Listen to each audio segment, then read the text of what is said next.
Chapter 672. At the center of the base station commander was also observing Black Star's movements. Black Star is the only one who managed to break through the protective shield. Tamaria has already brought people to hold him back, an observer said. The base station commander nodded. Looking at the battlefield radar, his pupils suddenly constricted. The enemy sent out a Calamity grade team to break through, and they're heading toward the satellite fortress where Black Star is. They want to reinforce Black Star. The base station commander's expression changed, and he spoke with a deep voice. Just in case, send another 5 Calamity grade supers to deal with Black Star. We cannot let the enemy destroy our satellite fortress. Once the base station loses its defenses, we will definitely lose. After the order was given, another 5 Calamity grade supers were dispatched. The two sides had a tacit understanding and sent reinforcements to the battlefield where Black Star was. In the air above the satellite fortress, the battle between Han Shao and the Mech Legion against Tamaria's group of 5 had been going on for quite some time. The battlefield spanned hundreds of miles. Everywhere they passed, the surface defenses of the fortress were torn apart by the Mech Legion. The battle in the sky had already reached its climax. Bang, bang, bang. The 5 Calamity grade supers charged left and right, and the destroyed mechanical soldiers fell one after another. Boom! The dark gold mechanical axe spun like a whirlwind, bringing with it a thunderous sound wave as it smashed the machinery along the way. Tamaria's majestic strength drove her heavy armor, as she punched and kicked, smashing all the mechanical soldiers around her. The other 4 displayed their various abilities, constantly killing the Mech Legion. It looked like the enemy had activated unparalleled mode, but Tamaria's group of 5 was riddled with injuries. In reality, they were in an extremely passive state. With millions of mechanical soldiers, the attacks were extremely concentrated, and there would definitely be a time when they would hit. Han Shao had previously set up Philip's combat mode according to the trigger conditions of legendary battle technique. The first 2 attacks were mainly to seal off the target's dodging paths, and the third attack would hit. Furthermore, he had staggered the attack frequency of multiple troops and adopted a wave attack pattern. This meant that every round of attack from the entire army contained a large amount of true damage, which was extremely lethal. This made the 5 of them feel even more pressure.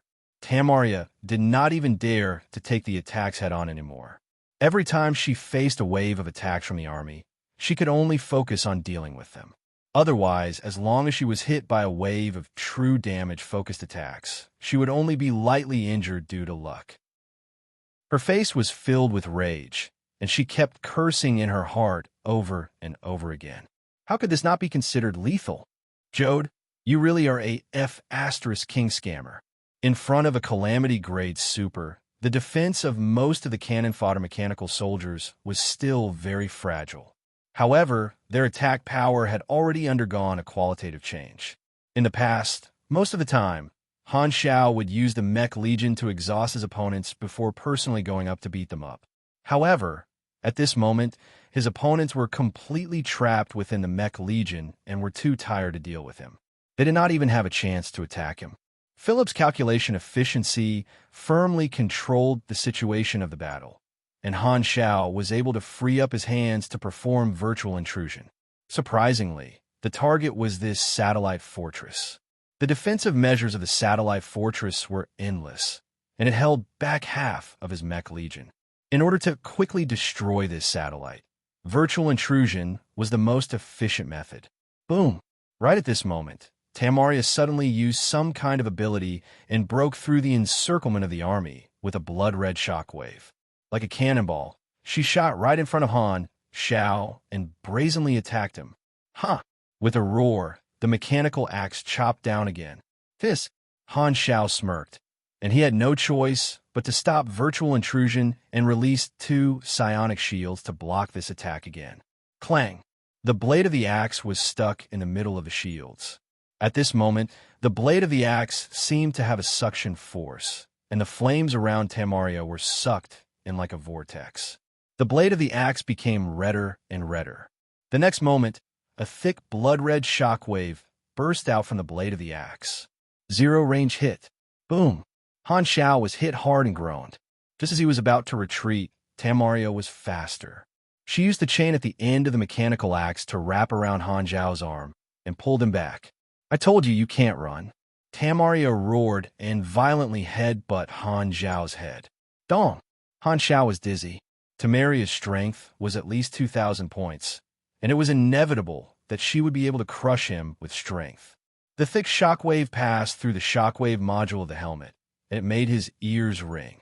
Tamaria was about to continue attacking, but Han Xiao suddenly left the mountain ape mechanical suit, and his physical body was exposed to the outside world.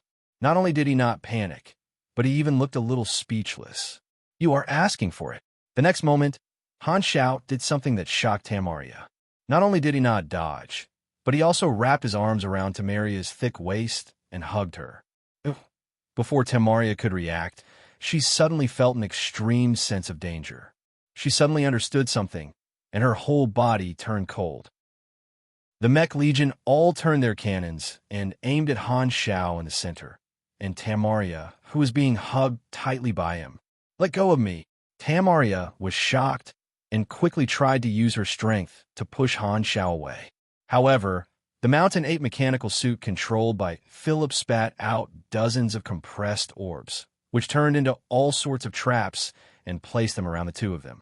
There were electromagnetic absorption, gravity enhancement, space stabilization, and so on. They used all kinds of control traps to create a short 2 to 3 seconds of control time. The two of them were rooted to the ground, almost unable to move. They became targets together. Han Xiao leaned close to Tamaria's ear and laughed. You've been fooled, right? I'm the bait. Do you want to blow yourself up too? Tamaria only realized that Han Xiao had an indestructible body after she finished speaking. Anger and despair appeared on her face as she gritted her teeth. Do you really think you won't die? No, I'm still going to die. Han Xiao blinked and said something that Tamaria did not understand. But I'm immune to true damage. The next moment, countless psionic cannons fired from all directions. Boom! The expanding explosion covered the two of them. The other 4 Calamity-grade supers were shocked, and they ran away without caring about anything else. The ball of light expanded to the extreme and exploded. The shockwave blew away all the debris in the surroundings, sweeping away the dust and clearing up the surroundings. It was like using an eraser to erase a piece of black. The exploding ball of light turned into specks of light that fell like rain. At the center of the explosion, Han Xiao was in high spirits. He summoned his mechanical suit and put it on again. Only then did he let go of the charred corpse in his hand and let it fall.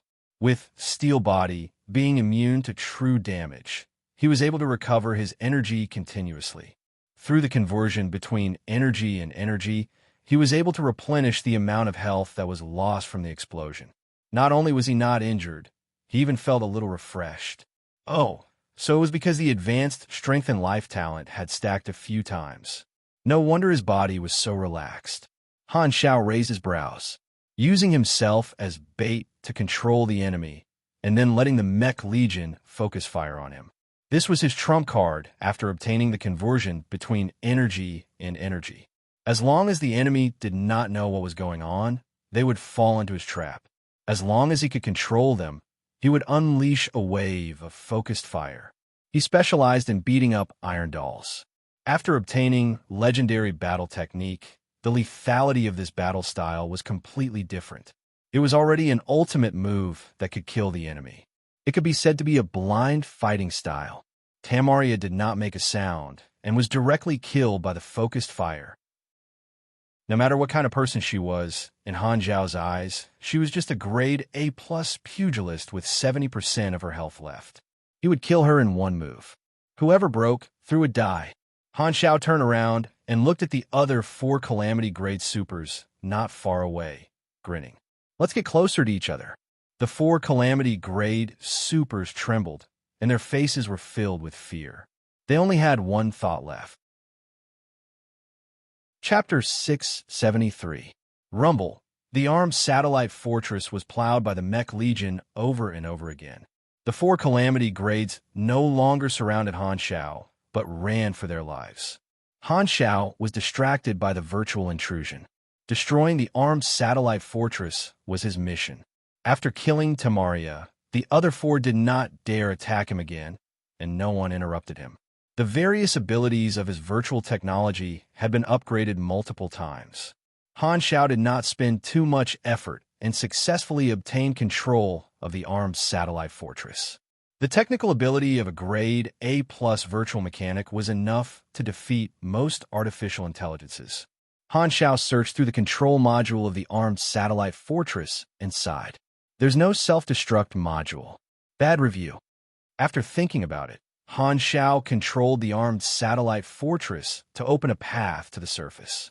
He then sent a portion of his mechanical soldiers into the interior of the armed satellite fortress to plant secondary psionic bombs.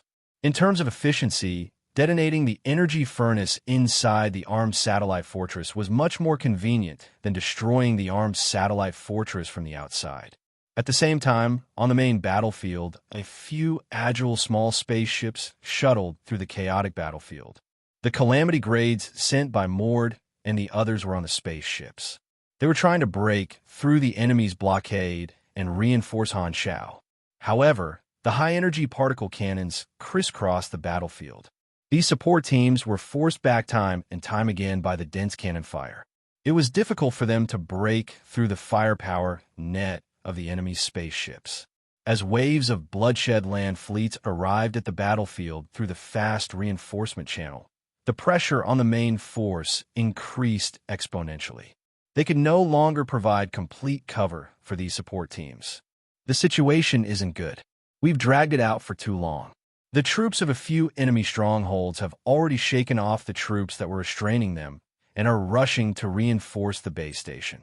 The number of enemies we're facing has increased by a few times. In the flagship, Mort's expression changed when he heard the report from the observer. He clenched his teeth tightly, and his cheeks puffed up. His voice sounded like it was coming from the gaps between his teeth. If this continues, we'll only obtain a Pyrrhic victory at most. Black Star is the key to breaking the stalemate quickly, but he's alone now. Will the helpers we sent be unable to break through the blockade? No. The enemy seems to have seen through our intentions. They have completely sealed off the route leading to the satellite fortress where Black Star is, the observer said. Mord's eyes flashed with valiance, and his expression became resolute. He waved his hand and said, "Pass down my order. All troops, tighten the formation and advance from this direction. We will open a path for the support team and pierce through the enemy's defense line." As soon as he finished speaking, the expressions of everyone in the command room changed as shock appeared on their faces. The current situation on the battlefield could be described as a 5-layered chocolate ball.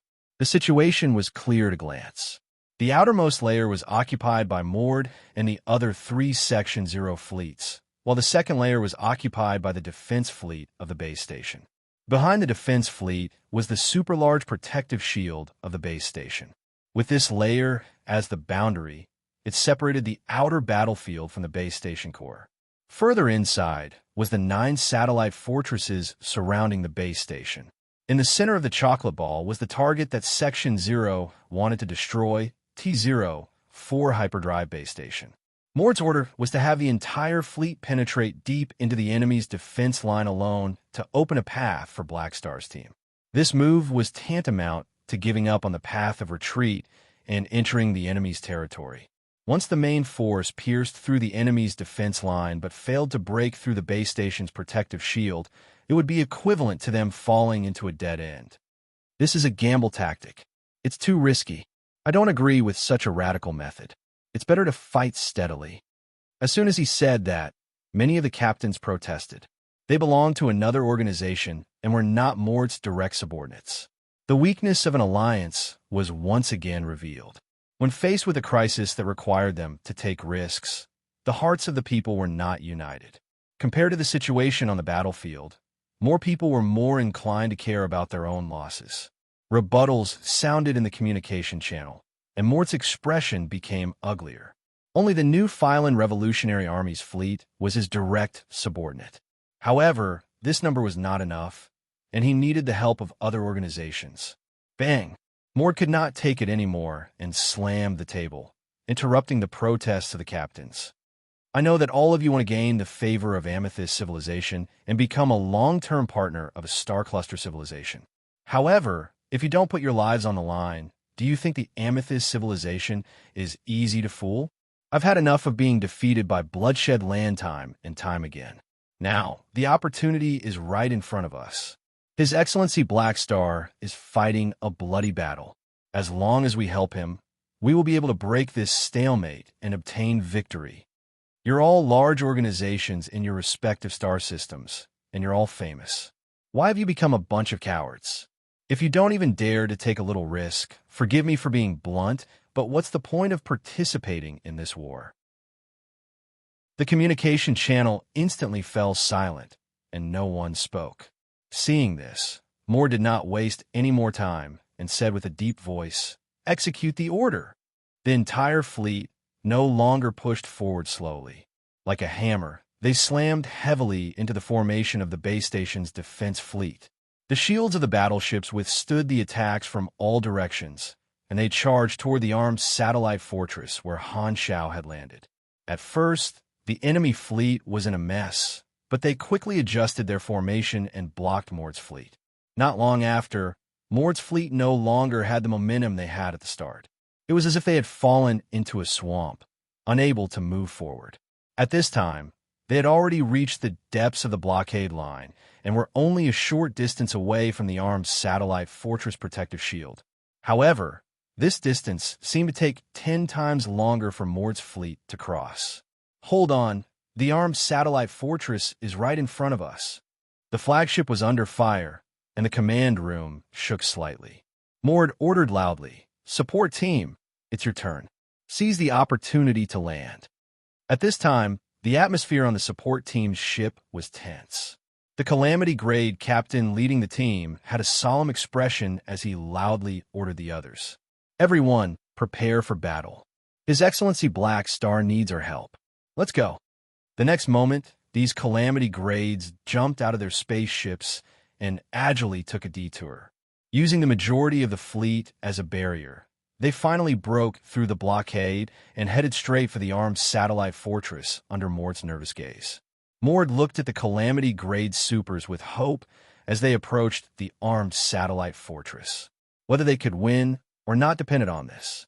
However, just as he was feeling nervous, something happened.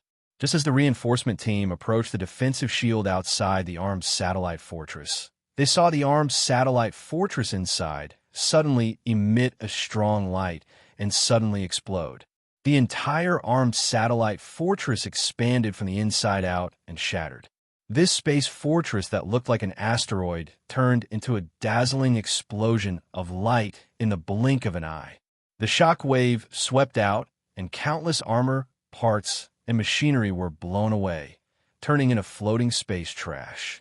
The sound was like a planet exploding. With the destruction of the armed satellite fortress, the base station's protective shield lost one of its ends. The protective shield in this area instantly evaporated, revealing a huge hole that was large enough for the fleet to enter. Behind the hole was the hyperdrive base station that had lost its protection. The path to the enemy's core was opened. A figure flew out from the wreckage of the armed satellite fortress. It was Han Shao. The sudden change attracted the attention of the entire battlefield. Be it friend or foe, they all looked over with shock on their faces. Blackstar had blown up the armed satellite fortress alone. The Mech Legion had been retrieved, and Han Shao left the wreckage of the armed satellite fortress with dozens of army boxes. There were quite a few burn marks on his mechanical suit. He immediately saw the members of the support team who were hovering in the air. He waved his hand to greet them and sent a voice message. "You guys are late." The members of the support team were mentally prepared to fight a bloody battle, but at this moment, they felt as though they had punched cotton. They looked at Han Shao in a daze. "Where are our enemies? Don't tell me they were all killed by you?" Everyone was shocked. Just how many Calamity Grades had Blackstar killed? Well done. Mord was stunned for a moment before he shouted excitedly with an expression of ecstasy. He had thought that Blackstar was being held back by the enemy and had no reinforcements. However, It seemed that the situation was completely different from what he had guessed. Who would have thought that Black Star would be able to blow up the satellite under the pressure of so many Calamity-grade supers? We're a reliable batch. The protective shield had been broken in such a timely manner. It was a godsend opportunity. Without time to think about anything else, Mord seized the opportunity and gave the order. The entire fleet broke through the blockade and entered through the hole in the protective shield, firing madly at the base station. At the same time, the base station was being bombarded, and the interior was in chaos. Ear-piercing alarms echoed in every corner. Warning! Warning! High-energy attack detected. Outside the window, bright cannons were like the countdown of death, quickly approaching. In the main control room, the base station commander looked out of the porthole, his lips trembling and his face twitching with fear. Like all the workers beside him, he revealed a look of despair. He did not understand why Black Star was so much stronger than what the intelligence said. He had sent 5 Calamity-grade supers to reinforce Tamaria, and the others as a precaution against the experts coming to reinforce Black Star. However, he did not expect that while these 5 Calamity-grade supers were still on the way, Black Star had already killed Tamaria. That was the strongest person guarding the base station. She was killed just like that. When the 5 reinforcements arrived, the 4 Calamity-grade supers following Tamaria were either dead or injured. They were completely crushed. Black Star was in a valiant state. He then turned around and defeated the 5 Calamity-grade supers that had arrived. Black Star alone had defeated more than half of the high-level combatants guarding the base station. What was the use of the intelligence report? This completely messed up all their plans. The base station commander was completely stunned, and his mind went blank. Facing such a suppressive high-level combatant, he felt helpless and could only watch as Black Star turned the satellite fortress into fireworks. Time seemed to have been stretched out, and the cannons were getting closer and closer. The dazzling light reflected on the base station commander's face and filled his vision. It was as though he had fallen into a white world. At this moment, there was only one thought left in his mind. I just lost a Black Star. Chapter 674. Huff! Huff! Sylvia was wearing a lightweight mechanical battlesuit, and her shield was constantly activated. The head protection equipment of the battlesuit was a half-circle of metal mechanical rings around the back of her head and fixed to her ears. Her face was protected by a translucent arc-shaped shield, and she held a silver alloy sword in her hand. At this moment, she was panting heavily like a bellows. She felt as if her lungs were about to burn, and the wet sweat stuck to the battle suit, making it slippery and sticky. Roar! A 1000B soldier suddenly charged out from the side, and its huge metal mechanical claws attacked. The claws vibrated at a high frequency, appearing blurry. Sylvia forced herself to focus, gritted her teeth, and raised her sore arm. The slender and tough silver alloy sword in her hand slashed horizontally. The claw and sword collided, creating intense sparks. Clang! The light but tough mechanical battle suit increased its output, and Sylvia's speed suddenly increased. She quickly changed her moves, spinning her sword and stabbing at the 1000B soldier from a strange angle. Mechanical force lightning flashed on the alloy sword, and a yellow light flowed on the blade, instantly stabbing into the body of this 1000B soldier. Bang! A thick yellow beam of light pierced through the body of the 1000B soldier and shot out from its back, leaving a bloody hole. This 1000B soldier was sent flying and fell on the metal floor dead. Around him were countless corpses of 1000B soldiers, as well as broken cannons. This was the surface battlefield of one of the satellite fortresses in the Bloodshed Lands logistics transit station. A landing force was advancing with difficulty toward the core energy furnace of the satellite fortress. 1000B soldiers swarmed in from all directions, and the two sides fought fiercely. Everywhere they passed, corpses were left behind. Sylvia had countless comrades around her, either firing with heavy cannons or blocking with electromagnetic shields. She was also a member of the landing force, maintaining the safety of the flanks. She had been fighting for a long time with her sword, but she could not remember if she had killed 100 or 200,000 bee soldiers. Her battle suit was damaged, and she had suffered minor injuries. She was sweating profusely and exhausted. In the middle of the battlefield, the explosions and roars were deafening. Sylvia could not hear anything else, only knowing that she kept moving forward, and forward with the main force. He raised his head and looked at the sky. Outside the armed satellite fortress, there was a spectacular picture of interstellar war. Countless brilliant shooting stars flew across the dark sky and weaved into a net of light. It was the brilliance of countless ion cannons, which illuminated the eternal darkness and burned in the silence. Sylvia's vision was suddenly shrouded by a strong light. An ion cannon landed on the ground not far away, hitting the black mass of 1,000 bee soldiers and blasting a large number of them away. Boom! The fleet could occasionally break the satellite's shield for a short period of time, providing support and clearing the obstacles for the landing force to reach the energy furnace. It almost hit us. Sylvia was still in shock. Before she could catch her breath, a few more light cannons shot over. She had no choice but to immediately enlarge the shield on her arm to block them. Bang, bang, bang. Balls of light exploded on the shield, and her arm suffered from the recoil. She felt a sharp pain in her arm and shoulder bones, and she could barely lift them up. Sylvia gritted her teeth and endured the pain. She wanted to cry, but no tears came out. There was only one thought in her mind. I really want to go back to school. At least my life is not in danger.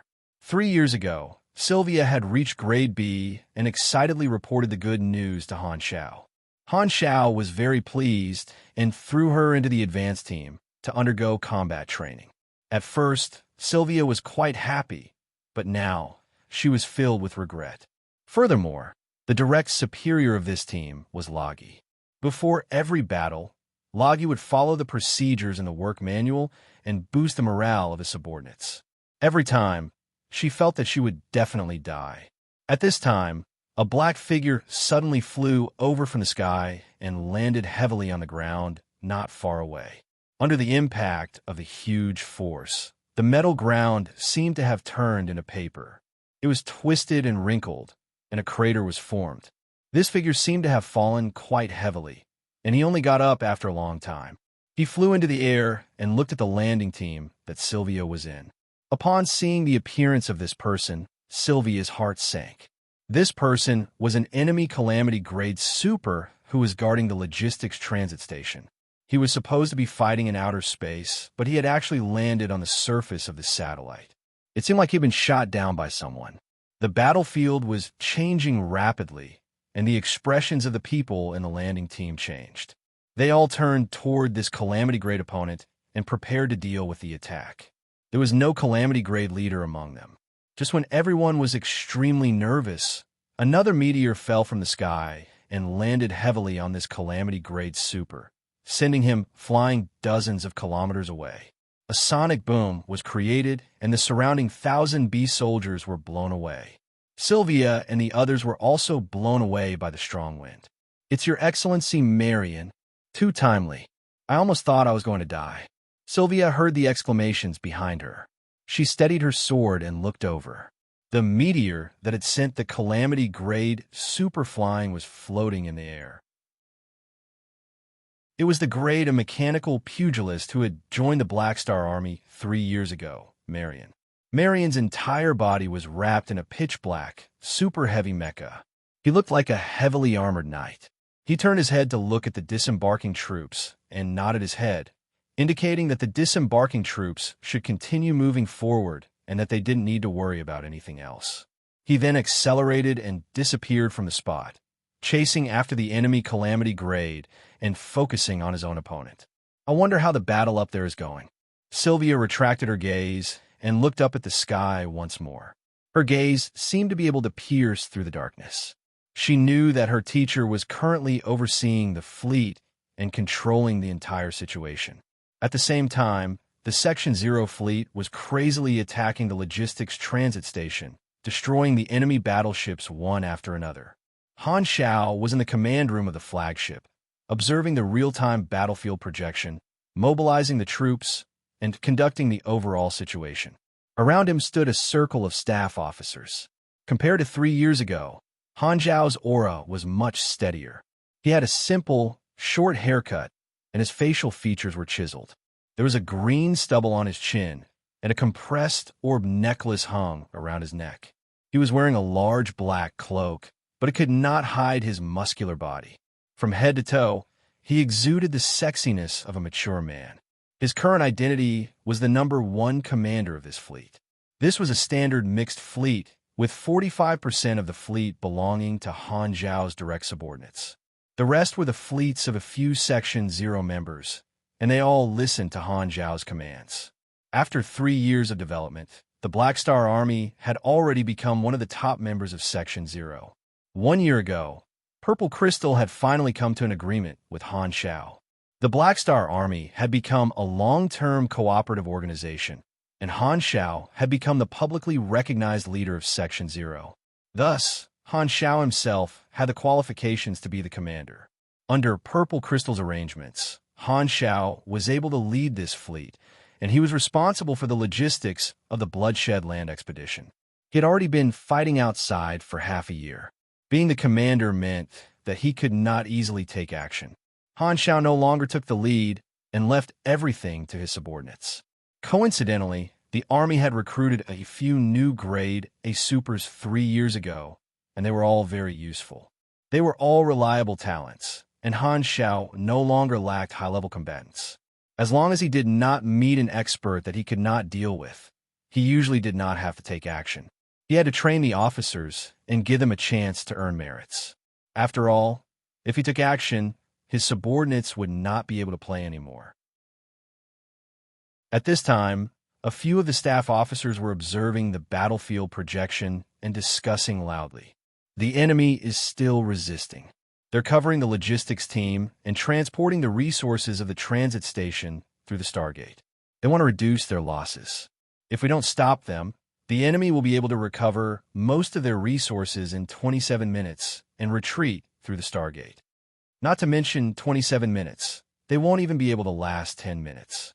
The enemy's defense line has completely collapsed. Next, as long as we blow up the Stargate, the enemies who have not retreated in time are dead. Listening to the discussion, Han Zhao stroked his stubble and did not speak. The core facility of the logistics transit station was the teleportation Stargate built by a star cluster civilization. The other end was connected to the Sol Star Cluster. The enemy had set up a satellite fortress shield and fleet to protect the teleportation Stargate. After being attacked, they would retreat through the Stargate while defending. Once the enemy retreated, Han Zhao would not be able to chase after them. The other side of the Stargate was the enemy's territory. If the Stargate was closed, they would be surrounded. Therefore, the condition for winning the battle was to destroy the teleportation Stargate before the enemy completely retreated. The teleportation Stargate was a two-way channel. The enemy's reinforcements could come through the Stargate, and the enemy needed time to gather reinforcements. The attacking side had the upper hand, so as long as they destroyed the Stargate first, this battle would be over. The Black Star Army had obtained a large amount of resources in the past few years, so Han Zhao was willing to spend a lot of money to expand his fleet. Therefore, the size of this expeditionary fleet was extremely large, and its strength crushed the guards of the transit station.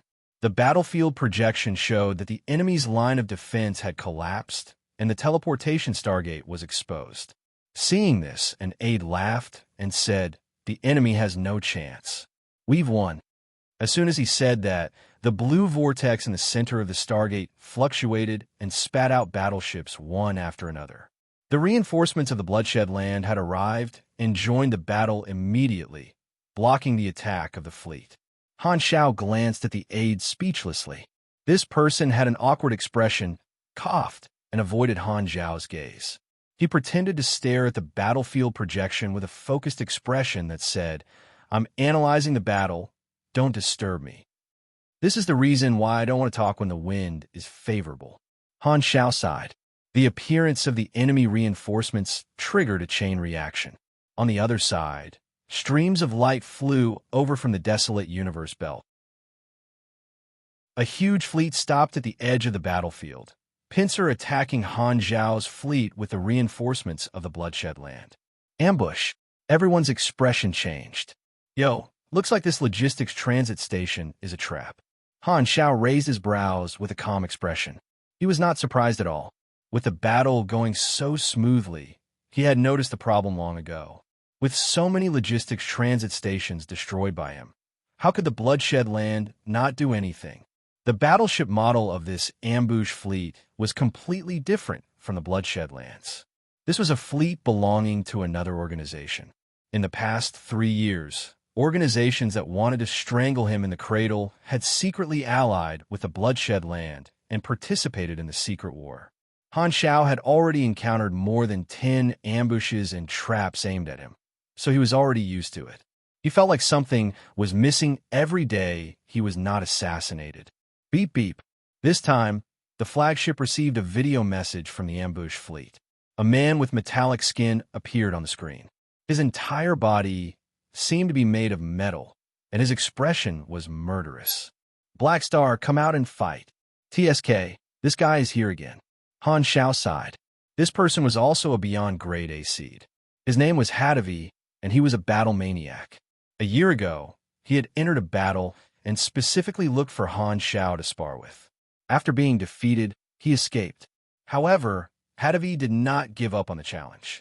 After escaping, he took the initiative to ally with the bloodshed land and used the opportunity of the war to enter again and again, treating Han Zhao as a target to train himself. He fought again and again, and when he saw that the situation was not good, he ran very quickly. In Han Zhao's eyes, he was just a sh*T stirrer. In the past 3 years, Han Zhao's list of contacts had grown even longer, and correspondingly, he had more enemies. You guys take command. I have work to do. Han Zhao's expression was calm. He casually twisted his neck and walked toward the hatch, leaving the people in the command room with a back as steady as a dog. Chapter 675. After this victory, Section 0 did not launch any new counterattacks for the time being. After Han Zhao received the contact details of Mord and the others, he left the main group. The Amethyst civilization's reward for his contribution this time arrived very quickly.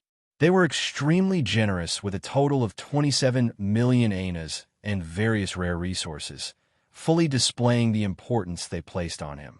After this battle, Ralph had already treated Han Zhao as a treasure and could not bear to use him carelessly. Ralph told Han Zhao to be on standby for the time being. He would only consider using Black Star as his trump card for important tactical missions.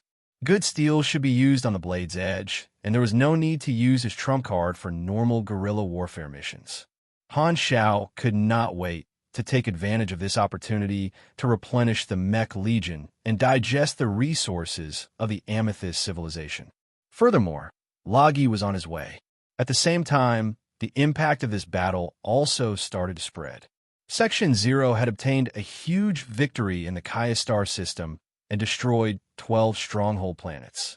This news made all the civilizations and organizations in the Shattered Star Ring pay attention to the secret war. Since the start of the war, this was the first successful counterattack by Section 0, and they had finally stopped their decline. The various organizations were very clear about the strategy adopted by the Amethyst civilization, strategically giving up a portion of their territory and using their strategic depth to disperse the bloodshed lands forces. From the looks of it, the secret war would enter a tug of war sooner or later.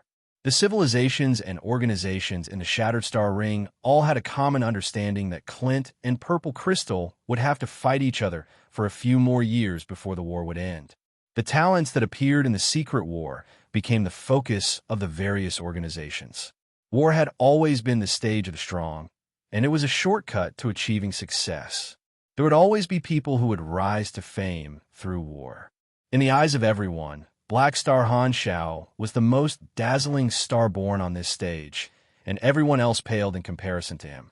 Counting Black Star's performance since the start of the war, the turning point was when he fought 8 Vanguard officials head-on. Black Star earned the nickname Indestructible Body from that, and it spread throughout the entire star field. 2 months later, he once again made a shocking achievement, killing 10 Calamity-grade supers, including the Bloodshed Lands adjudicator Tamaria. This once again shook the various organizations. The limelight was unparalleled.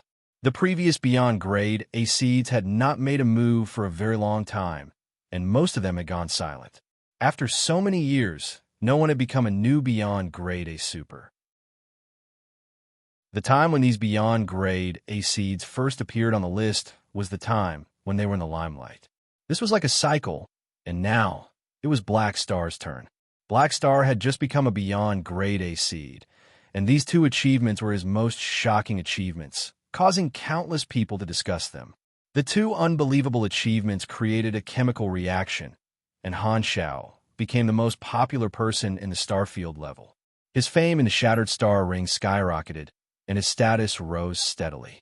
Before this, Black Star was not considered a big shot in the Shattered Star Ring. His status mostly came from the protection of the Dragon Emperor.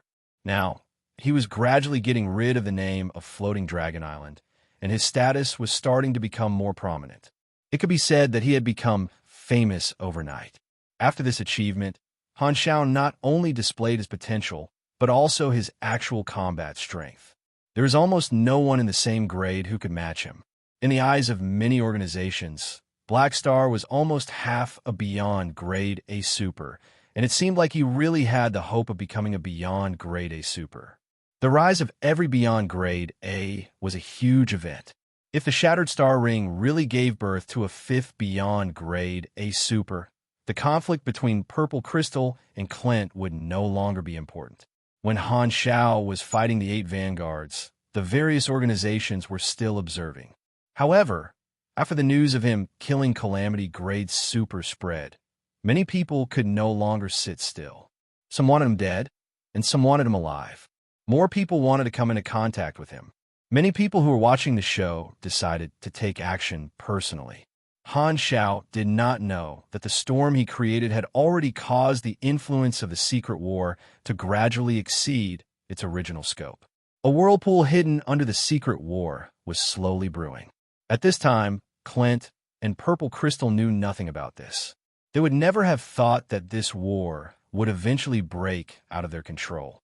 Bloodshed Land Headquarters, Planet Heber, Tyrant's Palace. The mountain-like Heber sat on the floating throne and looked down at Jode, who was trembling under his feet. Tamaria is dead? Jode's body trembled. He did not dare raise his head and looked at the ground. She died in the hands of Black Star. I'm responsible for it too.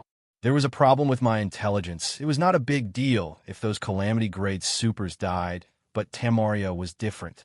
She was one of the core members who had followed Bloodshed Land since the very beginning and had even been personally taught by the tyrant. The death of a senior adjudicator was definitely a huge loss. I understand. Heber's tone was calm. Jode stood there for a while, but Han Xiao did not continue. He was slightly stunned and carefully asked, "What do you plan to do?" "Dying in a war is the end of a warrior," Heber said slowly. "Since it's a war, of course, if you can kill, others can kill you too." Jode was stunned. Did this mean that the tyrant was not planning to take revenge? I thought you thought I would be furious and immediately take revenge for Tamaria?" Heber frowned. "Then what do I need you for?" Heber was domineering, but that did not mean that he was rash. He could keep his composure and would not change his plans just because one or two of his subordinates died. The other party did not have any Beyond Grade as, so he would not take action easily. This was something he had discussed with Clint long ago. If it were any other time, Heber would protect his subordinates. However, in a war, his heart was as hard as steel. War was a training of blood and fire. Heber would not protect his subordinates. He needed his subordinates to grow in the flames of war. Even if all of them died, he would not feel any heartache. His organization was a tool in his hands, not his weakness. Jode was speechless.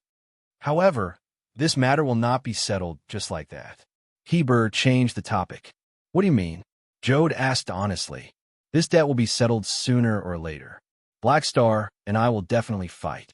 Heber calmly said, "He has the potential to become a Beyond Grade A, but he's still a calamity grade. It's too boring for me to kill him now, so I'll give him time to grow. During the war, if he remains a calamity grade, I won't do anything to him. However, as long as he becomes a beyond grade A, I'll personally take action and kill him. After pausing for a while, Heber continued. If he never becomes a beyond grade A, after the war ends, I'll still kill him. But Black Star is very strong. He'll make our high-level combatants suffer heavy casualties. Jode could not help but suggest. He hoped that Heber would change his mind and kill Black Star before he could grow. I know the casualties will be heavy. Heber looked down at Jode and slowly said, Therefore, Black Star is the enemy I've left for you. Try your best to survive in his hands. Either become stronger or die. Those who don't even have this bit of conviction can apply to come back to the headquarters. You won't need to go to the battlefield in the future. Without casualties, there would be no growth. Heber knew that Han Shao was strong, so he wanted to use him as a whetstone to train his subordinates.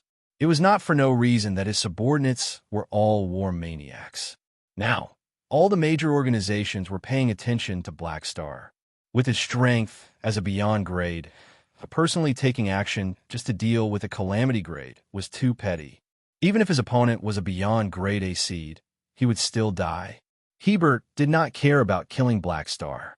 In his eyes, this was not only the action of a petty person, but also a short-sighted one. Killing Black Star in advance would at most clear the obstacles in this war and reduce the casualties.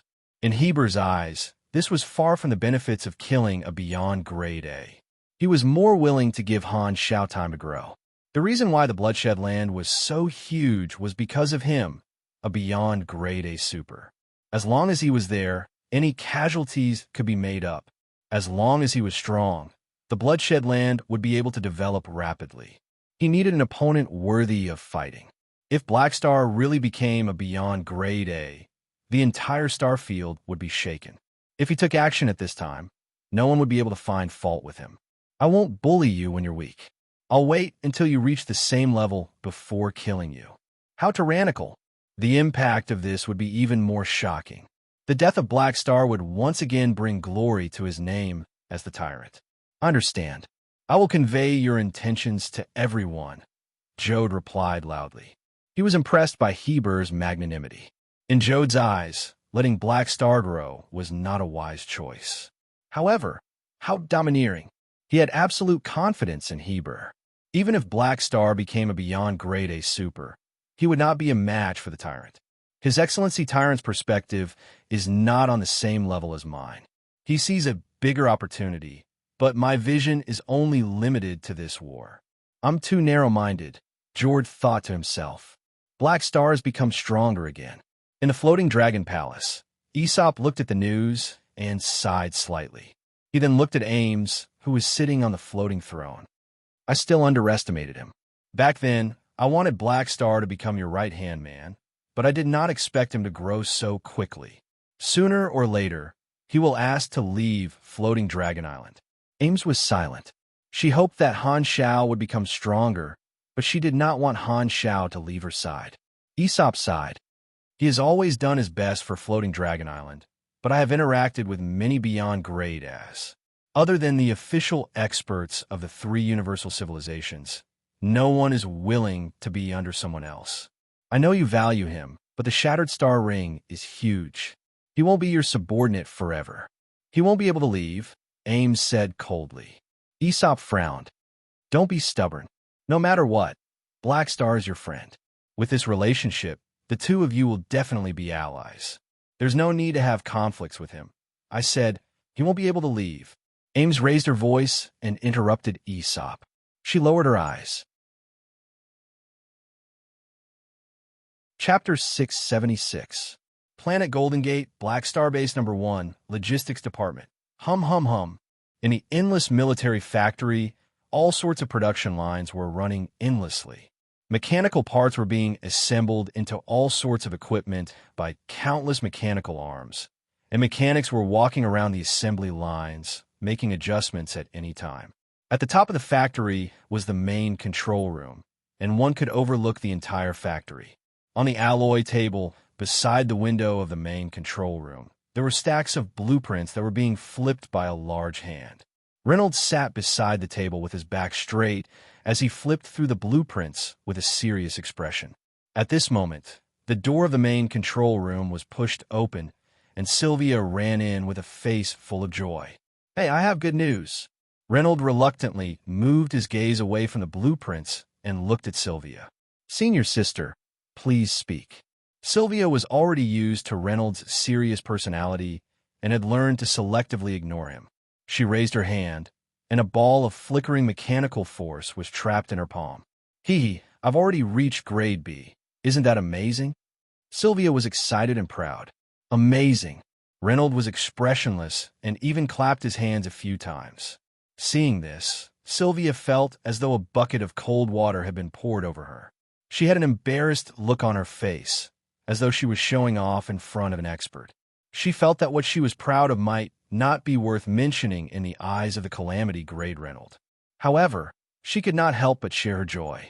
Han Xiao had brought a bunch of old officers out to fight, and the only one left who was closest to her was Reynolds, who was in the logistics department.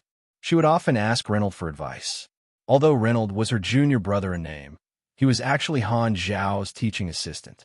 Sylvia could not suppress the excitement of crossing the threshold of grade B. She was embarrassed for a while and became happy again. With a longing expression, she could not help but say, "Teacher will definitely be very happy after hearing this news. He has always had high hopes for me." She did not say the last sentence. Most importantly, Han Xiao had promised her that as long as she became a grade B super, she would be able to focus on actual combat and would not have to do homework every day. "I'm free. I, Sylvia, am happy." After being happy for a while, Sylvia realized that Leonard was not talking. She looked up and found that although Leonard was facing her, his eyes were secretly glancing at the drawings on the table. He seemed to be fascinated by them. "Is it so boring to talk to me?" Sylvia was annoyed. She snapped her fingers and pretended to be angry. "Stop looking. I'm talking to you." She said, "Don't look. I'm talking to you." Leonard turned back and pretended that nothing had happened. "Well, you're right." "Wow, you're being too perfunctory." Sylvia gritted her teeth, took a deep breath, and calmed herself down. She took out her communicator and said, "By the way, Teacher has done something big again recently. Look, the entire star field is talking about him on various platforms. They all say that he has the highest chance of becoming the next beyond grade A in the Shattered Star Ring. TSK. I didn't expect Teacher to be so powerful. If he really becomes someone on the level of the Dragon Emperor, as his apprentices, maybe." After pausing for a while, Sylvia suddenly realized that Leonard did not respond again. She looked up again and saw that Leonard's eyes had drifted to the drawings on the table again. "Why are you still peeking?" Sylvia was furious.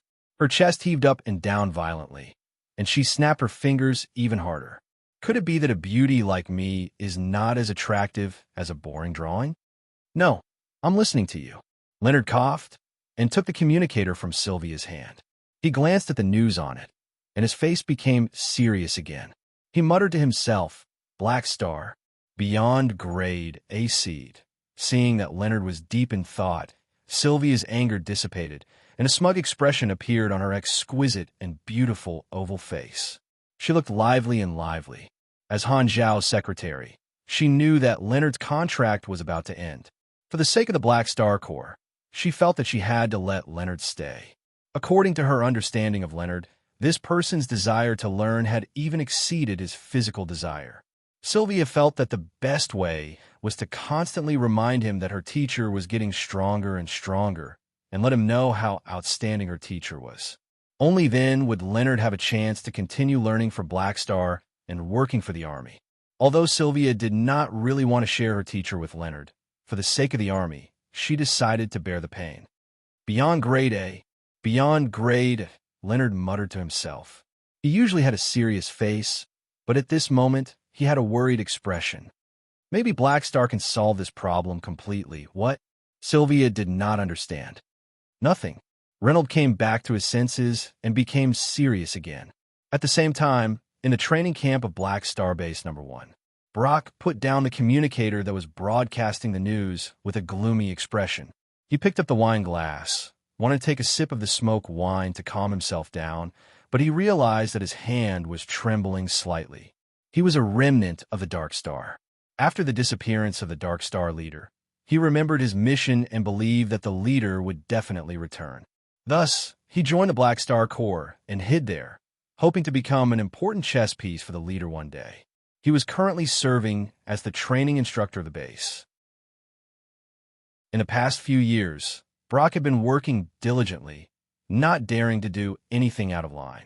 He carefully disguised his identity, afraid that he would be suspected. His trust in the leader of the Dark Star was his motivation to persevere.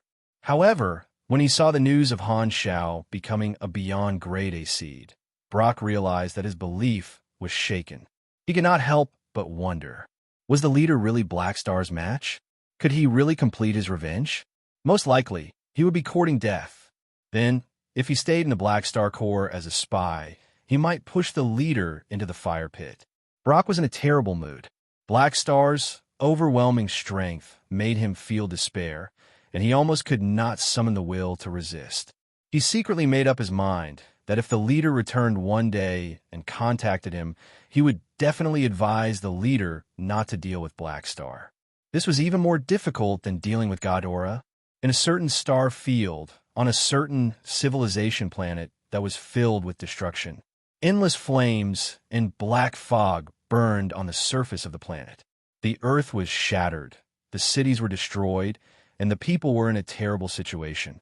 The fleet that completed the invasion put away their cannons and slowly rose into the air, leaving the atmosphere, leaving behind a nearly destroyed surface civilization planet. This invasion fleet had a total of 3,000 battleships, which was not small. However, not far from the planet, there was an enormous fleet thousands of times the size of this fleet. The densely packed battleship arrays were almost endless, as though they could fill up this entire space. The 3,000 battleships were just a small part of this enormous fleet. A fleet of this size could even fight a star cluster civilization head-on. The 3,000 battleships brought along the spoils of war and gathered with the main fleet, like a drop of water merging into the ocean. The leading disc-shaped battleship of the small fleet separated from the main fleet and gradually entered the formation of the main fleet, arriving at the center of the enormous fleet. At the center of the fleet was a planet-grade, super-large flagship. In comparison, the disc-shaped battleship was like a rock, while this super-large flagship was like a small mountain. There was a conspicuous logo painted on the exterior armor of the flagship, a gray hooded man. The disc-shaped battleship entered the port of the flagship, drove through a long tunnel, and stopped at the hangar, completing the docking. Chi! The hatch of the disc-shaped battleship opened, and the Dark Star leader walked out. His eyes were cold as he turned around and waved his hand, getting his subordinates behind him to bring the dozens of weak captives and follow him forward. After walking for a while, they arrived in front of a huge alloy door. The Cyclops guard beside the door saw the dozens of captives behind the Dark Star leader and grinned. "You're quite fast. Go in. He's waiting for you." As he spoke, the alloy door slowly opened, and the Dark Star leader calmed himself down and brought his people in. Their eyes suddenly opened up, and the noise and heat wave hit them in the face. The room was a huge palace, and a banquet was currently being held. There were countless tables filled with delicious food and wine from various races, and it was crowded with people. Countless creatures of various races were eating meat and drinking wine, letting out wanton roars and laughter. There were also dancers of different races wandering in the crowd, and from time to time, they would be violently pulled into the arms of someone and rubbed. The Dark Star leader even saw someone hugging a dancer in the corner, banging her against the wall, letting out low roars and laughter, blending into the chaotic noise. The atmosphere was chaotic everywhere, and even though the Dark Star leader had lived here for a few years, he couldn't help but frown, not used to such a stimulating scene. A drunk orc stumbled over, and the Dark Star leader pushed him away by pressing on his shoulder and strode to the center of the palace. There was a scarlet throne there, carved into the shape of a strange creature, like an unknown ancient god worshipped by some branches of the arcane church. A thin humanoid creature wearing a tattered hood was sitting on the throne. Except for his cheeks, his whole body was wrapped up tightly, and he didn't make any sound. At this time, his head was lowered, and the hood covered his face. The Dark Star leader came in front of the throne, ignoring the chaos and noise around him, and pointed at the dozens of captives behind him who were frightened by the scene here, and said in a deep voice, "Your Excellency, I've brought a mutant." As his voice fell, the creature on the throne trembled, as if waking up from a deep sleep. He slowly raised his head, revealing the face under the hood. Under the hood was a whirlpool-like black fog, and in the center of the whirlpool was a red flashing light spot. This faceless creature used some unknown method to make a sound, and his voice was hoarse. "Well," as he spoke, he suddenly twisted his neck, and the black fog under the hood suddenly disappeared, turning into the face of a mixed-race human. There was nothing special about his appearance, and he was ugly. The hooded man stood up, walked down from the throne, and walked towards the dozens of captives. The Dark Star leader sensibly stepped aside. He stood in front of the first captive, stared at the terrified eyes of the captive, grinned, and reached out to strangle the captive's neck. The next moment, the captive's body shriveled, and he turned into a dry body, but he didn't die. He fell to the ground with his eyes wide open, and he didn't even have the strength to speak, as if he was squeezed dry. Not bad. The hooded man licked his lips, as if he was savoring the aftertaste. Then he did the same thing, turning all the captives into dry bodies, and then sat back on the throne, looking at the Dark Star leader with a satisfied look on his face. "You're good, I like it. It's my honor to be of service to you." The Dark Star leader respectfully lowered his head. "According to our agreement, every time I bring an esper that satisfies you, you will—" The hooded man waved his hand and interrupted the Dark Star leader. "Got it. I will give you a new fleet. Oh, I have some news here that you might be interested in." As he spoke, the hooded man's hand shook, and a communicator was spat out from his palm, landing in the hands of the Dark Star leader. The Dark Star leader opened it, and his expression changed. It was playing the recent rumors about Han Xiao. "He seems to be the reason why you escaped from the Shattered Star Ring." The hooded man smiled faintly. "He seems to be able to become a beyond grade A super." The Dark Star leader's expression was ugly. He took a deep breath and slowly said, "Thank you for the information." "You're welcome." The hooded man smiled, and his tone was quite casual. He then waved his hand and said, "You can leave now. It's rare to have such a good environment, so don't disturb my sleep." "Yes." The Dark Star leader nodded, turned around, and left with his subordinates. He did not care about the dozens of captives that had been squeezed dry. After all, the chef would come and take care of them later. Walking out of the palace, the alloy door slowly closed. The Dark Star leader looked back, and through the gap of the door that was about to close, he saw the hooded man lowering his head and entering a sweet dream in the chaotic and crazy environment. Well, lunatic. The Dark Star leader clenched his fists, and a deep sense of fear and dread flashed through his eyes. The backer behind the scenes had arranged for him to leave the Shattered Star Ring and join the command of this hooded man. This person was the owner of this huge fleet, and at the same time, he was also a terrifying beyond grade A super who wanted to combine the abilities on the super high-risk Esper Ability Restriction Treaty. According to the agreement, the Dark Star leader offered ashes to the hooded man. He still remembered the look of disbelief on Ash's face when he realized that he had been betrayed. However, any resistance was futile. The hooded man was very satisfied with this offering, so he signed an agreement with the Dark Star leader.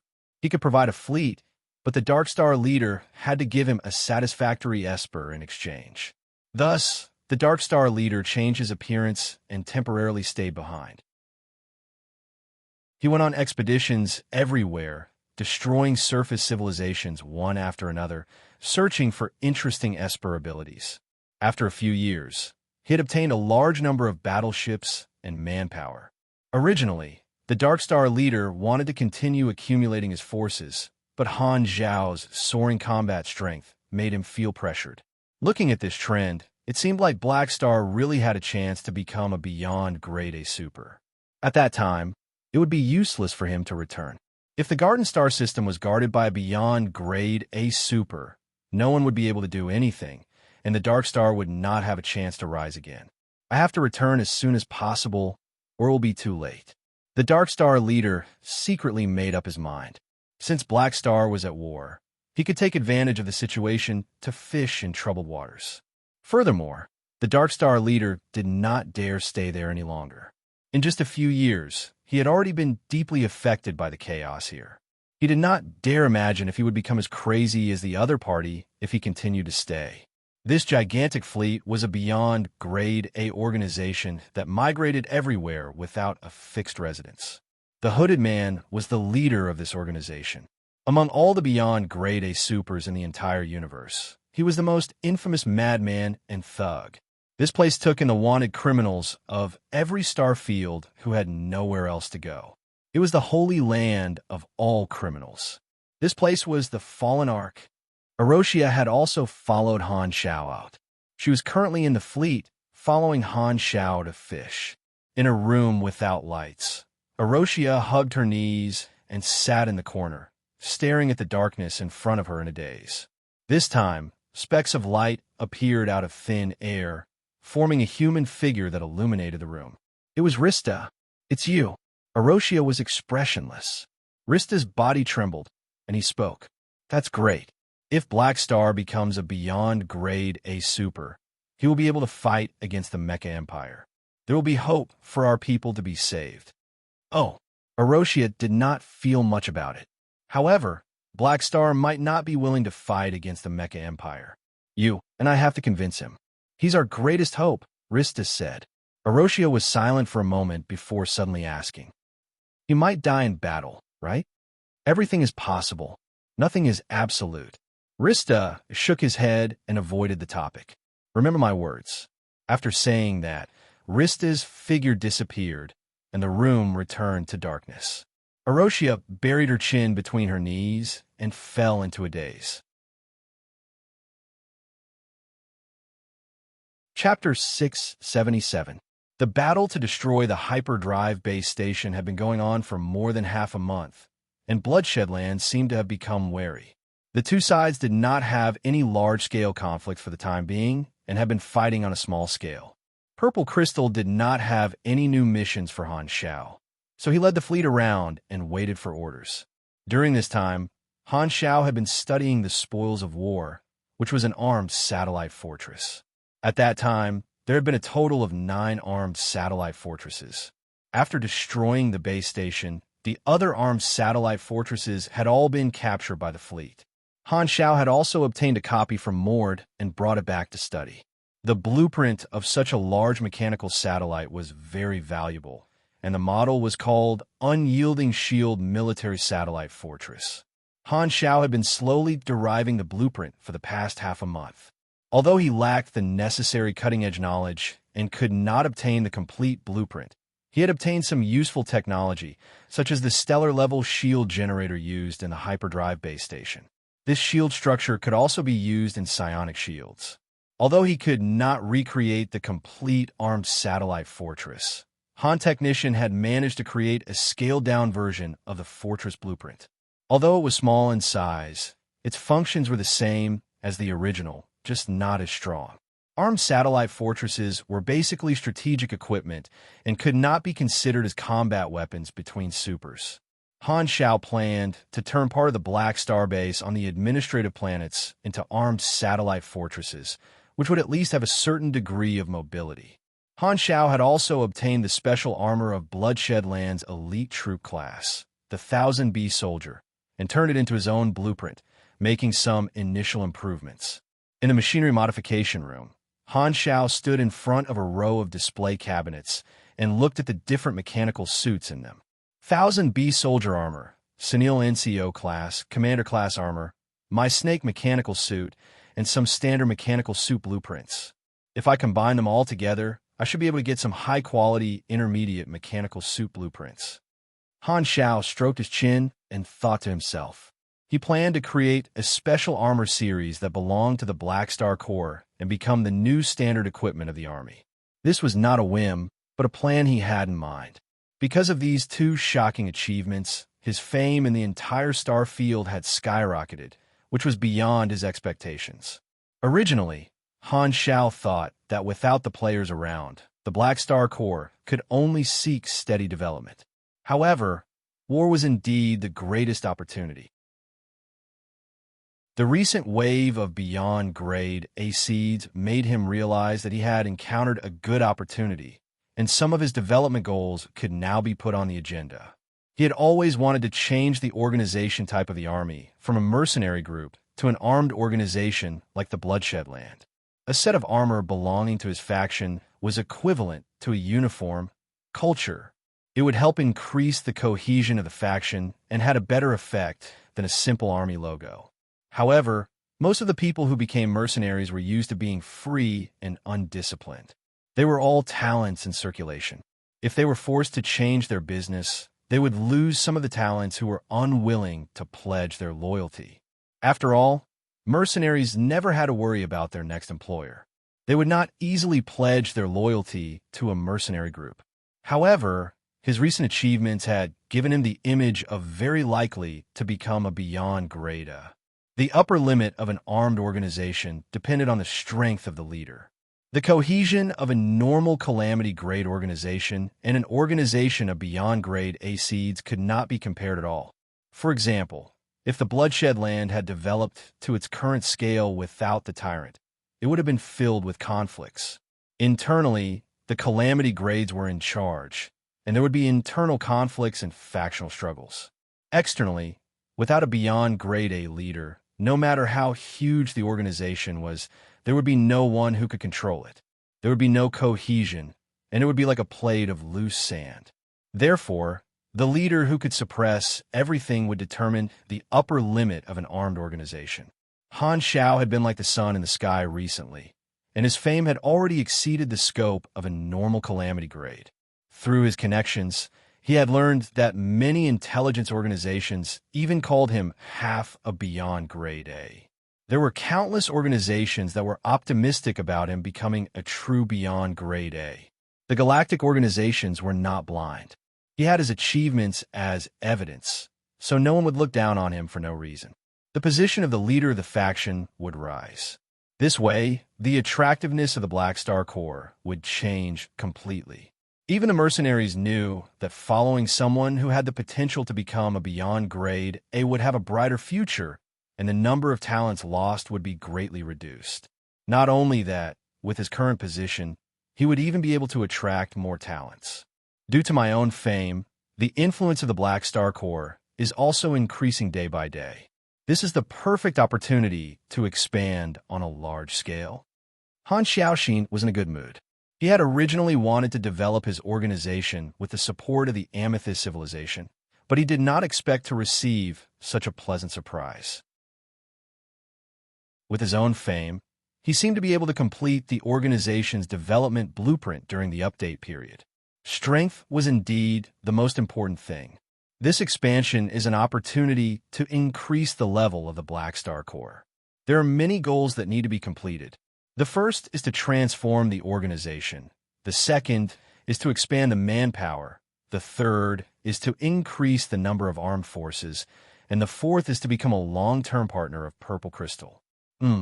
As long as I complete the first three, I should be able to complete the fourth goal. Of course, the most important thing is still my own strength. After dealing with these trivial matters, I have to find some time to obtain the Silver Legacy blueprints, complete the class advancement mission, and complete the level 200 promotion as soon as possible. The stronger I am, the faster the army will develop. Han Xiao pondered and quickly made a list of goals in his heart. Before the battle, he did not expect that he would be able to achieve such a crushing performance and cause such a stir. Now, it seemed that the development plan he had set back then was too conservative. This wave of discussions about him was a once-in-a-lifetime opportunity.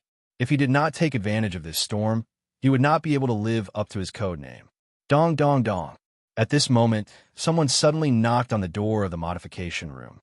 Who is it? Han Xiao came back to his senses, wiped his saliva, and opened the door. Han Xiao raised his head to look, only to see the 3-meter-tall Harmon standing outside the door. Lagi is back. He wants to see you, Harmon said in a muffled voice. Yo, I thought he would give me the excuse that the spaceship's hyperdrive engine was broken and drag it out until the end of the war. Han Xiao clicked his tongue in wonder. Harmon scratched his furry head and let out a long, "Oh," as if the muscles in his brain could not process the meaning of this sentence. Right. Why are you the one who came to report? Where's Haluz? Han Xiao suddenly thought of this. Usually, as long as Sylvia was not around, Haluz would be his male secretary. He was more efficient and was a reliable adult male. He wanted me to lie to you and say that he's training. Harmon's tone was straightforward, and the word reckless could be used to describe his aura. Han Zhao's mouth twitched, and he was speechless. Then what is he actually doing? He's playing cards. Han Xiao facepalmed. Playing cards every day? Was this the legendary Hushi spirit? Okay, I got it. I'll go see Lagi now. Han Xiao closed the door and walked for a while before he thought of something. He turned around and asked Harmon, right, how many years until the tribal chief selection battle? Harmon was one of the heirs of the Luhan Beastman civilization's Rockfall tribe. His side mission was to join his war league and help him become the chief. If he remembered correctly, this should be his side mission in version 3.0. However, in case there were any changes to the storyline, Han Xiao still wanted to ask. Hearing this, Harmon counted with his fingers for a while and said hesitantly, I think there's still 11 years minus 3 days. The average lifespan of the Luhan Beastmen was around 250 years, which was quite long. The tribal chief selection was a grand event, and the candidates would usually be given more than 10 years to form their war league. This was because a single selection would often decide the next chief for the next 200 years. Han Xiao had a helpless look on his face. Fortunately, you have companions. Otherwise, I suspect that you would miss the selection battle and lose your qualifications to become the next chief. Harmon glared at him and blew on his lips in dissatisfaction. His thick lips trembled so much that they left afterimages. PFFF, without appreciating Harmon's ventriloquism, Han Xiao went straight to the bridge and saw Lagi, who had been waiting for a long time. He immediately revealed a smile, walked up, and patted Lagi's shoulder. You're back. Yes, I didn't die on the way, Lagi muttered. I feel like I've used up all the luck I have left in my life. Han Xiao's smile froze. You're too inauspicious. No matter when or where, seeing Lagi's thick aura of defeat, Han Xiao felt that it was an eyesore. Cough. Do you still remember what I said before you left? Han Xiao said helplessly. I remember. Lagi nodded. You said that you would cancel my workload and give me a raise. No, I didn't. Don't spout nonsense. Han Xiao gritted his teeth. I said that when you come back, you will be my vice captain. Oh, then I remembered wrongly. Lagi's expression did not change. Really? Han Xiao had a suspicious look on his face. Why do I feel like you did it on purpose? Hearing this, Lagi's expression became dejected. He muttered to himself, You actually don't trust me. Sigh, I should have thought about it. A person like me has no credibility. That's enough. Han Xiao had a headache, and his cheeks hurt. He said helplessly, Since you don't have any objections, then I will announce to the entire army that you are the first vice captain. All right, I also plan to announce your past. You were once the forbidden sorcerer commander of the Hidden Red Robe Abbey. This will raise your status, and no one will be dissatisfied with you. Do you have a problem with that? Lagi nodded, indicating that he did not have any objections. He emphasized, Don't forget, you promised that my vice captain position is just a title, and my workload will not increase. Didn't you King remember it very clearly? Han Xiao wished that he could take out his gun and shoot Lagi. Screw you, screw you. The appointment of the vice captain was quickly sent to the communicators of the hundreds of thousands of official members of the Black Star Corps. Opening the resume page of the Black Star Army, under the leader column, there was finally a name for the vice captain position that had always been empty, Lagi Schwal. Lagi had just joined not long ago, so there was still a large number of low to mid-level mercenaries in the entire army who did not know him. They could not help but open Logi's resume with curiosity, doubt, and surprise, and were shocked. Not only was this new vice captain a grade A+ super, but he was also once the forbidden sorcerer commander of the hidden Red Robe Abbey and the fourth disciple of Magus Austin. Logi's past was indeed very shocking, and not many outsiders knew about the dispute between Logi and Austin.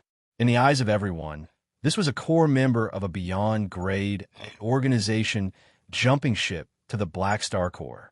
Han Shao was at the peak of his fame, and his every move attracted the attention of countless people.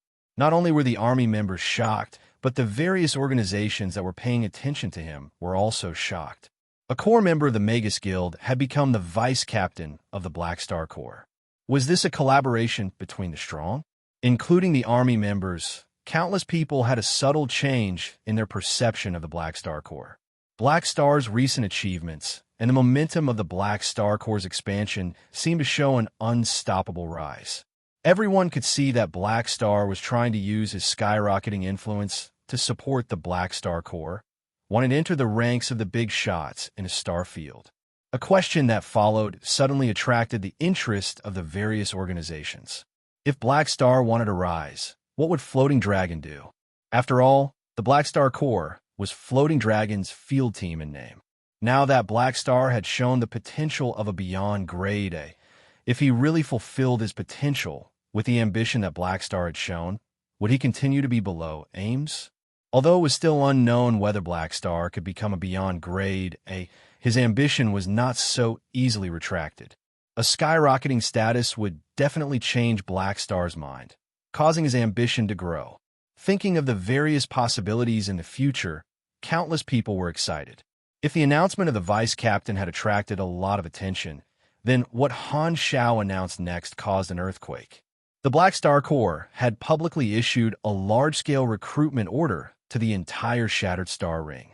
Han Shao was prepared to make use of the beyond grade A seed to recruit a large number of talents. He believed that there were plenty of people who were willing to bet that he could become a beyond grade A super. Joining at this time was more important than joining a ready-made beyond grade A organization. It was equivalent to a partner in the early stages of a startup, with the possibility of becoming a core member of a beyond grade A organization in the future. Even if they lost the bet, they would only lose some time, and the loss would be within an acceptable range. This was a huge gamble that reaped huge profits. Following the call of the Black Star Corps, there were more than 10 star cluster regions in the Shattered Star Ring. Countless strong individuals, countless organizations. Chapter 678. The moment the Black Star Corps recruitment order was released, more than half of the star field went into an uproar. In just 10 days, Philip had received countless resumes from all over the Shattered Star Ring. Using this wave of public opinion, the number of applicants this time far exceeded any previous recruitment. The target was not limited to mercenaries. As long as they were not wanted, they would be treated equally. Philip eliminated the weaker applicants and selected the first batch of talents. There were a total of 1 million of them, which was even more than the total number of people in the Black Star Corps. This directly increased the number of people in the army by a few times. The 1 million people were only the first batch of rookies and was not the final result. Han Shao did not plan to control the scale this time. With his strength and fame, he already had the qualifications to form a super large organization. He planned to make use of this opportunity to gain some benefits. Now is not the time to consider whether a large-scale expansion would cause indigestion. This recruitment was not only for the talents, but also for the rise of the Black Star Corps. The more sensational the response, the higher the position of the Black Star Corps in the entire star field. This would allow the recruitment result to be combined with one's fame, leaving a deep impression in the hearts of countless organizations and becoming a famous organization in the Shattered Star Ring. The Black Star Corps was still a far cry from large star cluster-level organizations in terms of strength and foundation. However, this did not hinder him from increasing the fame of his faction first. This would be very beneficial for his future development. From Han Zhao's perspective, this was not considered a waste of public opinion. The first batch of talents recruited mostly had some fame in their respective regions and were not ordinary people. At least 60% of them were elite galactic warriors who had experienced hundreds of battles, and the weakest was at grade C. Although there were not many supers, there were still a lot of them in the entire star field. Recently, the secret war had turned into a tug-of-war. Both sides did not have any big movements, so they had some free time to deal with the affairs of the organizations. Purple Crystal had always valued Han Zhao's potential and was happy to see the Black Star Corps take this opportunity to develop.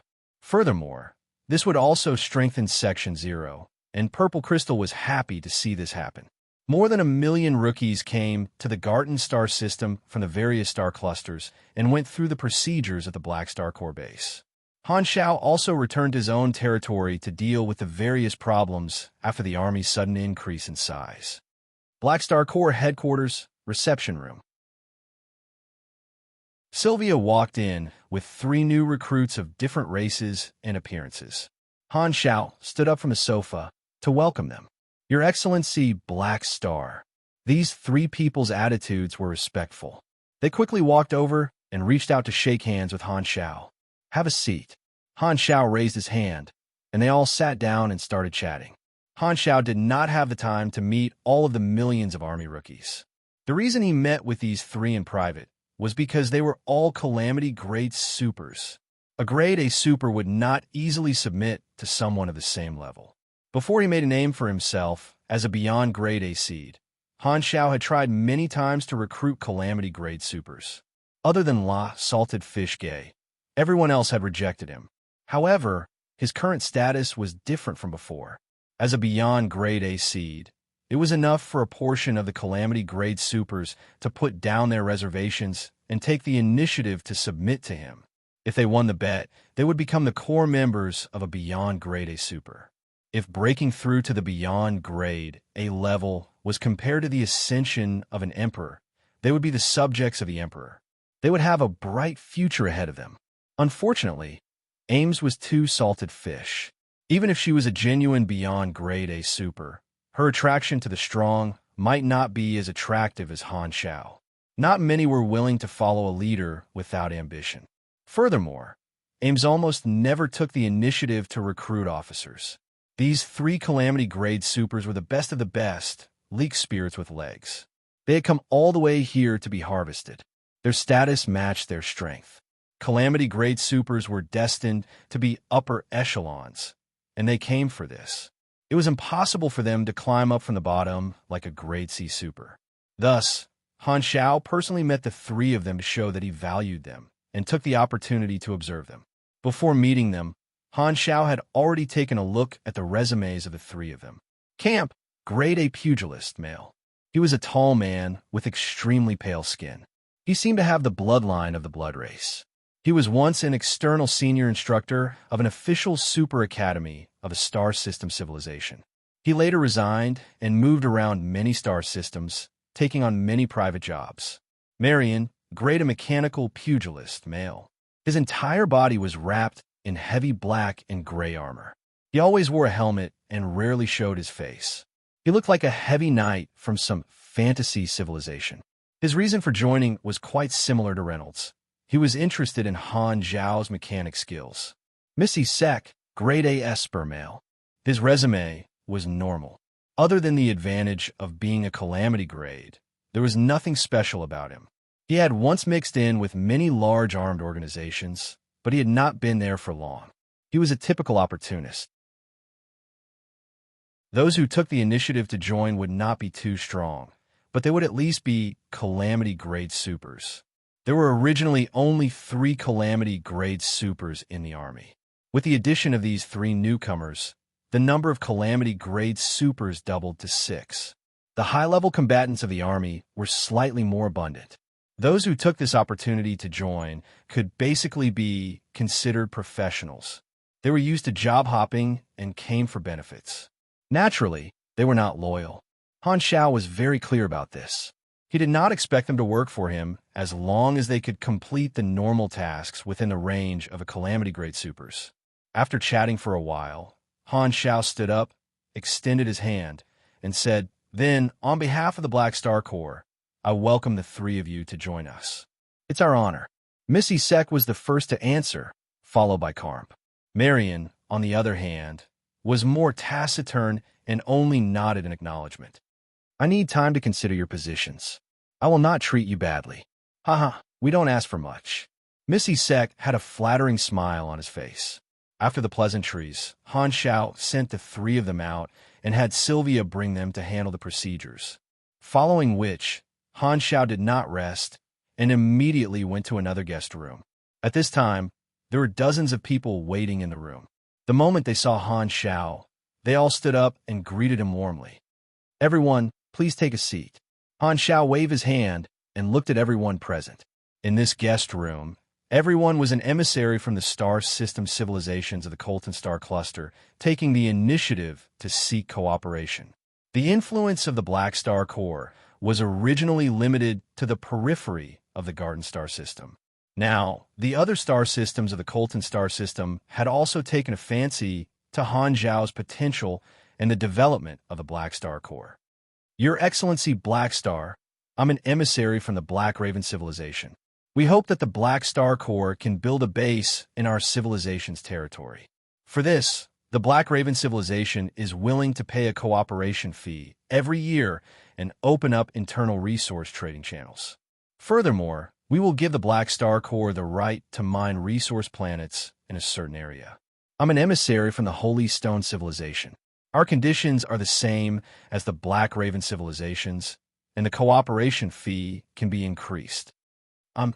Everyone introduced themselves one by one and gave their own price, only hoping that the Black Star Corps would expand their business to their territory. This was equivalent to them taking the initiative to help Han Xiao expand his forces.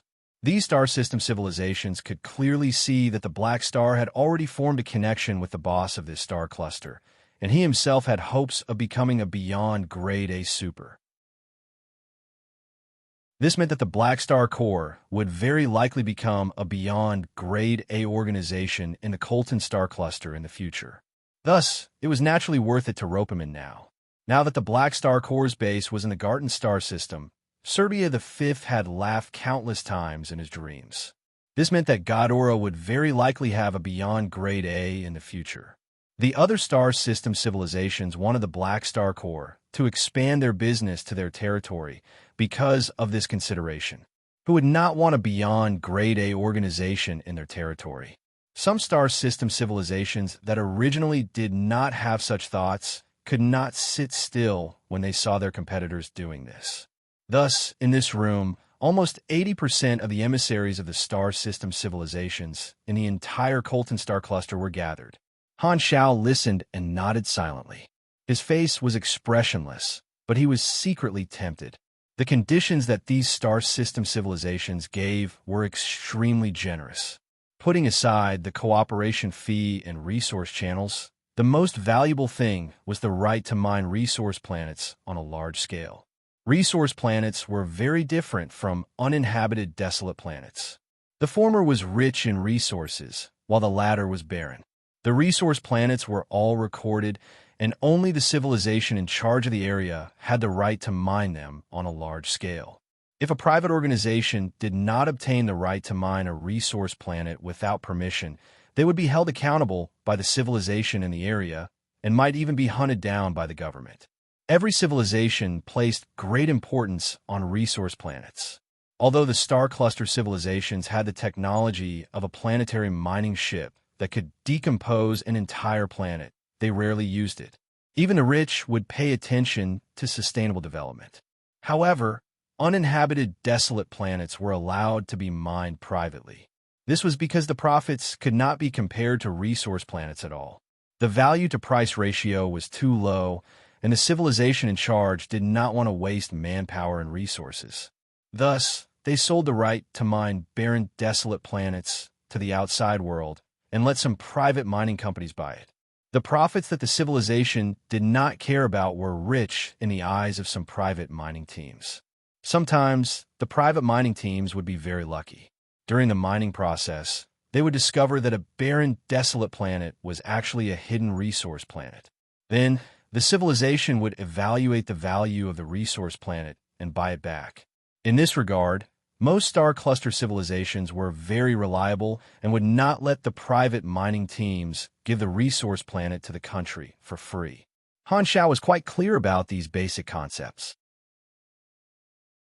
In his previous life, in the later versions, even the organizations formed by players could buy the right to mine the resources from the civilizations. With a clear comparison, Han Xiao was very clear about the value of the right to mine resource planets on a large scale. It was equivalent to the star system civilizations taking out a small piece of the cake and giving it to him. This was a huge profit that could easily be in the billions. This was a piece of fertile land. TSK, I worked so hard to get that little bit of money. I can easily mine a resource planet and earn tens of thousands of times more. Why would I still be a mercenary? Han Xiao could not help but complain. Indeed, building a civilization was the most profitable business.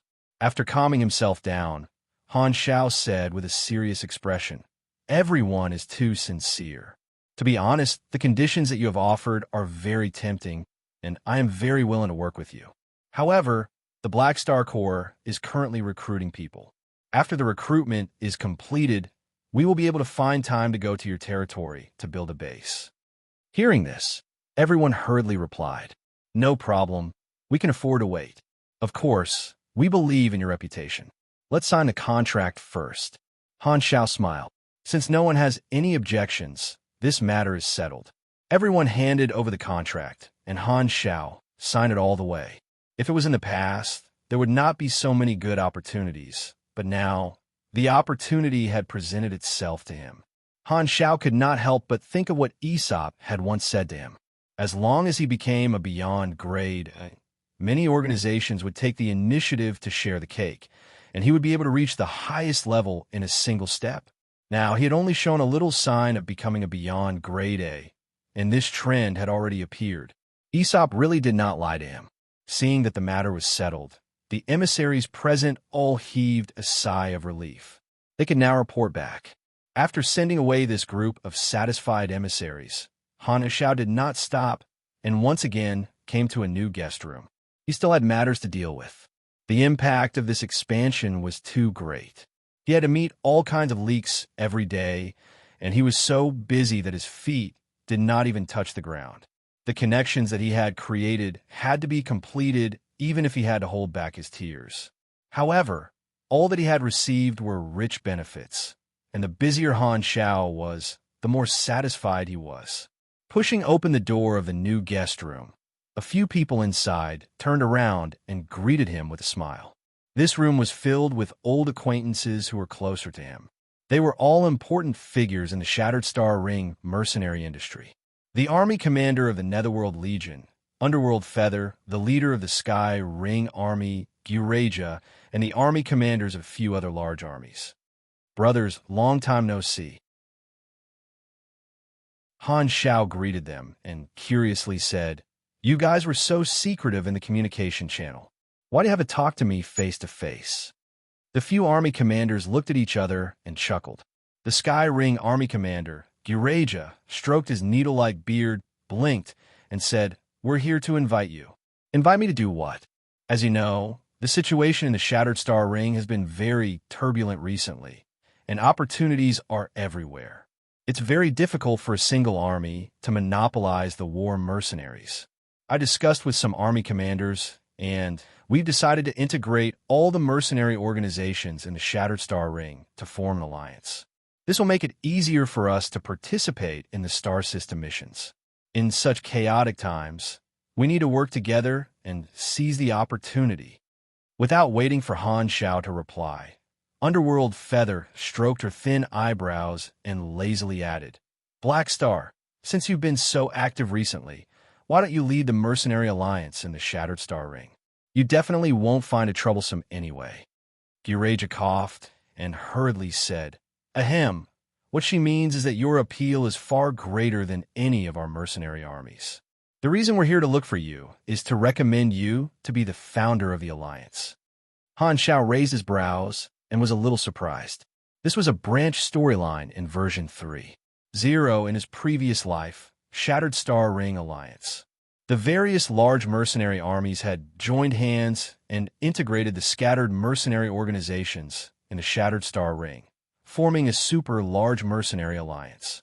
They had developed together and became a very popular faction among the players. He did not expect that this group of army commanders would recommend him to be the leader. He had actually interfered in this storyline in such a way.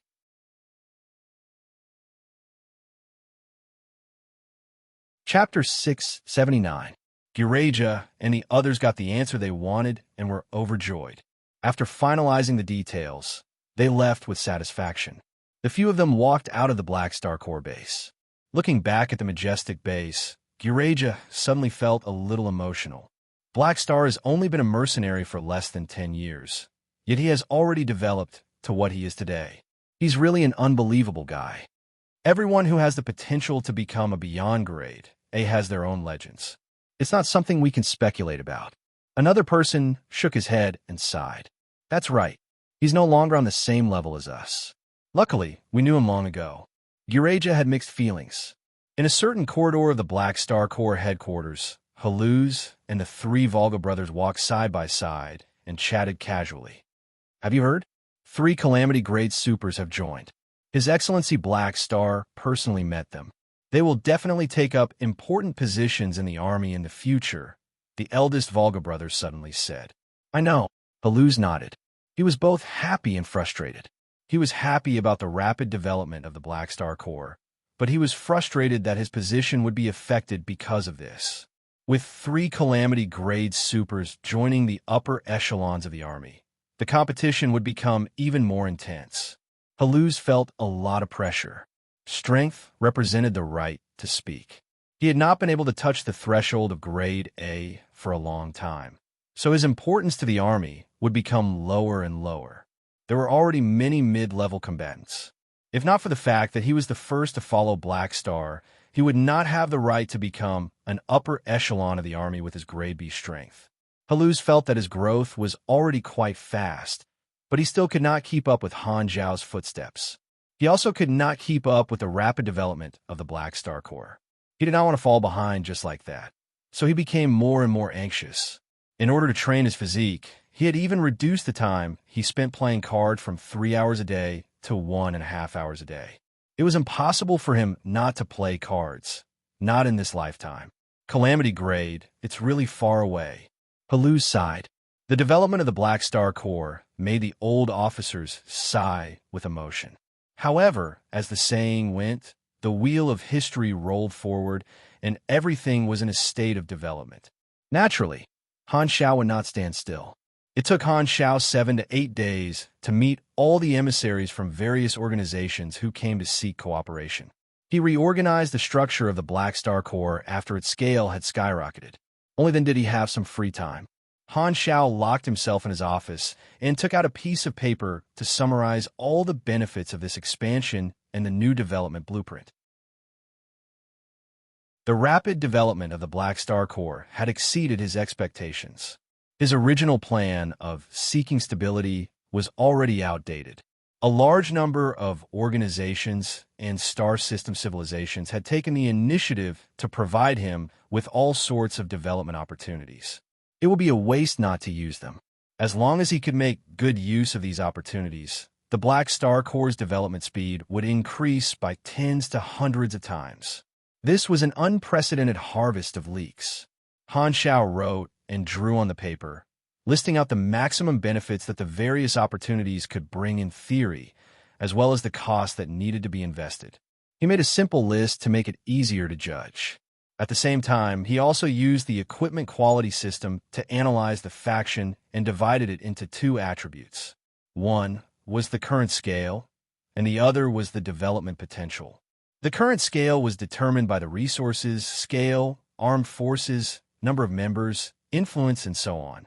The development potential was determined by the connections, allies, business scope, long-term profits, development opportunities, and so on. Han Zhao first took out a reference object to evaluate the Black Star Corps. He evaluated the Bloodshed Land as orange, current scale, and orange development potential. With that as the basis, he began to analyze the Black Star Corps. Not counting the players before this large-scale expansion, the Black Star Corps' business was limited to a few star systems, and its scale was between dark green and light blue. Now, it should be light purple. After Philip recruits the second and third batches of people, it should be able to stabilize at purple grade. Han Xiao pondered as he spun the pen in his hand. In terms of development potential, my reputation as a beyond grade AC belongs to orange grade. The Secret War is the channel to build a bridge with the Amethyst civilization, which is also orange grade. The contracts with the various star system civilizations are orange grade. Leading the establishment of a mercenary alliance is pink grade. Together with my connections, potential, and other factors, on average, the total development potential of the faction is orange grade. Han Xiao looked at the list on the paper and nodded. This would allow him to understand the development of the Black Star Corps more directly. As long as he could fulfill the orange development potential, he would be able to quickly pass the purple grade and enter the pink grade. Once his scale reached pink, he would be a famous star field level organization. Although it was still a distance away from the Bloodshed Land, it would be a true super large organization. Han Xiao began to plan the development of the various opportunities. The star system civilizations invited me to build a sub-base. This is a way to expand my territory. The manpower I recruited can be put to good use immediately. I can send them to new star systems and expand the scope of my business. I can also send some of them to develop resource planets. This will solve the problem of the organization's transformation. Other than employment and war, there will also be more resource-gathering businesses. The sources of profit will be more diverse. If I don't have enough manpower, I can also pull in the Blue Star people to make up the numbers and let some of them become galactic residents first. Furthermore, mining seems to be the strength of those bugs. With my reputation in the Black Spirit race, I should be able to find a large amount of high-quality labor. Han Xiao made a tick behind Star System Civilization. Leading the establishment of the Shattered Star Ring Mercenary Alliance is also very simple. My large-scale expansion will increase my influence, and it will be a hot topic in the Shattered Star Ring. With the support of the other large armies, as long as I raise my arm, it won't be a problem to gather the members of the alliance. The next step is just a matter of time. Han Xiao came up with plans one by one and very quickly created the prototype of the new development blueprint. He put down the pen, picked up the paper, and shook it. A satisfied smile appeared on his face. Han Xiao memorized the contents of the paper. Then, with a pinch of his finger, the paper turned into dust. When version 3.0 is released, the changes in the Black Star Corps will probably shock the players.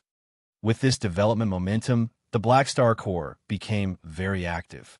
They recruited many times, and the number of members gradually approached 10 million.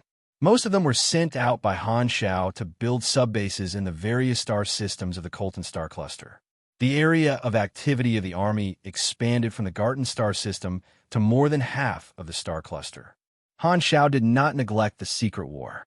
After dealing with the matters of the expansion, he returned to the battlefield and continued to fight with Bloodshed Land. As the leader, he fought for the Amethyst civilization on the front lines, and a large number of new members behind him were managing the business and increasing their forces. The sudden increase in manpower was enough to support such a two-front operation and contribute to the development of the Black Star Corps. As the momentum of the expansion passed, the storm of public opinion caused by the Beyond Grade, a seed, gradually cooled down.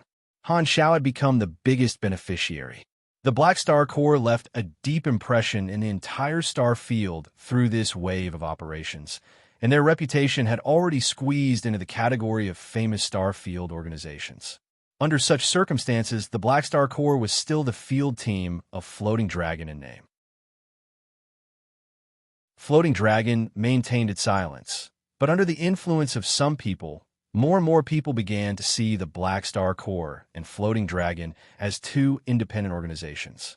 The public opinion also began to show signs of separating the two sides. The storm stirred up by Han Xiao had a far-reaching impact.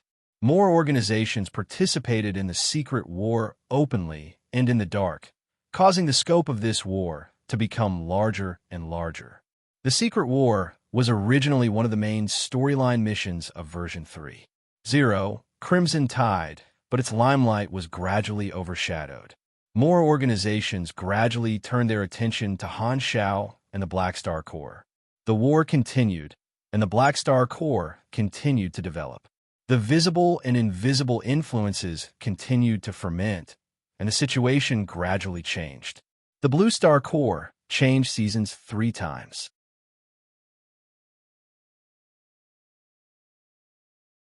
Chapter 680. In the center of Floating Dragon Island, Ames Palace. At this time, 2 people were standing outside the palace, one in front and one behind. One of them was Aesop, and behind him was a tall, purple-haired human beauty. Her skin was slightly blue, and her facial features were soft. She was wearing seductive eyeshadow, blinking her big watery eyes as she looked at the palace nervously. "Vilna, you don't have to be so nervous. It's just a meeting with Ames." Aesop glanced at the purple-haired beauty and said helplessly with an old voice, This is the first time I've seen a living beyond grade A super. What kind of person is Her Excellency Dragon Emperor? The rumors here all say that she's very controlling. Is that true?" Vilna bit her lips softly. Her hands were clasped together, and her fingers were intertwined. "Of course not. This is a rumor that only started a few years ago, specifically slandering Ames. The source is Black Star. Sigh, let's not talk about this for now." Aesop seemed to have thought of something, shook his head, and sighed. "Anyway, Ames is very easygoing. This is the first time you've seen her after joining Floating Dragon Island. Leave a good impression on her." I'll try my best." Vilna still did not have much confidence. She took a deep breath and calmed herself down. Walking into the palace, Aesop asked the guards and found out Ames' location. He brought Vilna all the way to an open space, and they could hear the sound of energy clashing from afar. As they got closer, Vilna realized that 2 people were fighting in this open space, and there was a third person watching from the side. She looked at the field, and her eyes were immediately locked onto by the 2 parties. In the field, Ames was personally teaching Hela. Her fingertips were moving the light green force field barrier, which was spinning in the air. Her black dress was like a blooming lotus, and a pair of long white legs could be vaguely seen. Hela's face was cold, and a thick dark red aura surrounded her body, bombarding Ames' force field time and time again. Ames maintained the strength of her force field at grade B. Even so, her control was still very precise, and Hela was in danger. "Stop, someone's coming." Ames suddenly stopped and floated to the ground.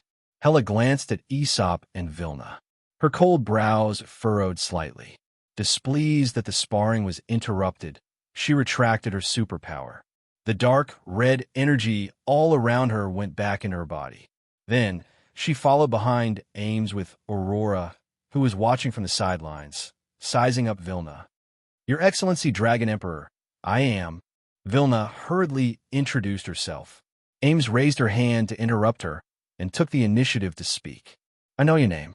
Since you're Aesop's friend, just stay here and see what you can do. I don't have any requirements." "Oh, okay." Vilna was flattered. "You seem a little nervous." Ames raised her eyebrows slightly. "You're the first beyond grade A I've ever seen. I'm your idol." "Tui, what I mean is you're my admirer." Vilna's face turned red. "Don't be nervous. Beyond grade A is nothing.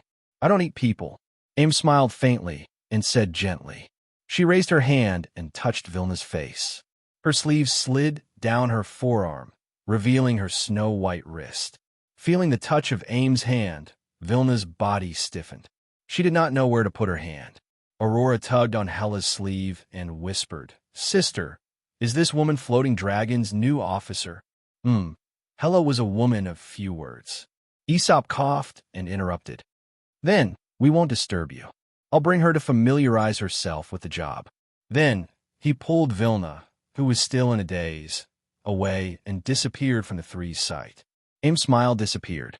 Looking in the direction Vilna left, she remained silent with a complicated expression. I heard that this new officer was called over by Aesop from another star field. She seems to be very important. I wonder why she's here." Aurora was curious. Hela brushed aside her red hair and said calmly, "Aesop is grooming a new officer to take over Han Zhao's position in the future. Han Zhao won't leave, right? Sister Ames is so nice to him." Aurora could not help but say, "Humph, there have been so many rumors in the past few years. Who knows how many people have been secretly spreading rumors, wanting to separate Han Zhao and Floating Dragon." Hela pursed her lips. "Plus, don't I know him well? If he really becomes a beyond grade A super, he'll definitely make his forces take another step forward.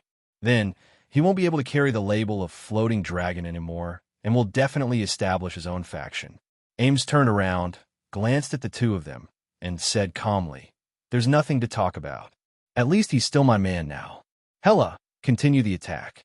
3 years had passed, and Ames was no longer hesitant. She was waiting for Han Zhao's choice. The three of them stopped chatting and continued the actual combat training. On the other side, Aesop pulled Vilna out of the palace. This time, Vilna finally came back to her senses and exclaimed, "The Dragon Emperor is so approachable. She's completely different from what the rumors say." Aesop heard this and shook his head helplessly. In the past 3 years, many people had been manipulating public opinion to slander the Dragon Emperor, wanting to make Ames into a strong and controlling person. Their goal was to sow discord between Black Star and the Dragon Emperor. Over the past 3 years, Black Star's reputation had become more and more stable, and the Black Star Corps had also digested their expansion.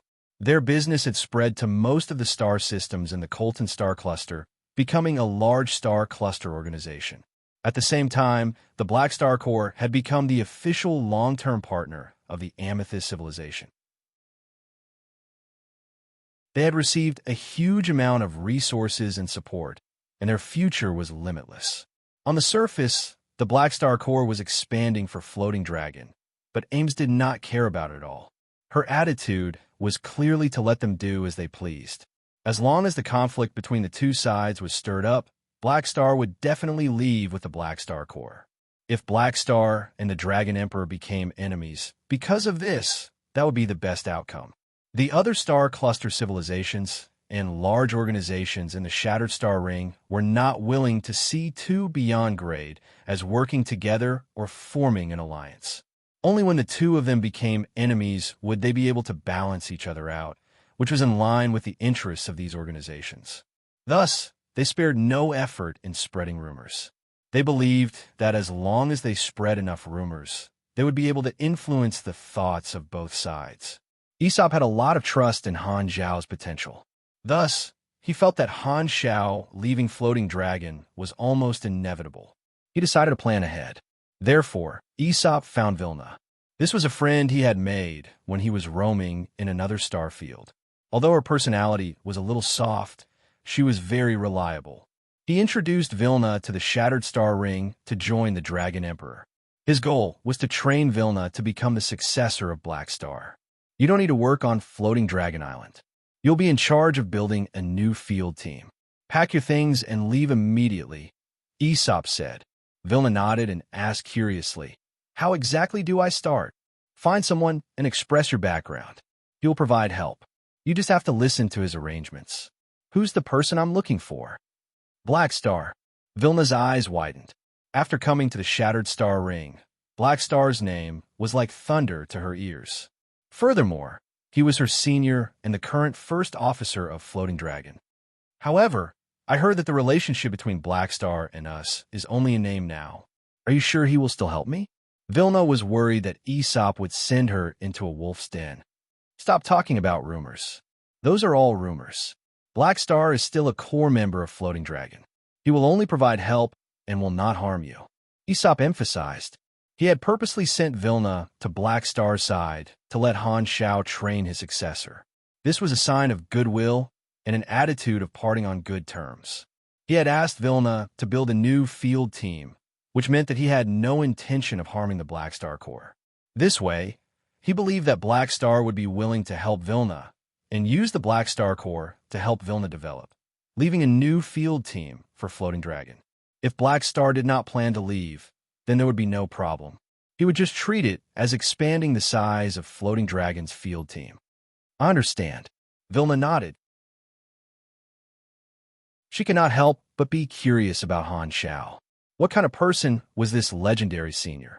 At the same time, in the desolate universe belt next to the Sol Cluster and Colton Star Cluster, an intense battle was going on.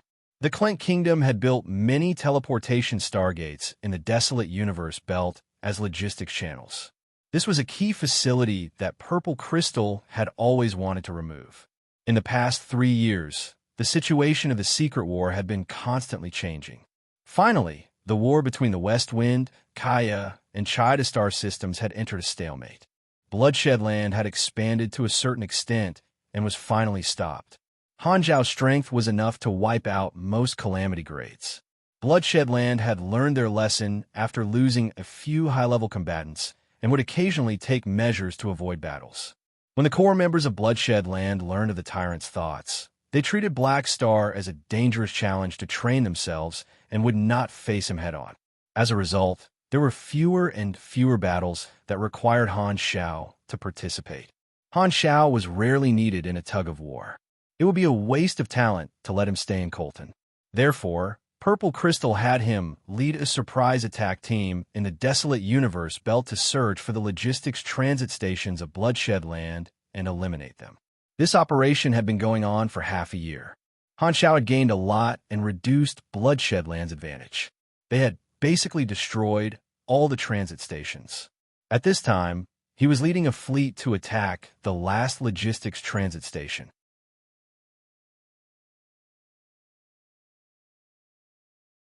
Chapter 681.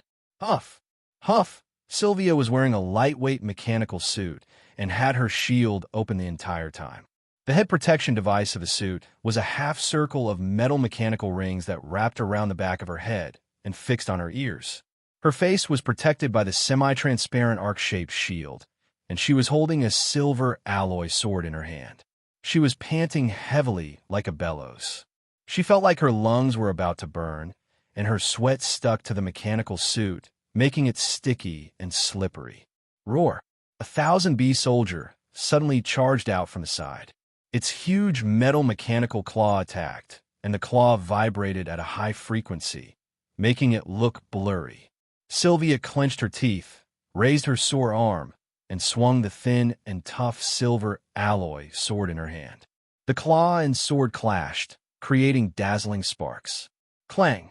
The light but tough mechanical suit buzzed and increased its output. Sylvia's speed suddenly increased, and she quickly changed her attack. She spun the sword and stabbed it toward the 1000B soldier from a strange angle. Mechanical force flashed on the alloy sword, and a bright yellow light flowed on the blade, instantly stabbing into the body of this 1000B soldier. Bang! A thick yellow beam of light pierced through the 1000B soldier's body and came out from its back, leaving behind a huge bloody hole. This 1000B soldier was blown away and fell to the metal ground, dying instantly. Around it were countless 1000B soldier corpses and destroyed cannons. This was the surface battlefield of one of the satellite fortresses in the Bloodshed Land's logistics transit station. A landing team was struggling to advance toward the core energy furnace of the satellite fortress. 1000B soldiers swarmed in from all directions, and the two sides fought fiercely. Wherever they passed, they left behind a trail of corpses. Sylvia had countless comrades around her, either firing with heavy cannons or blocking with electromagnetic shields. She was also a member of the landing team, protecting the flanks.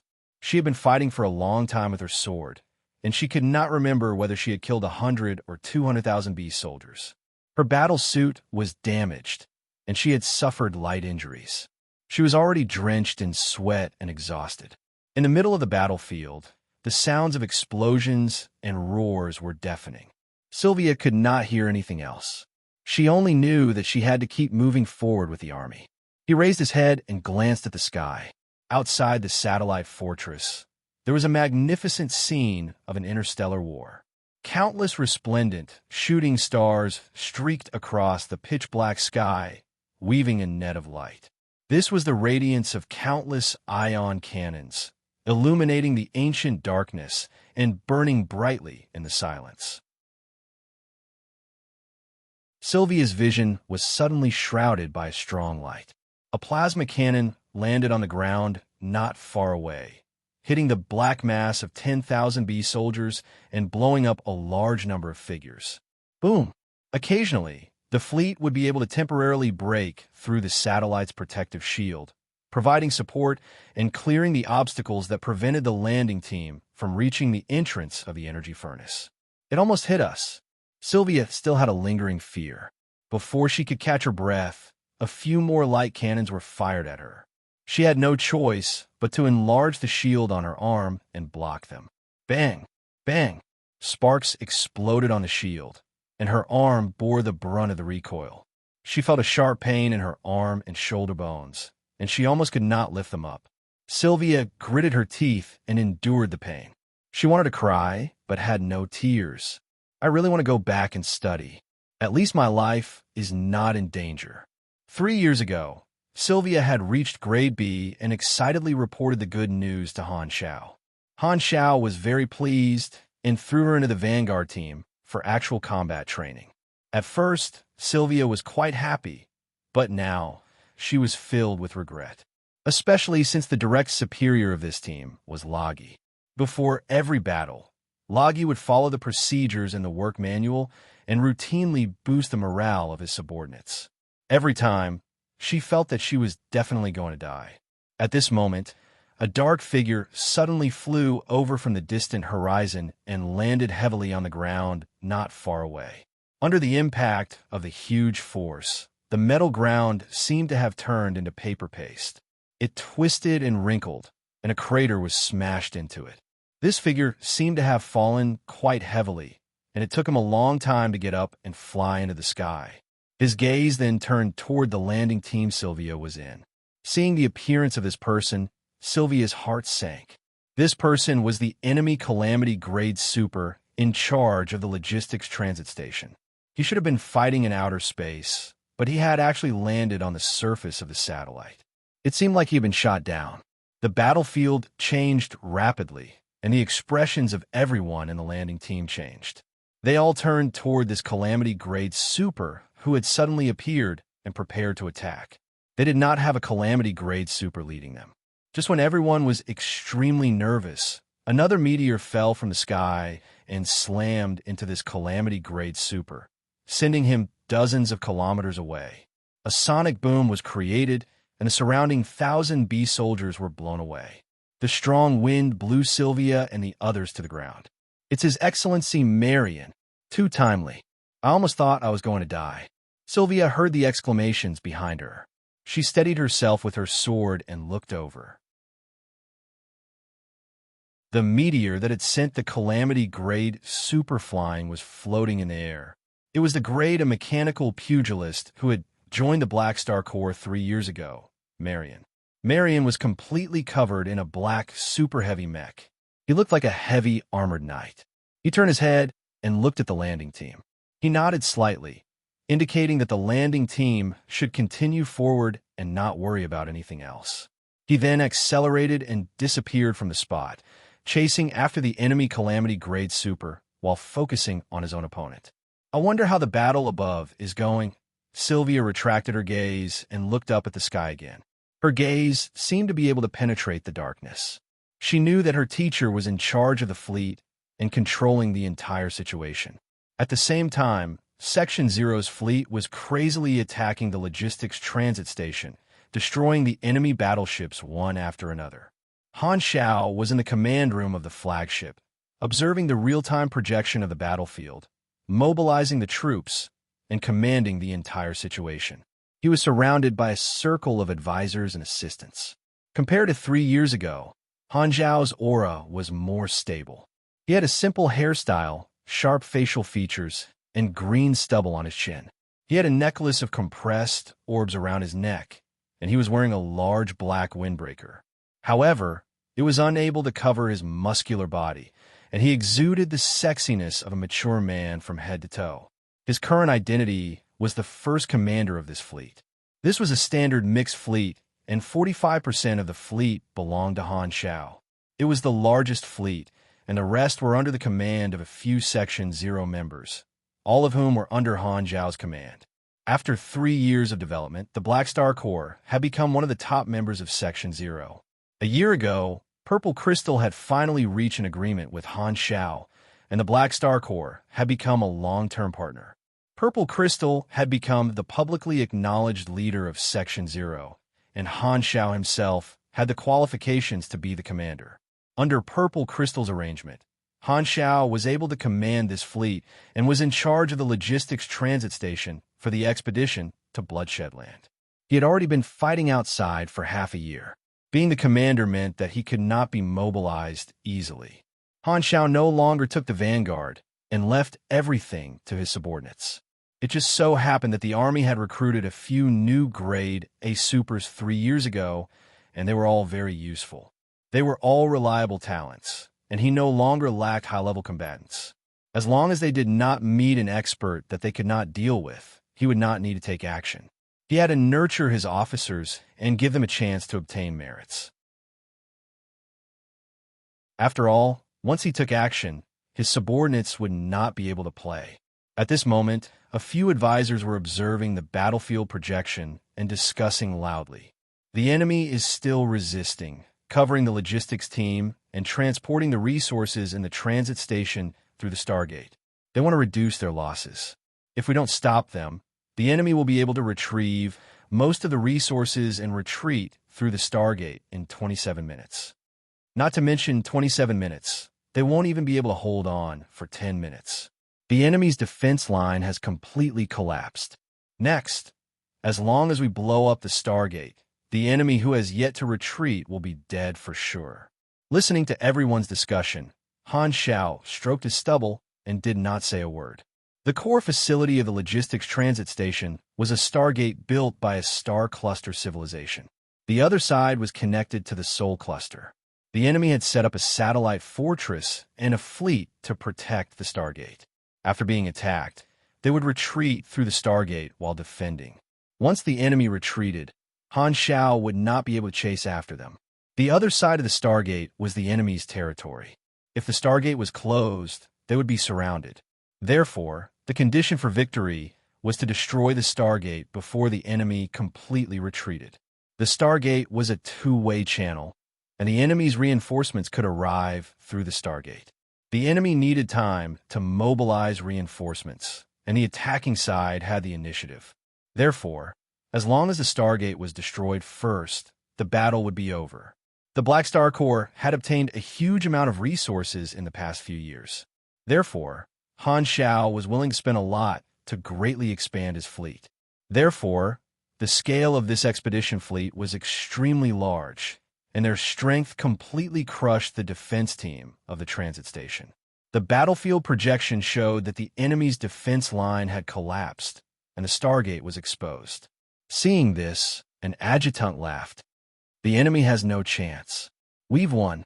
As soon as he said that, the blue vortex in the center of the Stargate rippled and spat out battleships one after another. The reinforcements of the Bloodshed Land had arrived and immediately joined the battle, blocking the attacks of the fleet. Han Shao speechlessly glanced at the deputy who spoke. This person had an awkward expression, coughed, avoided Han Zhao's gaze, and pretended to stare at the battlefield projection with a focused expression that said, "I'm analyzing the situation, don't disturb me. This is why I don't want to talk when the wind is blowing." Han Shao sighed.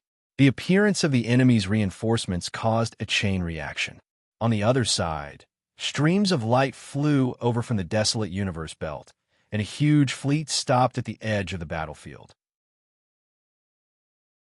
Together with the reinforcements of the Bloodshed Land, they surrounded Han Zhao's fleet. An ambush. Everyone's expression changed. "Oh, it seems like this logistics transit station is a trap." Han Shao raised his brows, and his face was calm. He was not surprised at all. The battle had gone so smoothly, and he had long noticed the problem. With so many logistics transit stations destroyed by him, how could the Bloodshed Land not respond? The model of the battleship of this ambush fleet was completely different from the Bloodshed Lands. This was a fleet belonging to another organization. Over the past 3 years, organizations that wanted to strangle him in the cradle had secretly allied with the Bloodshed Land and participated in the secret war. Han Xiao had already encountered more than 10 ambushes and traps specifically targeted at him. He was already used to it, and every day that he was not assassinated felt like something was missing. Beep beep. This time, the flagship received a video message from the ambush fleet. A man with metallic skin appeared on the screen. His entire body looked like it was made of metal, and his expression was murderous. Black Star, come out and fight. TSK, this guy is here again. Han Xiao sighed.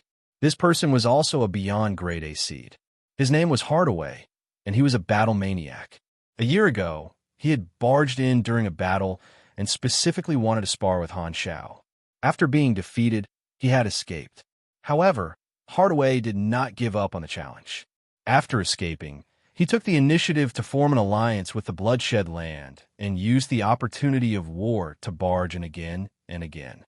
He treated Han Xiao as a target to train himself and kept on fighting. Furthermore, when he saw that the situation was not good, he ran away extremely quickly. In Han Xiao's eyes, he was just a troublemaker. Over the past 3 years, Han Xiao's list of connections had become longer, and at the same time, his enemies had increased as well. You guys take command.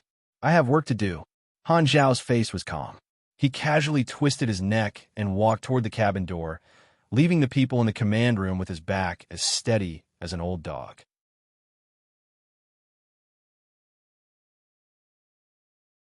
Chapter 682. The hatch opened, and a strong suction force suddenly stirred up a strong wind, trying to drag him out of the spaceship. Han Xiao used his mechanical force to stimulate the compressed orb, and nanoparticles flowed out like black sand all over his body. They quickly transformed and turned into a strengthened mountain ape mechanical suit. He moved his limbs and jumped out of the spaceship. Blue flames spurted out from the thrusters, and he turned into a meteor and sped toward the rear. The expedition force was pincered from the front and back. At the same time, they exchanged fire with the Bloodshed Land reinforcements and the enemy's ambush forces. The deputy took over the commander's job and told the rear team to resist the ambush forces while the front team continued to attack the Stargate. Destroying the Stargate was still the key to winning this battle. Han Xiao's goal was to deal with the high-level combatants of the ambush forces. After failing assassination attempts time and time again, he had already proven how difficult he was to deal with. If the enemy did not have a reliable strategy, they would not have tried to assassinate him. He also wanted to see what kind of new assassination package the enemy had prepared for him this time, and he was a little excited. The galactic battlefield was filled with crisscrossing laser cannons. Han Xiao moved and dodged while flying at high speed, easily avoiding the ion cannons. Not long after, he arrived at the edge of the ambush forces. A stream of light flew over from the enemy's formation. It was Hardaway who had challenged him. Hardaway was an old opponent. He did not like to talk and did not want to give Han Xiao time to release the mech army. The moment he saw Han Xiao, he did not waste any time and charged forward with the iron head hammer like a mini meteorite. Han Xiao was not afraid of the sudden attack.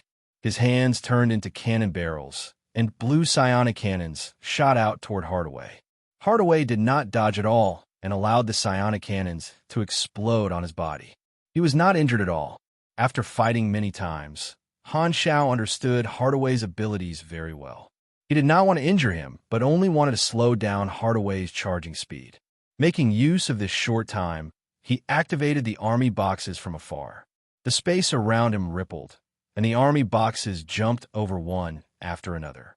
The door of the crate opened, and countless compressed orbs rapidly expanded into a mechanical torrent, filling up the small area almost instantly. The densely packed mech legion had reached a scale of 3 million. In the past 3 years, the Black Star Corps had earned a lot. Han Xiao had plenty of funds to strengthen and expand the mech legion multiple times. Now, even the most common cannon fodder-level mechanical soldier was made of high-grade alloy materials. Its armor and defense were much higher than 3 years ago. The increase in base stats made the various bonuses even more impressive.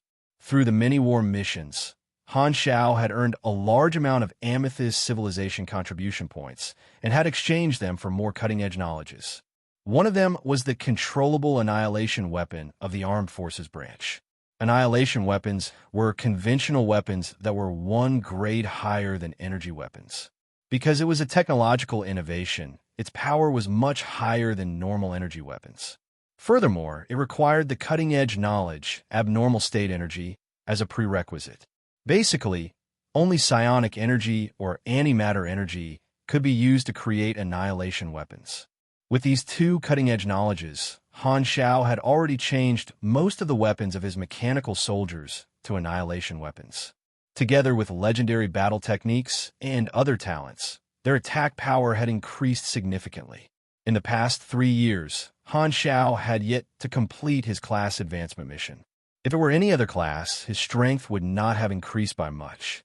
However, the advantage of the mechanic class was that as long as he had money to burn, even if his strength reached a bottleneck, he could still steadily increase his strength.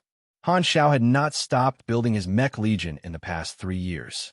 He realized that other than having money, he had another huge advantage, which was that he had far more time than the players. The mechanic class happened to be a class that needed time to build all kinds of equipment. As long as he had money and a liver, increasing his strength would be as easy as drinking water. Among the 5 superclasses, only the mage class could be compared to the mechanic class in this aspect.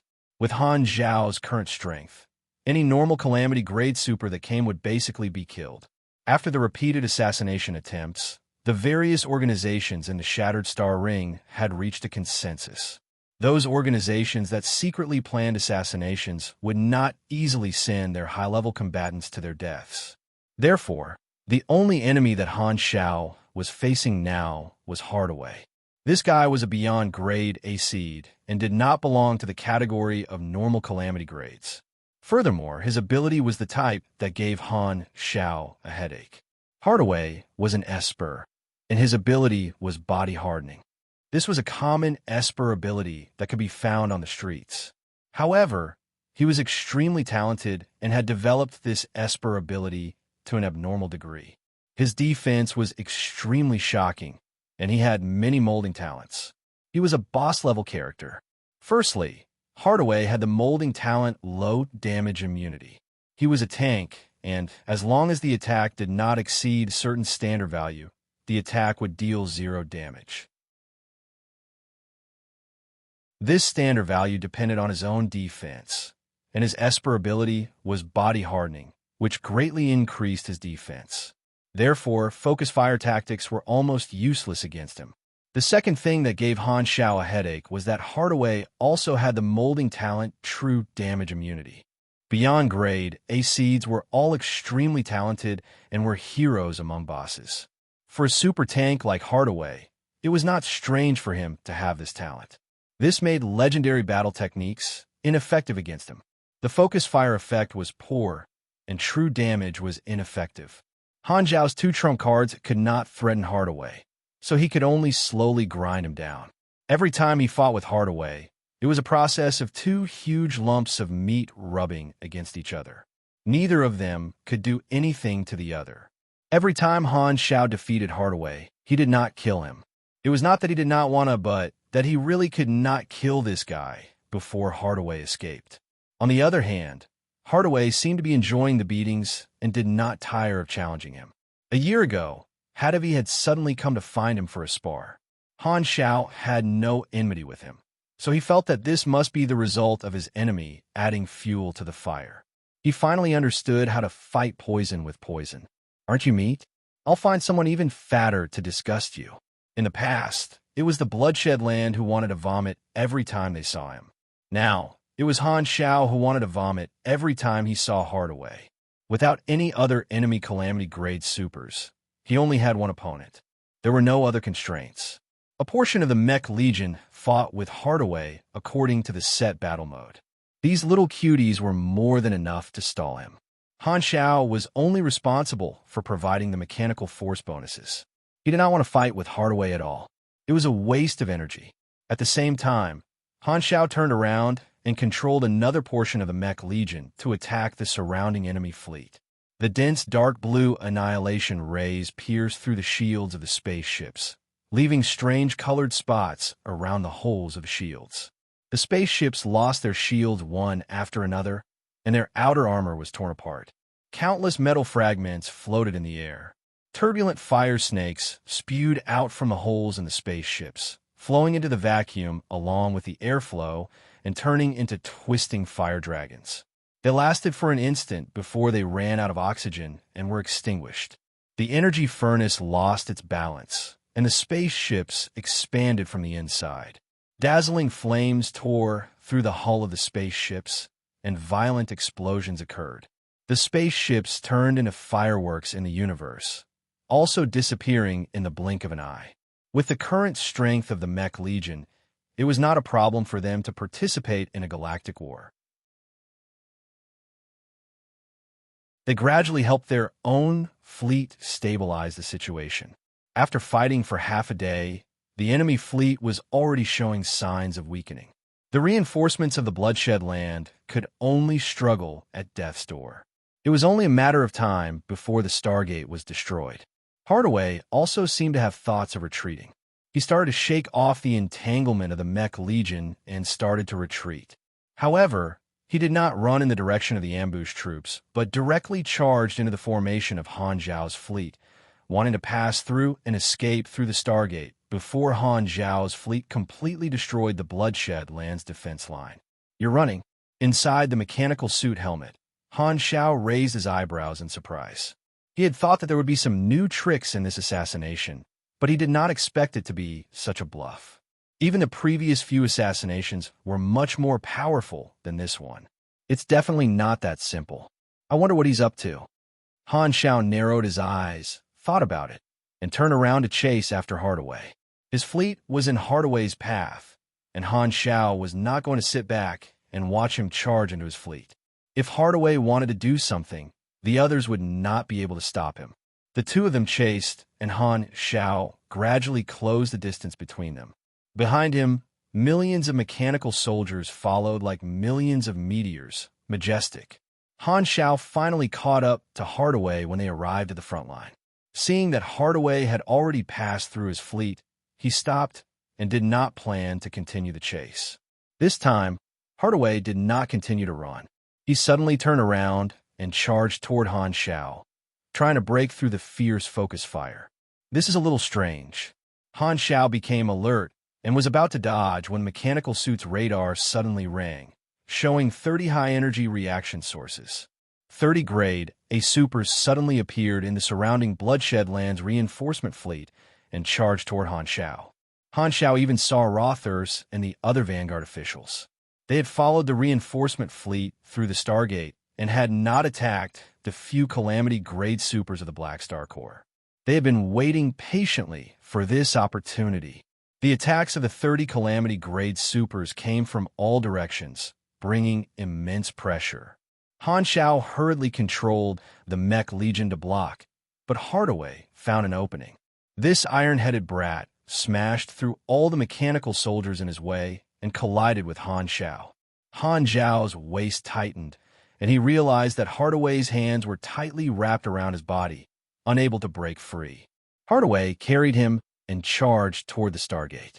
The 30 Calamity-grade supers ignored the harassment of the Mech Legion and bombarded Hardaway with attacks one after another, madly increasing his speed. The surrounding Bloodshed Land fleets gave up all attacks and desperately defended against the attacks of Han Zhao's fleet, desperately protecting the Stargate. Seeing this, Han Zhao's brain worked quickly, and he immediately understood the other party's entire plan. This is for Hardaway to pretend to ambush me, force me to fight, and then pretend to retreat, leading me near the Stargate. The other dozens of Calamity-grade supers secretly returned to the Sol cluster from the 3 border star systems and waited for orders with the reinforcements. The Bloodshed Land knows that I will attack the last logistics transit station, so this is a trap they deliberately exposed. Their goal is to let these Calamity-grade supers follow the reinforcements to this battlefield through the Stargate. Their goal is not to kill me, but to help Hardaway control me and send me into the Stargate. On the other side of the Stargate was the Soul Cluster, which was the headquarters of the Clint Kingdom and Bloodshed Land. Ah, I get it. You want to lure me into your territory. This way, I will be isolated and helpless, and you can slowly torture me. Even if you can't kill me, you can easily capture me alive. Han Xiao felt a headache. These little bastards really have imagination. Are they trying to elope with me? Hardaway's physique could easily withstand the continuous bombardment, and his flying speed became faster and faster. The Bloodshed Land battleships along the way opened a path for him, and the blue vortex in the center of the Stargate expanded rapidly in Han Zhao's vision, getting closer and closer. Seeing that the strategy was about to succeed, Hardaway could not help but send a voice message to Han Xiao, who was right in front of him. When we reach the Soul Cluster, let's have a good fight again. By the way, do you want me to ask them to bring your Mech Legion over as well? That way, we can have a good fight. Hardaway's tone was sincere. Han Zhao's mouth twitched. You're quite King sincere. Since you like to fight with me so much, let go of me if you have the guts. As long as you don't run away, I'll fight with you until you're satisfied. No, fighting is one thing. I don't want to die. Hardaway shook his head, increased the strength of his arms, and tightly hugged Han Zhao's waist, stubbornly flying with Han Xiao. You really think highly of me? Han Xiao was speechless. To be honest, he did not have any grudges against Hardaway. Hardaway was not interested in the secret war at all and only wanted to find him a fight. As the saying went, no discord, no concord. The two of them had clashed so many times, and they were both beyond grade A seeds. Sometimes they would even chat while fighting.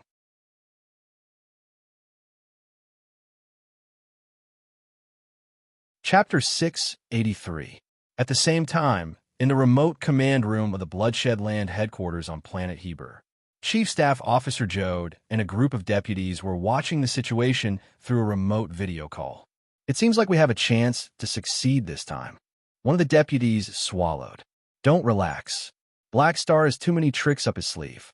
Before he enters the Stargate, no one can let down their guard. Jode's tone was grave. This kidnapping operation was his idea. In the past 3 years, Black Star had fought with the frontline troops of the Bloodshed Land hundreds of times. He had thought of many methods, but all of them had been resolved by Han Xiao. This strong enemy was both strong and difficult to kill. He was almost invincible at the Calamity grade level, which gave him a headache. However, Jode was not discouraged. Instead, he followed the tyrant's instructions and treated dealing with Black Star as a test. Coincidentally, Black Star had been leading a team to eliminate the logistics transit stations in the desolate universe belt for the past half a year. Jode had an idea and decided to set up this trap to try and kidnap Black Star to the Soul Cluster. As long as they succeeded, even if they could not kill Black Star, they would be able to control him. The Soul Star Cluster was their headquarters, and Black Star did not have any helpers. He was alone and had nowhere to run. Once Black Star fell into their hands, Clint would be more than happy to use all kinds of methods to control Black Star. Purple Crystal would lose a beyond grade A seed with a bright future, and the potential stock they had invested in would become Clint's people. It did not matter who came first. This way, he would not need His Excellency Tyrant's help to get rid of a rising star of the Shattered Star Ring. He would feel a sense of accomplishment, and His Excellency Tyrant would definitely value him more. Of course, all of this was based on the premise that he could kidnap Black Star. Jode stared at Han Xiao on the screen, ready to give orders to the Calamity grades present at any time. In his eyes, Han Xiao was already a boss-like existence. His current attitude coincidentally coincided with the attitude of the players when they were fighting boss-like. He was prepared to deal with Han Zhao's next stage state at any time. In the battlefield near the Stargate, from the 30 Calamity grade supers brazenly attacking to Han Xiao being carried by Hardaway to the Stargate, only a few seconds had passed. The attacks of Rothers and the other 30 Calamity grades attacked Hardaway's back time and time again, increasing his speed. He was getting closer and closer to the Stargate. Han Xiao circulated his energy throughout his body. Every cell in his body was like a reactor operating at full power, spewing out surging energy that turned into icy cold void energy that quickly spread throughout his limbs and bones. It was as if his body was immersed in icy water. The void energy burned fiercely on the surface of his body, turning into a silver-gray flame. Inside the mechanical suit helmet, the whites of Han Zhao's eyes were dyed into the color of obsidian, and his pupils became the size of rice grains. He instantly entered the void molt state, and his attributes increased by a large margin. The void attribute of his energy was also amplified. Hardaway's hands suddenly hugged nothing, and Han Zhao disappeared without a trace. Everyone, stay alert. Black Star might appear nearby at any time. Secret mages who have mastered space magic immediately sense his dimension and route. The moment he appears, restrict his movements. Jode immediately ordered in the remote command channel. He was already prepared. After being together for more than 3 years, both sides knew each other very well. When Jode was setting up the plan, he had already considered the various methods of Black Star. Although he did not know that Han Zhao's teleportation ability was advanced void travel, he had seen it many times. After asking various supers, he roughly understood the theory behind it and understood how to restrict some of Han Zhao's abilities. Among the 30 Calamity-grade supers lying in ambush, Jode had specially arranged a few secret mages who practiced space magic. These people had already prepared spell models, and the staff, orbs, spell books, and other casting tools in their hands were emitting magic radiance.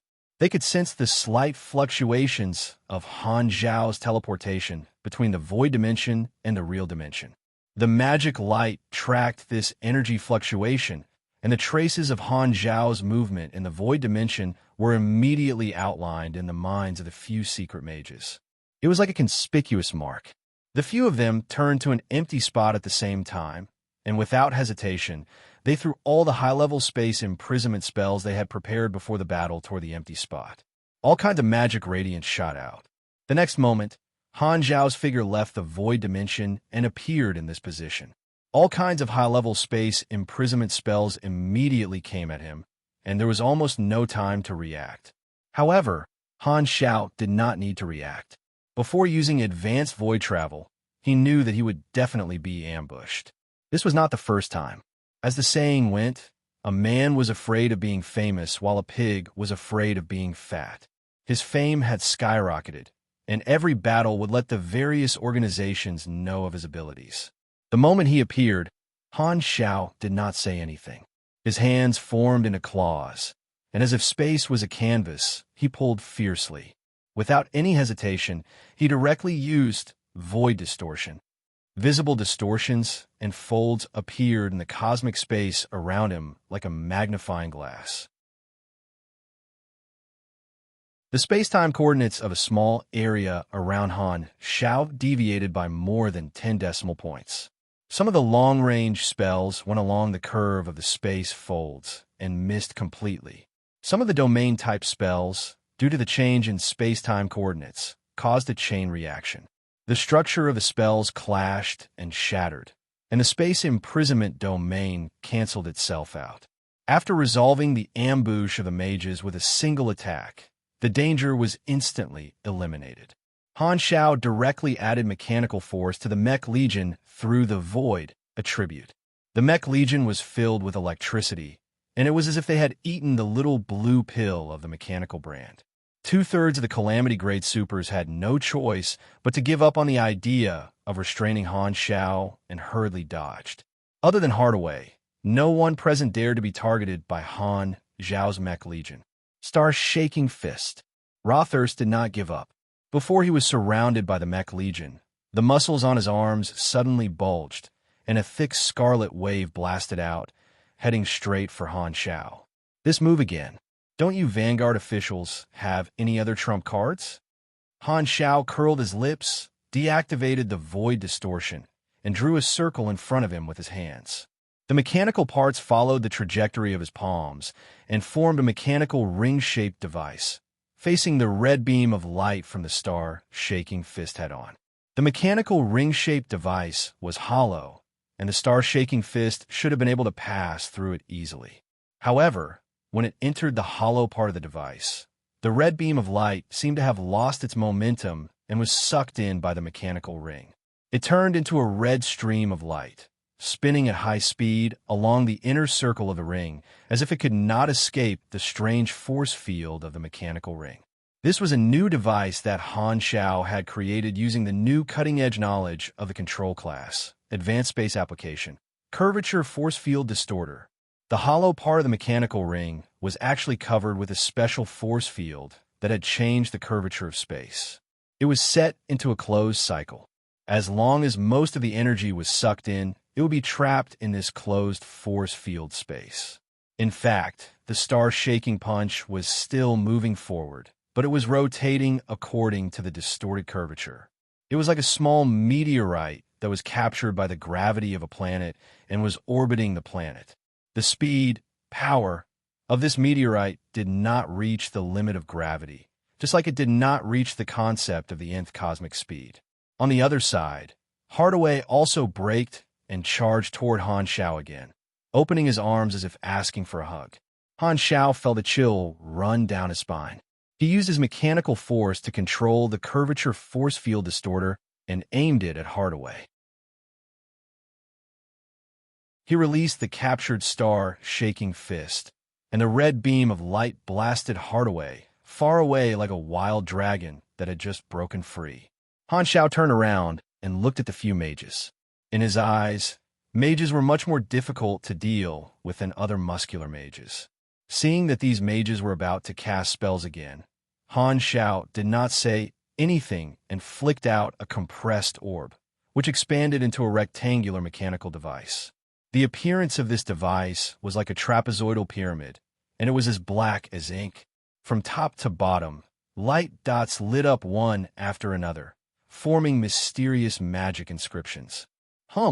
There was clearly no sound in the vacuum of space, but the mages felt as if they were in the middle of an ocean. The roaring sound of the waves was deafening. This was the vibration of magic energy. In the senses of the mages, the magic energy around them became violent and difficult to control. The magic energy that they could control like their own arms also showed signs of being blocked. Their expressions changed. This thing is enough to make you mages suffer. Han Xiao chuckled. This mechanical device was called the Magic Tide Generator. It could interfere with the magic elements in a certain area, causing them to become chaotic and violent. It was a mechanical device specially made to deal with mages. According to the terminology, all mages within the range of the magic tide would have their casting speed reduced and the power of their spells weakened.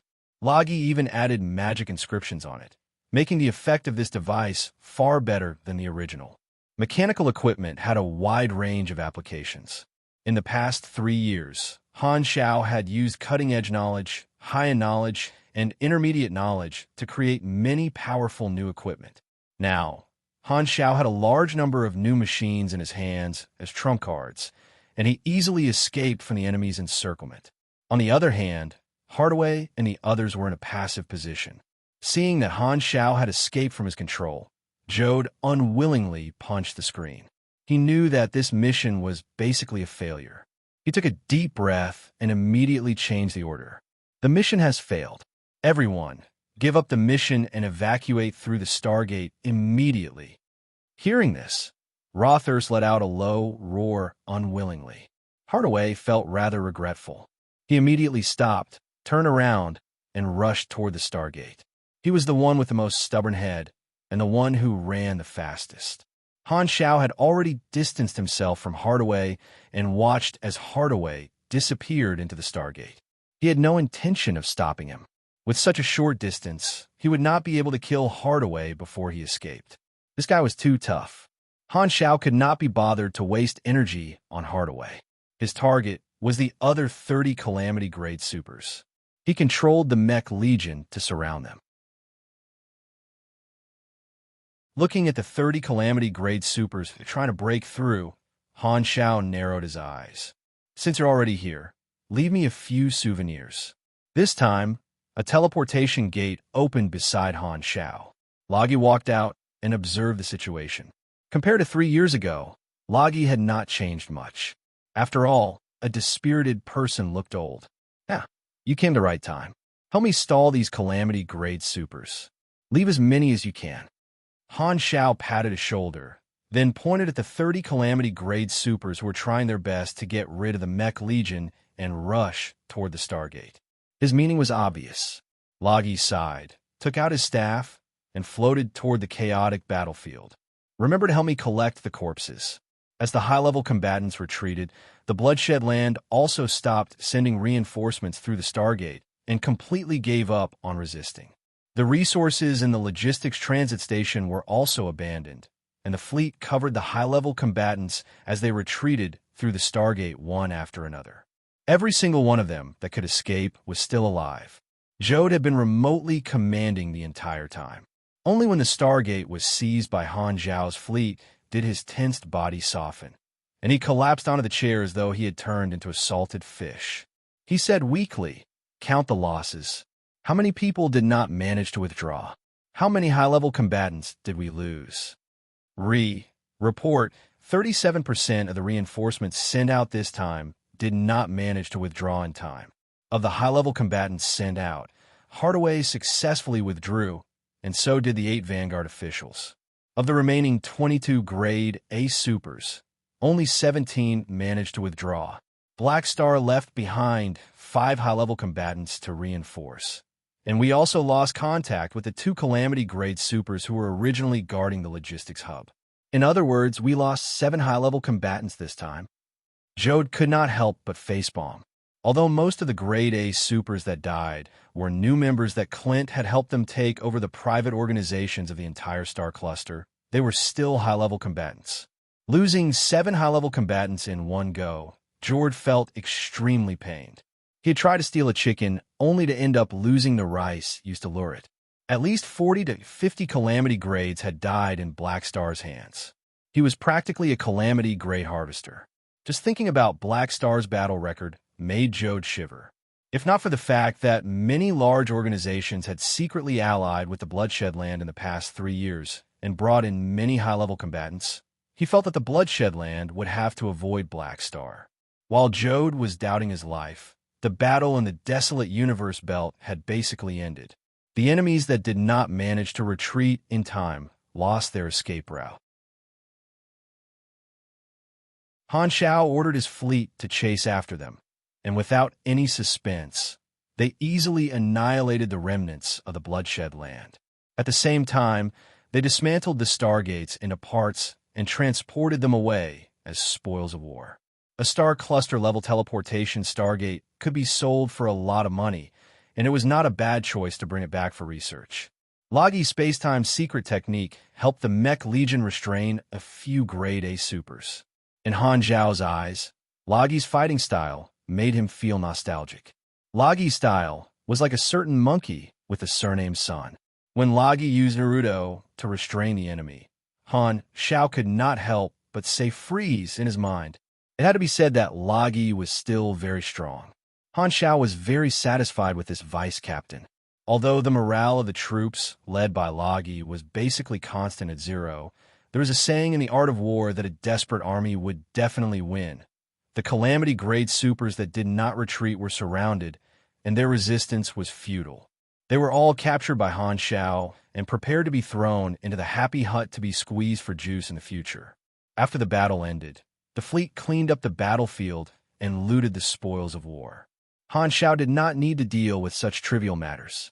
He retrieved the Mech Legion and returned to the machinery modification room in the flagship. He let the automated mechanical arms repair the damage of the various mechanical soldiers. He then took off the Mountain 8 mechanical suit to repair it as a leisure activity after the battle. Beep beep. This time, his communicator rang. Han Xiao picked it up, and Rao's projection appeared in front of him. "Your adjutant has submitted the report. You guys did very well this time. It's another great victory worth celebrating." Ralph had a smile on his face. He was in a good mood. Han Xiao took a look, then turned around to repair his mechanical suit. He casually replied, "Bloodshed Land ambushed me again. This time, in order to kidnap me, They mobilized quite a number of senior Calamity-grade supers in Westwind, Kaya, and Chida. Their strongholds should be quite empty now. You guys can take the opportunity to sneak in. We will consider this suggestion. Is there anything else? If there's nothing else, I'm hanging up. Don't disturb me while I'm repairing things. Han Xiao did not even turn around. After 3 years of contact, Ralph had already been added to the list of high-quality contacts by Han Xiao. The two of them were very familiar with each other, and their attitude was much more casual when communicating in private. Furthermore, Ralph was no longer his superior. He had become a long-term partner of the Amethyst civilization a year ago. Although he was still a member of Section 0, he was actually an independent partner. Ahem, have you forgotten? This is the last logistics transit station. You have already been fighting outside for half a year. The mission is complete, so you can come back. Coincidentally, there are no other important missions for you to take part in at the moment. I plan to give you a long vacation, Ralph said. Han Xiao paused, and his eyes sparkled.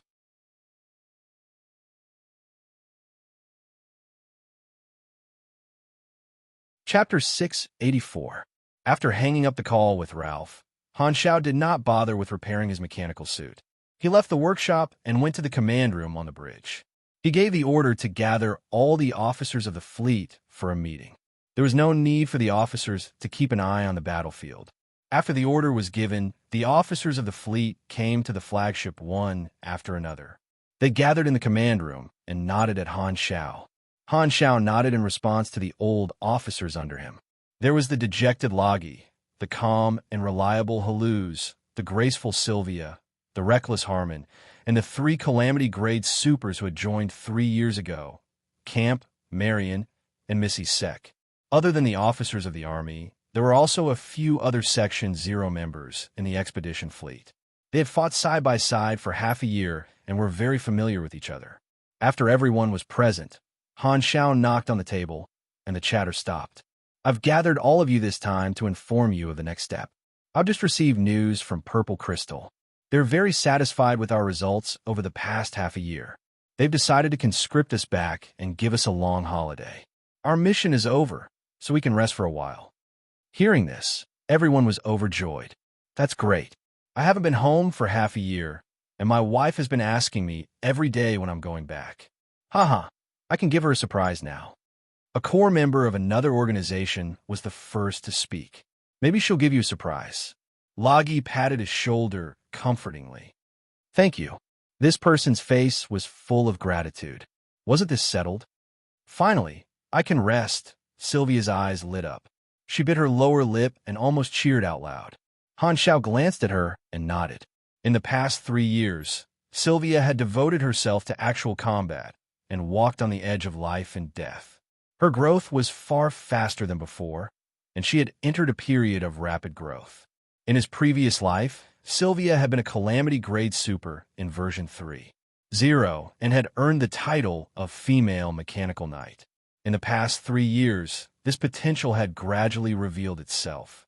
In the past, Sylvia had been very envious of Fu Ding's terrifying talent, and now she had also discovered a similar talent. Han Xiao reckoned that Sylvia might really be able to advance from B class to a class during the update period. She still had nearly 7 years to grow. However, Sylvia's biggest change was her appearance. Women change 18 times between childhood and womanhood. In the past 3 years, Sylvia had gradually grown up. She had a head of long brown curly hair, a tall figure, and snow-white skin. As the saying goes, a fair complexion can hide 100 ugliness. However, not only was she not ugly, her appearance was also very outstanding. Not only were her facial features beautiful, but when put together, they were that kind of pure and charming appearance. Her valiant temperament revealed a natural charm.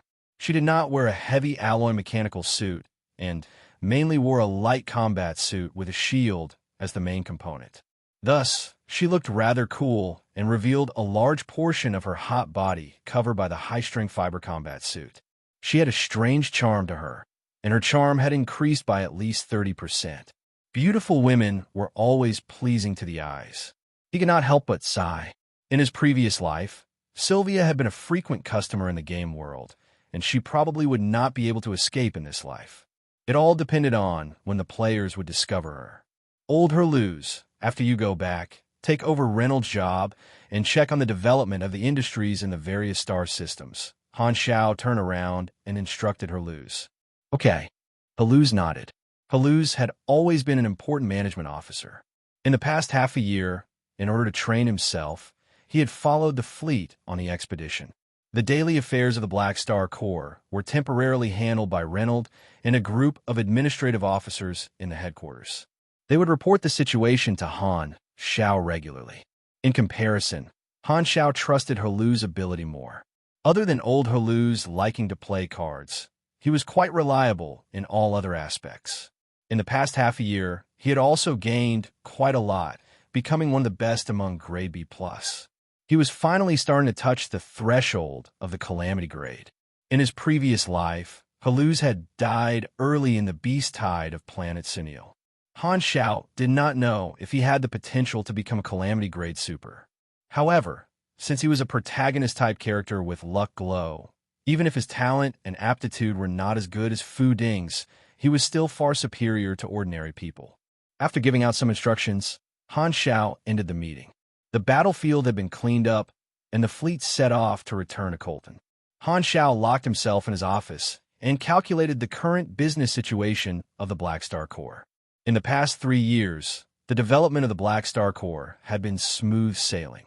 The importance of the mercenary business had dropped to third place, and the industry had gradually completed its transformation. It was no longer a mercenary group, but a large private armed organization. The original mercenary business had been separated and formed the mercenary division of the Black Star Corps. It followed the structure of a mercenary group and specialized in the mercenary business. Thus, it satisfied the wishes of many freelance mercenaries and did not lose many talents. Instead, it increased the attractiveness of the mercenaries. The Mercenary League in the Shattered Star Ring had been established but had not been officially announced. The Black Star Corps was currently one of the positions of the upper echelons. Sky Ring, Blades, and the other large armies were using Han Zhao's name to recruit people from all over the star field. At the same time, they also had to negotiate with the Mercenary Guild Alliance. This was a universe-level guild, and the Shattered Star Ring was only one of the divisions of the Mercenary Guild Alliance. If they wanted to establish an army, they had to go through the Mercenary Guild Alliance. The mercenary business had dropped to third place. The main business of the Black Star Corps was the long-term cooperation with Purple Crystal and the Secret War. The second most important business was mining. Dozens of star system civilizations had invited them to help them build bases in their territories and allow them to mine resource planets. The profit from this was the most terrifying and was the biggest source of income for the Black Star Corps. With bases built in dozens of star systems, the territory of the Black Star Corps had expanded to more than half of the Colton star cluster. With so many star systems being so far apart from each other, if they were to use their own funds to build a base, the expenditure would be enormous. Adding on the cost of maintenance, logistics, and so on, this would cause the financial flow of the army to become unhealthy. Although the contracts offered by these star system civilizations were not small, they were not enough to support the huge cost. Furthermore, if they wanted to mine resource planets, they would have to invest even more, recruit a large number of people, and manufacture or purchase all kinds of mining equipment. This was another terrifying cost. Although the star system civilizations would provide some support, they would not fully help the Black Star Corps to mine their own resource planets. They would only provide a certain amount of manpower and equipment so that the Black Star Corps could mine a resource planet. Mining resource planets required a huge amount of investment, and most organizations would not be able to afford it. If they only used the Army's funds to mine resource planets, the value of the mining rights of the resource planets would be extremely small, even with the help of the Black Spirit race. Although the Black Spirit race was good at mining, they were still very backward. After being killed on planet Sinil, their population had not recovered in just a few years.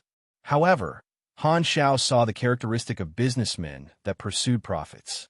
He publicized the mining rights contracts between the Black Star Corps and the various star system civilizations and opened them for public bidding. The target of the bidding was the financial groups of the entire star field. These financial groups were clear about the huge profits of resource planets, so they all flocked to them to seek cooperation. Of course, Han Xiao could not sell the mining rights of the civilizations, but it was not a problem to get people to cooperate. He could get the financial groups to provide the funds to help the Black Star Corps conduct large-scale, multi-planet mining, and the resources that were mined could be sold through the channels of these financial groups, allowing them to earn a commission.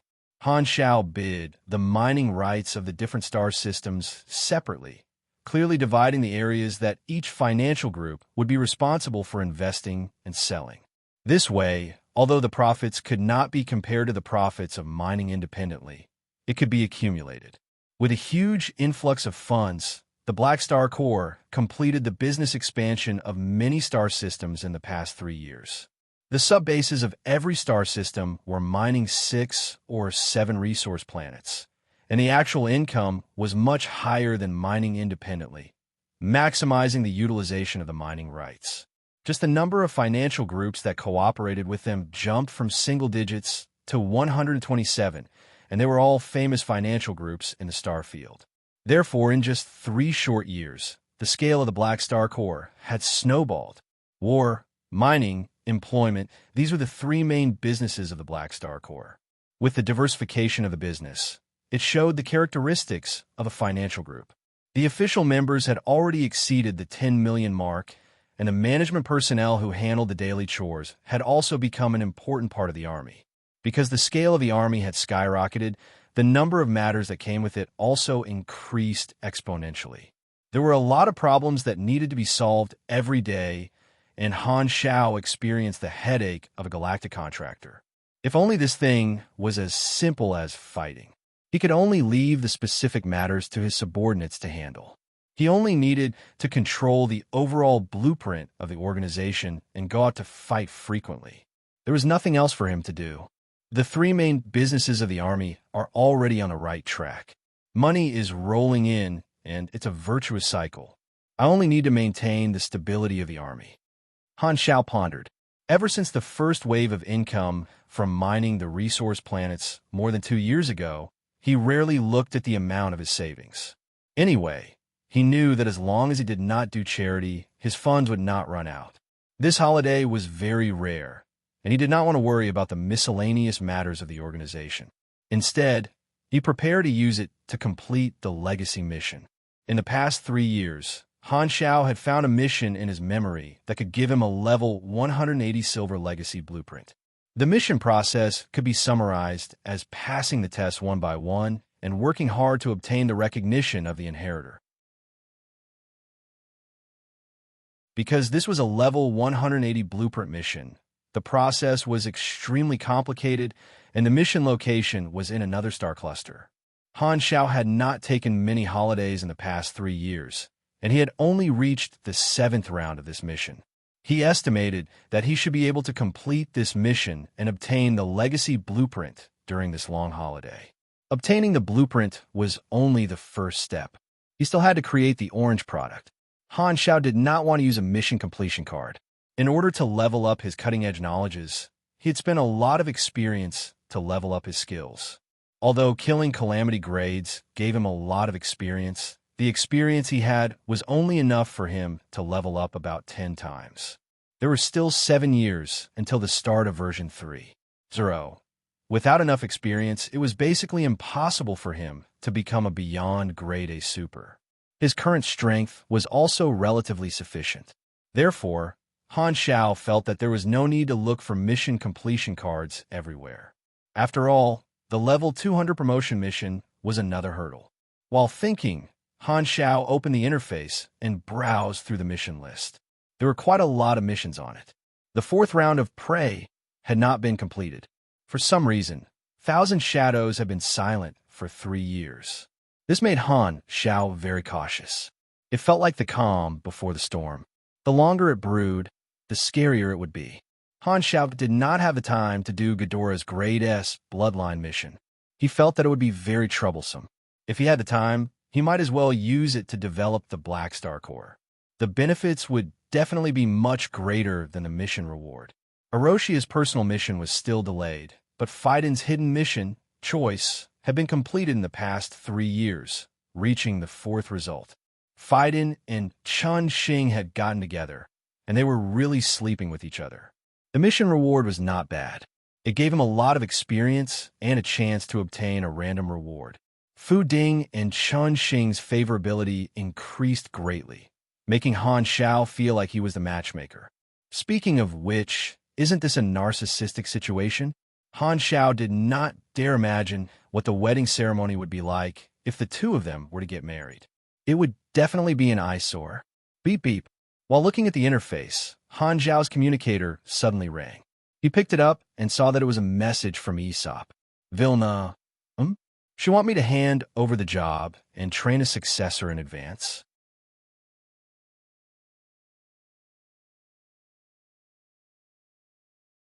Chapter 685. On the outer orbit of planet Golden Gate, a satellite that looked like a steel fortress was orbiting around it. This was the current headquarters of the Black Star Corps. It had been moved away from the surface of planet Golden Gate and turned into a mobile satellite fortress. It was many times larger than before, and there were many more facilities. Inside the satellite was the main body of the base, which was a space station like Uberly Hub. The surface was filled with defense facilities and ports. After spending 3 years, Han Xiao had turned most of the bases into satellite fortresses. Although the cost was high, he was now someone who owned a mine, so he did not feel the pinch at all. At this time, in a large port inside the base, a tall purple-haired beauty was pacing back and forth. She frequently looked in the direction of the port as if she was waiting for someone. Her hands were clasped in front of her, and her fingers were twisted together. Her beautiful face was full of nervousness and anxiety. It was Vilna. 10 days ago, she had listened to Aesop's orders and come to the headquarters of the Black Star Corps to wait for Han Xiao. Today was the day that Han Xiao would return, and Vilna had come to the port early to wait.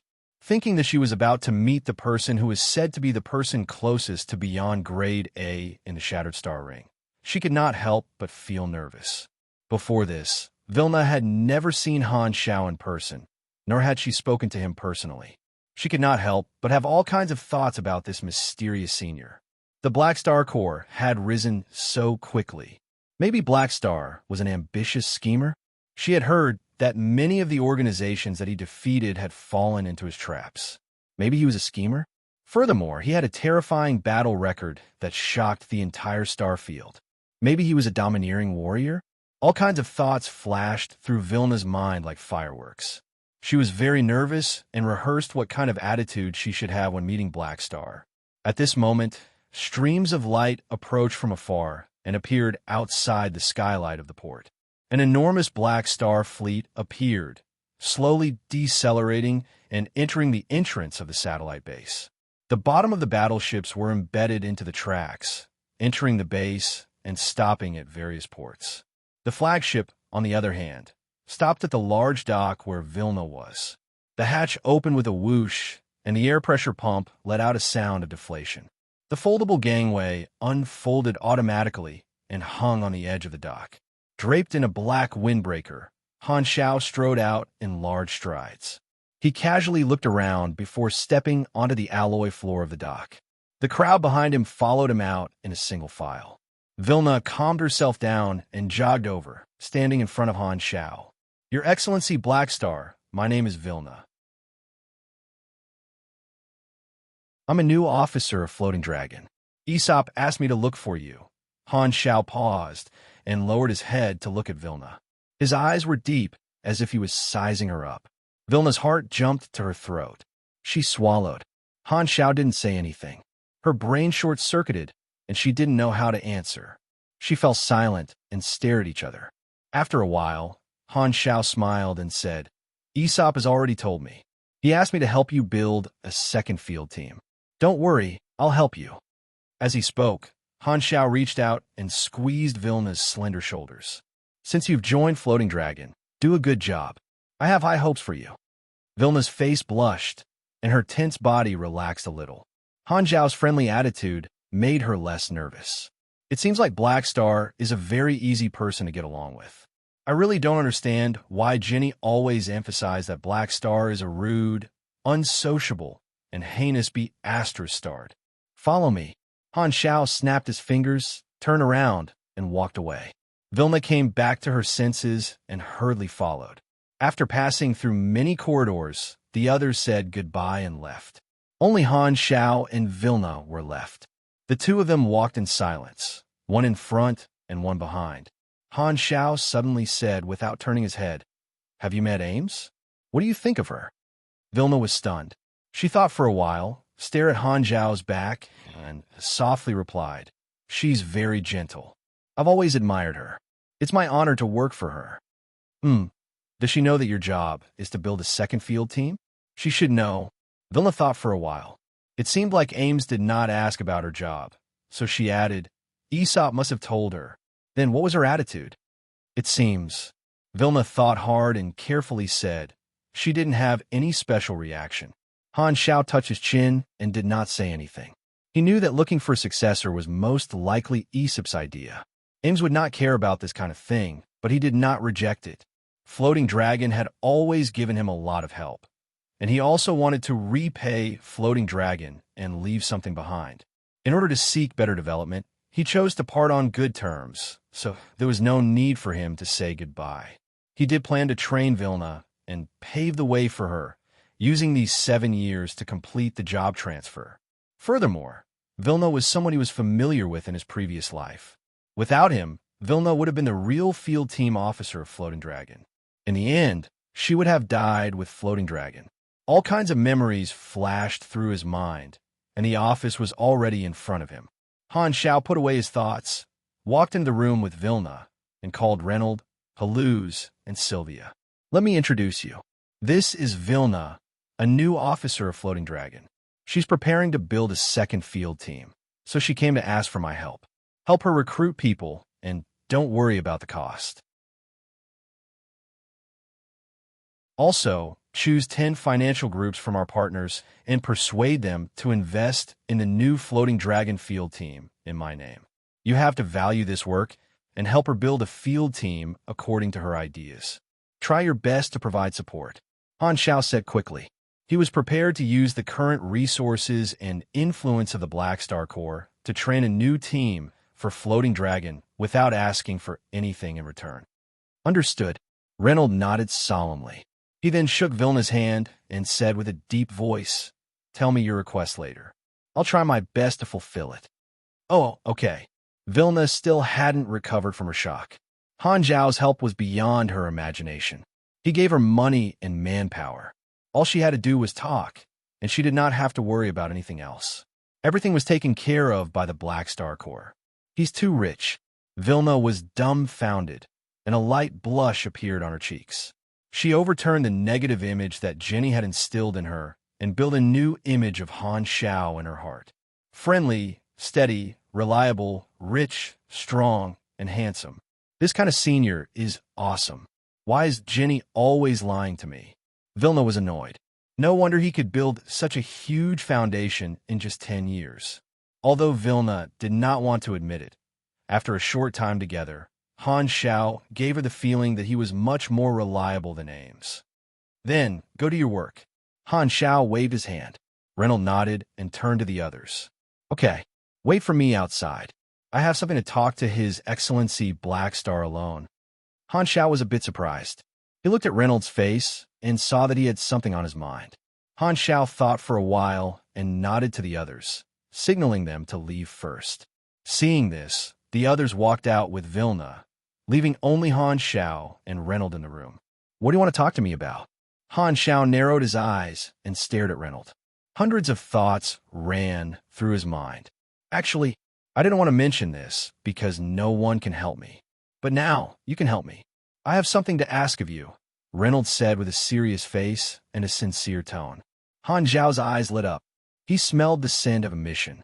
In the past few years, he had been trying to trigger a mission from Reynold, but he had never succeeded. He thought that this person did not have a mission, but now Reynold had taken the initiative to ask, which was beyond his expectations.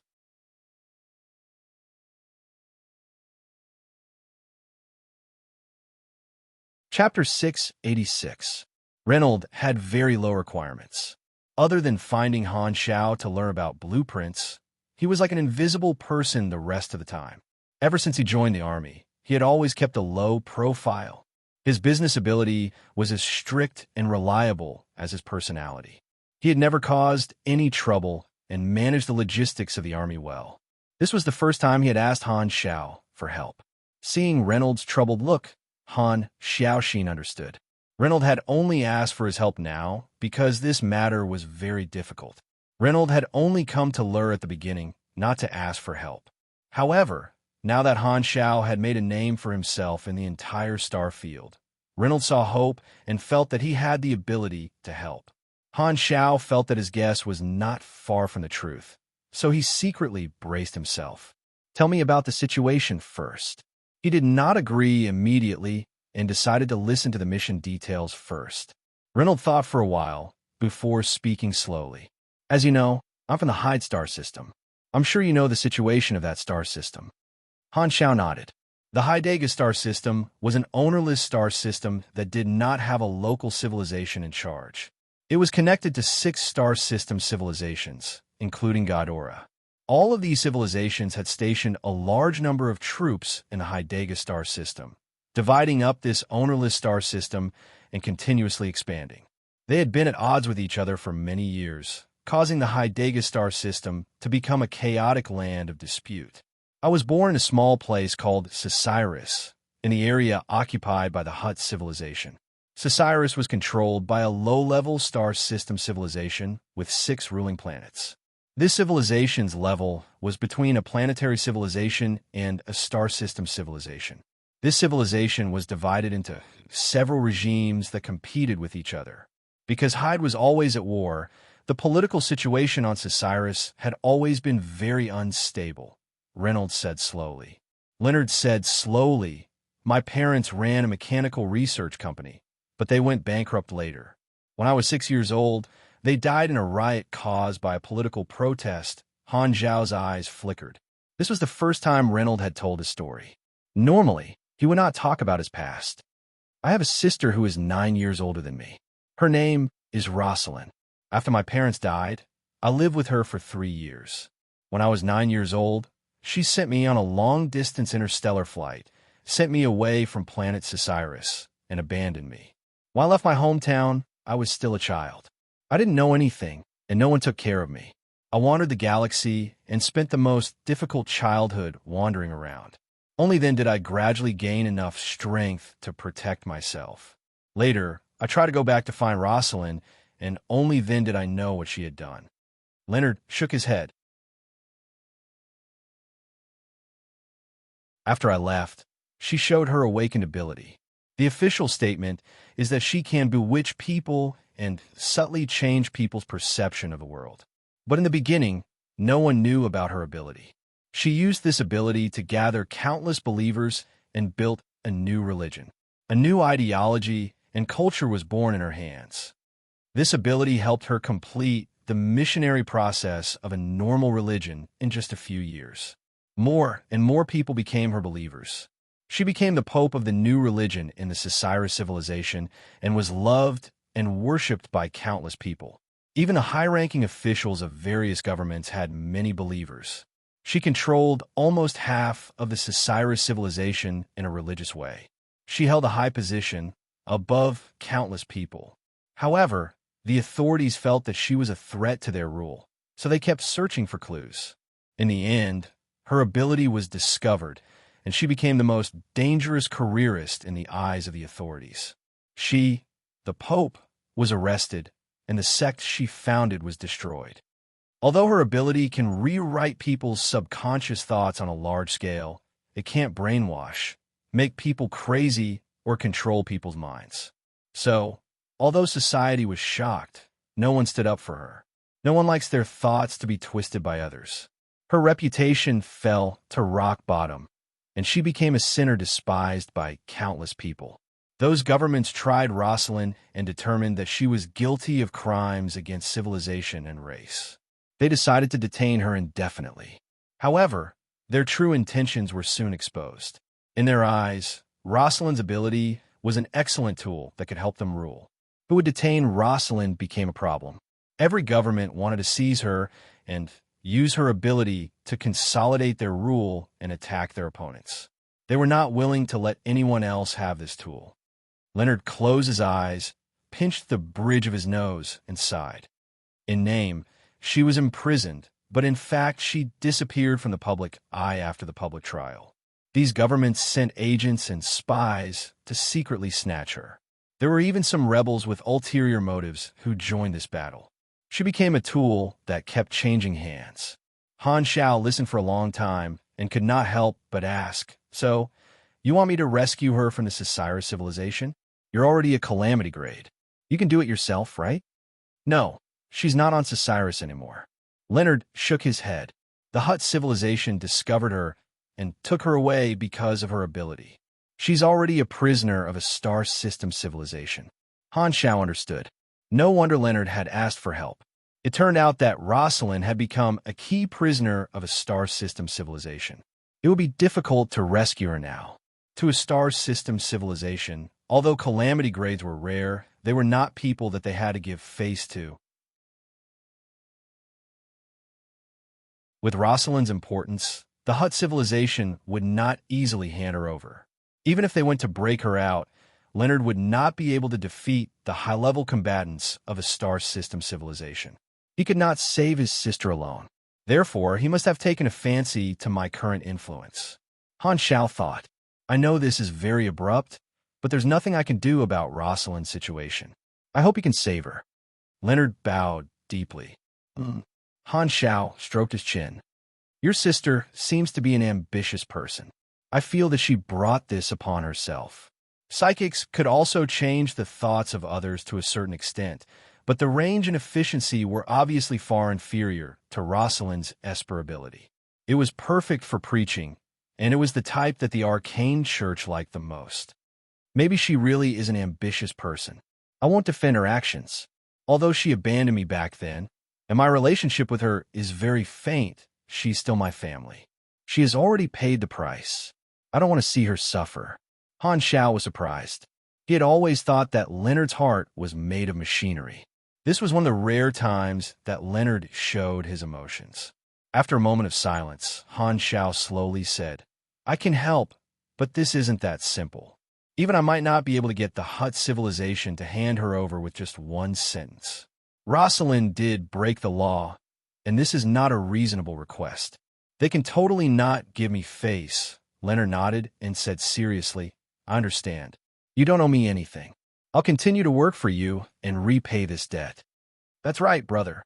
Han Xiao's eyes lit up, and he smiled. "If that's the case, I'll try my best." This time, a notification popped up on the interface. "You have triggered the mission, Reformer." Mission introduction. You agreed to Leonard's request and decided to save Rosalind from the Hutt civilization. Mission requirements. Save Rosalind. Reward. 18 million experience, plus 30 Leonard favorability, plus 80 Rosalind favorability. Blank character summon card. Leonard X1 Han Xiao looked at it, and a look of surprise flashed across his eyes. The mission itself did not seem too difficult, but the prerequisites to trigger it were very harsh. It seemed to require a good relationship with Leonard and a high level of influence. Only then would Leonard take the initiative to ask for help. The experience reward was rather ordinary for a mission of this level. Increasing the favorability of 2 characters was also quite normal. The reward that surprised him the most was Leonard's character summon card. A blank character summon card meant that he could choose one of Leonard's abilities as an effect. Han Xiao had obtained a blank character summon card before. At that time, he had randomly obtained one of AIM's abilities and killed a Dark Star Calamity grade. Of all Leonard's abilities, the most valuable one was the powerful mechanic molding talent, perfect mechanical sense. Although there was a limit to the number of times he could use a character summon card, it was better than nothing. Most of the time, Only combat missions with a draw reward had a chance of obtaining other people's molding talents. Other than character summon cards, the players would definitely not be able to obtain molding talents. Han Xiao had the NPC template, so the draw range included molding talents. However, the players did not, so there would not be missions that directly rewarded molding talents. Han Xiao was not disappointed. This was a matter of luck. If he wanted to obtain the true, perfect mechanical sense talent, he would probably have to think of another way. A character summon card is. It happens to be useful recently, Han Xiao thought to himself. The class advancement mission required him to create a piece of level 180 legacy orange equipment. With his current machinery affinity, it would be a little difficult to create orange equipment. He would have to find a way to increase his crafting ability. However, with the effect of perfect mechanical sense, he would be able to complete it in one go, saving him a lot of trouble. Putting away his thoughts, Han Xiao returned to the topic at hand. I'll move out in 2 days and make a trip to the Hut civilization. Tell me everything you know. By the way, what does your sister look like? I haven't seen her for many years. However, when she was still the Pope, she left behind many pictures. I saved them. Take a look. Leonard took out his communicator, pulled up a few pictures, and projected them in the air. It was a woman wearing a luxurious red and white robe. Her long hair was tied into a bun, and she had beautiful hair accessories. She had bright eyes and white teeth, and her facial features were similar to Leonard's. Her skin was snow white, and her temperament was graceful. In the picture, she seemed to be giving a religious speech, and below her were all devout believers who were listening with their heads lowered. Han Xiao took a look and suddenly frowned. He took another look and then stared at the woman's face in the picture, unable to move his gaze away. Noticing Han Xiao's gaze, Leonard was a little confused. What's wrong? Han Xiao came back to his senses, covered his mouth with his fist, and coughed. Nothing. Your sister is quite pretty. This time, it was Leonard's turn to have a weird expression. In reality, when he saw Rosalind's face, Han Xiaoxin was shocked. The Vilna he had just met today was someone he was familiar with in his previous life. He did not expect to see a second familiar face in one day.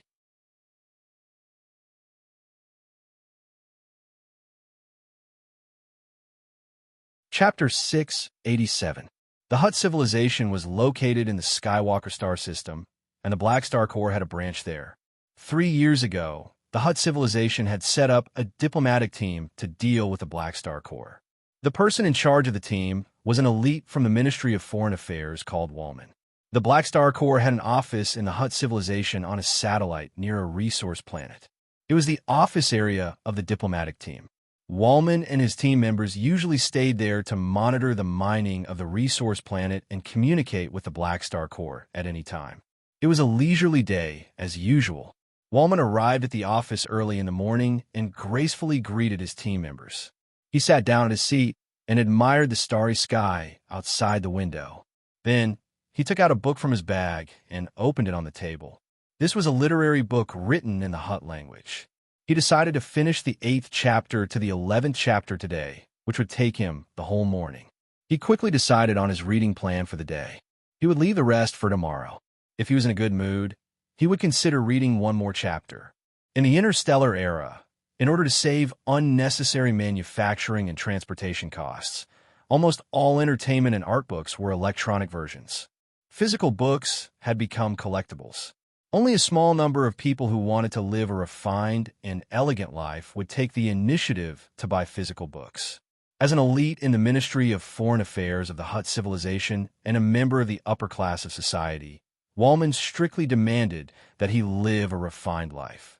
He took out a can of green powder, scooped 2 spoonfuls, and poured it into a crystal cup.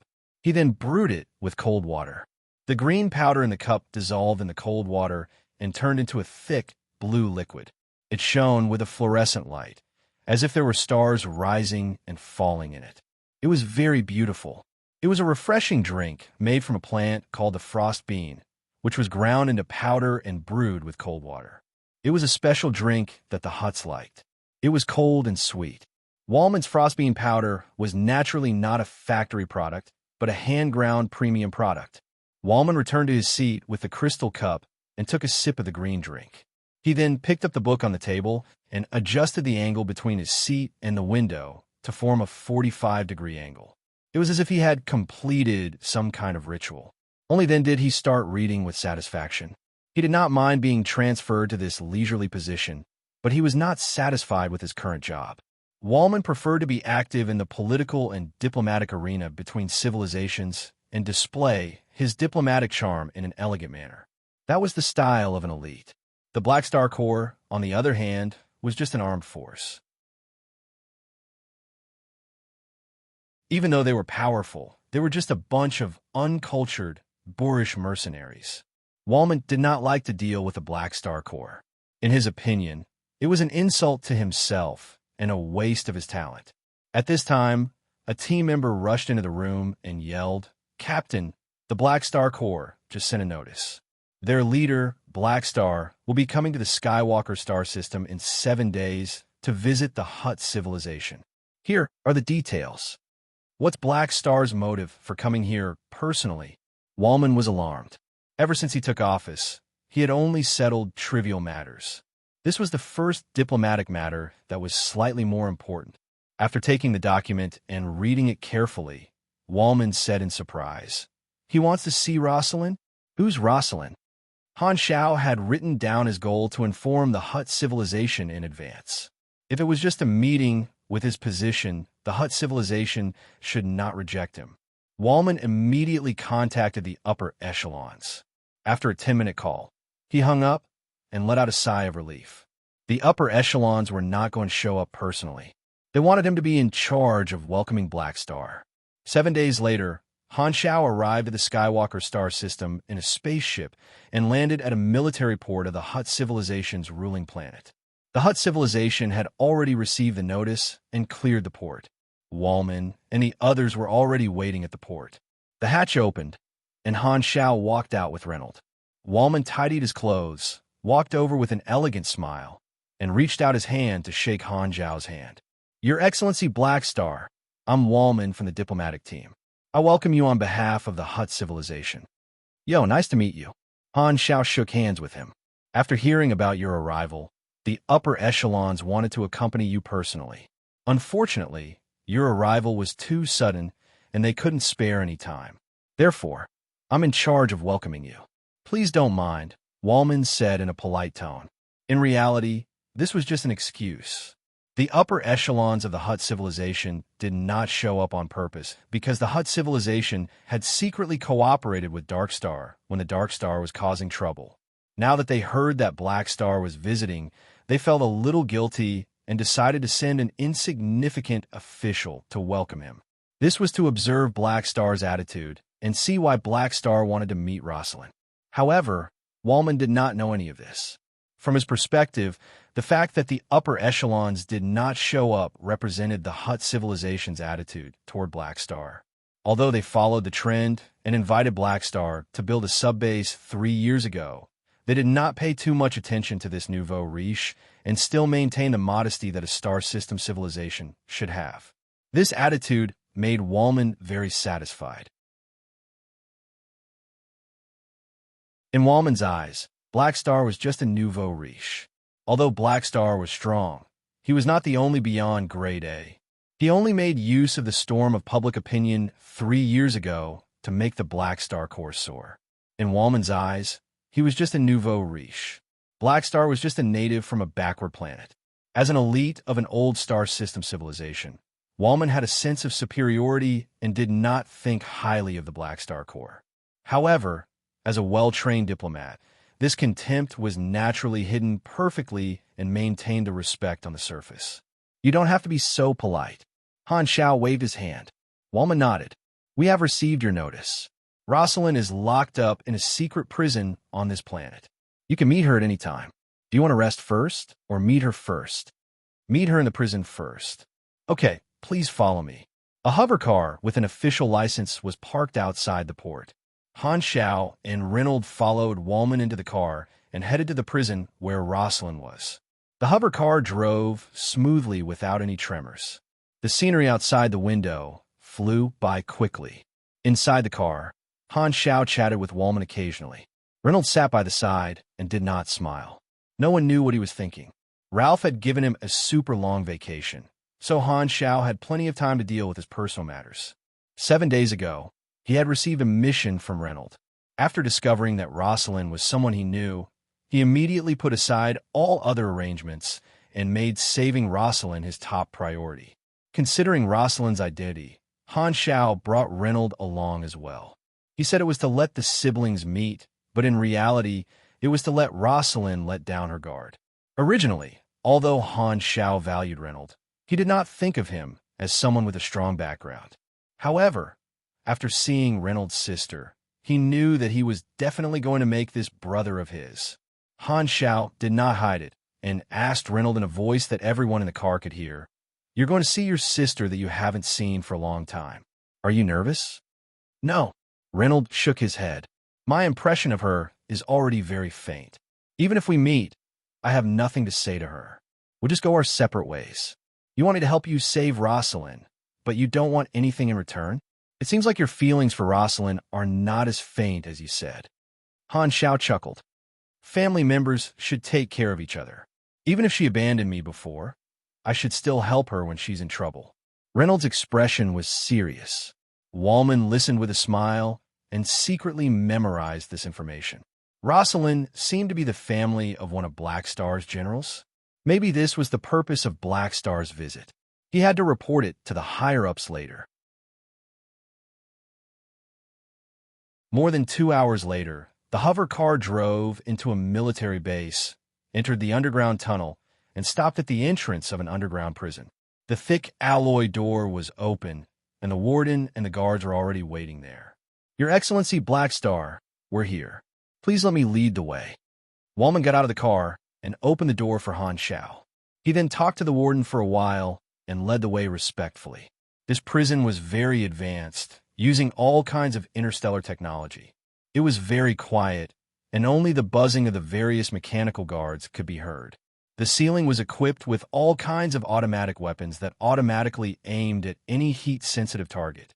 The security was very tight. Han Xiao admired it as he walked and learned a lot. He decided that after this was over, he would go back and renovate the Happy Hut. They walked past several areas and came to the single confinement cell in the deepest part. They stopped in front of an alloy cell. "The person you want to see is inside." Wallman nodded. The warden opened the cell door, and everyone walked in.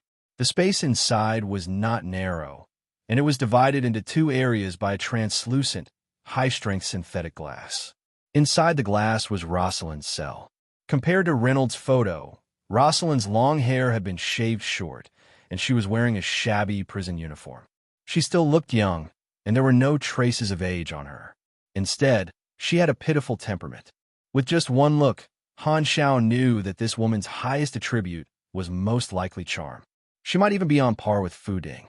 The cell was dark, and the strong light outside the door shone in.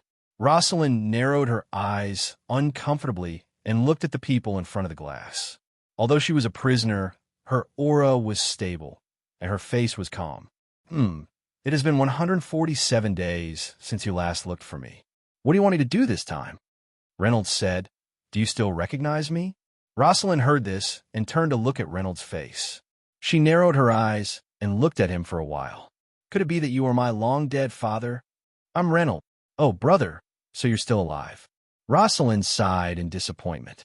She did not seem surprised that Reynolds was here at all. "What are you doing here?" "I'm here to save you," Reynolds said with a deep voice. "I haven't seen you for decades, and you're still as stupid." Rosalind pouted at the warden beside her. "Do you think he's deaf? His Excellency Black Star will try to get you out." "Black Star?" She raised her eyebrows. "I don't know him."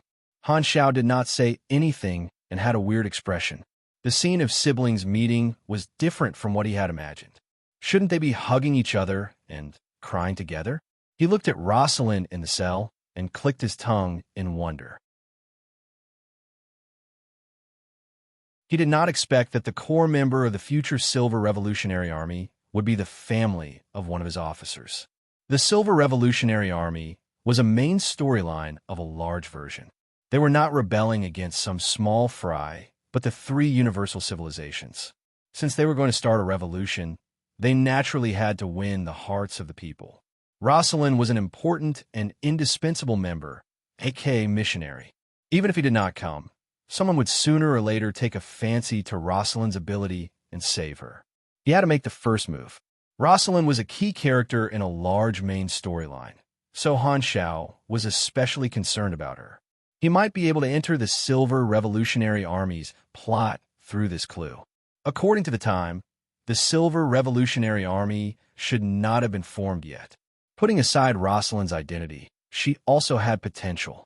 Although her Esper ability did not have much combat power, she was an irreplaceable special talent when it came to bewitching people and inciting the masses.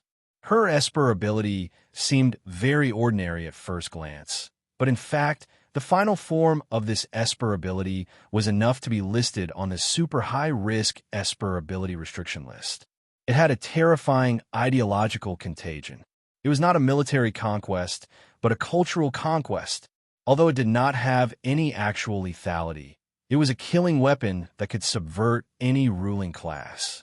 Rosalind was born to be a revolutionary and a religious talent.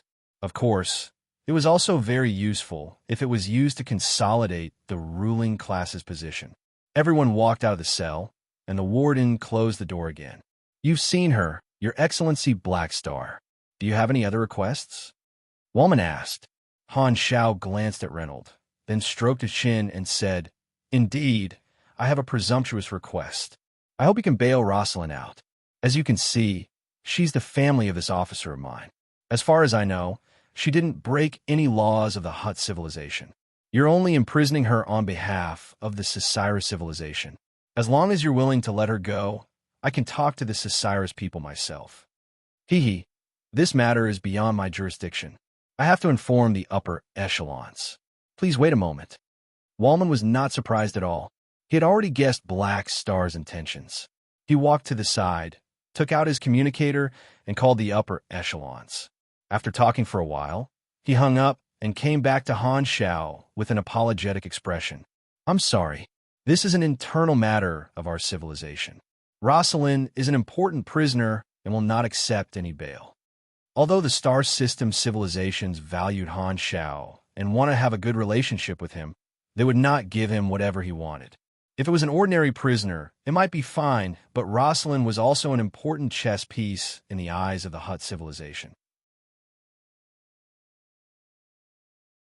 Of course, they would not hand her over just because Han Xiao said so. Is that so? Forget it then. Han Xiao shook his head in disappointment. "Thank you for your understanding." Wallman had a polite smile on his face as he said the official words. However, he was secretly sneering and could not help but criticize in his heart. "You're not even a beyond Grady yet, and you want to bail her out with just one sentence."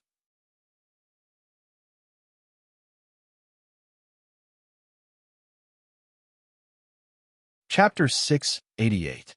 Since the upper echelons of the Hutt civilization were not willing to hand him over, there was no need for him to stay in the prison any longer.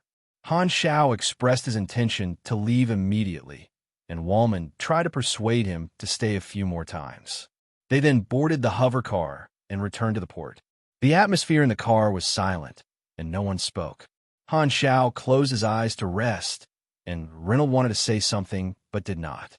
Wallman secretly observed Han Xiao's expression. He felt that Black Star would definitely be unhappy about being rejected, but he did not care about what Han Xiao thought. After all, he was only relaying the message to the upper echelons. Whether Black Star was unhappy about this had nothing to do with him. Furthermore, Wallman did not feel that it was a big deal to make Black Star unhappy. Civilizations were always the mainstream of this universe, and no matter how strong Black Star was, he was not an official. As a diplomat, he felt that he could express the attitude of the upper echelons. The Hutt civilization had no intention of roping in Black Star. Currently, Purple Crystal was already ahead of them, and they could not compete with a star cluster civilization. There were so many star system civilizations trying to curry favor with Black Star, and they were just one of them. Ghidorah was the star system civilization closest to Black Star, and they were Ghidorah's competitors. No matter how he looked at it, it was impossible for Black Star to have a close relationship with the Hutt civilization. Therefore, Wallman felt that the upper echelons knew that they did not have a chance, so they were too lazy to rope in Black Star. If they could not get anything back by handing over Rosalind, why would they lower themselves and satisfy Black Star's request? As long as they were like the other star system civilizations and used the Black Star Core's base as a superficial connection, it would be enough. In Wallman's eyes, Black Star's action of wanting to hand someone over with just one sentence was a sign of arrogance. Star system civilizations like us will definitely give you face, but we will not give you face for everything. Just as Wallman was trying to figure out what the upper echelons were thinking, the hover car finally arrived at the port. Han Xiao and Rennell got off the car and boarded the spaceship. Wallman accompanied them all the way. Stepping on the gangway, just as they were about to enter the cabin, Han Xiao turned around and looked at Wallman, who was at the port, and suddenly smiled. "We'll meet again soon. You're welcome to visit me again." Wallman put on a sincere fake smile. The spaceship shuddered and started moving.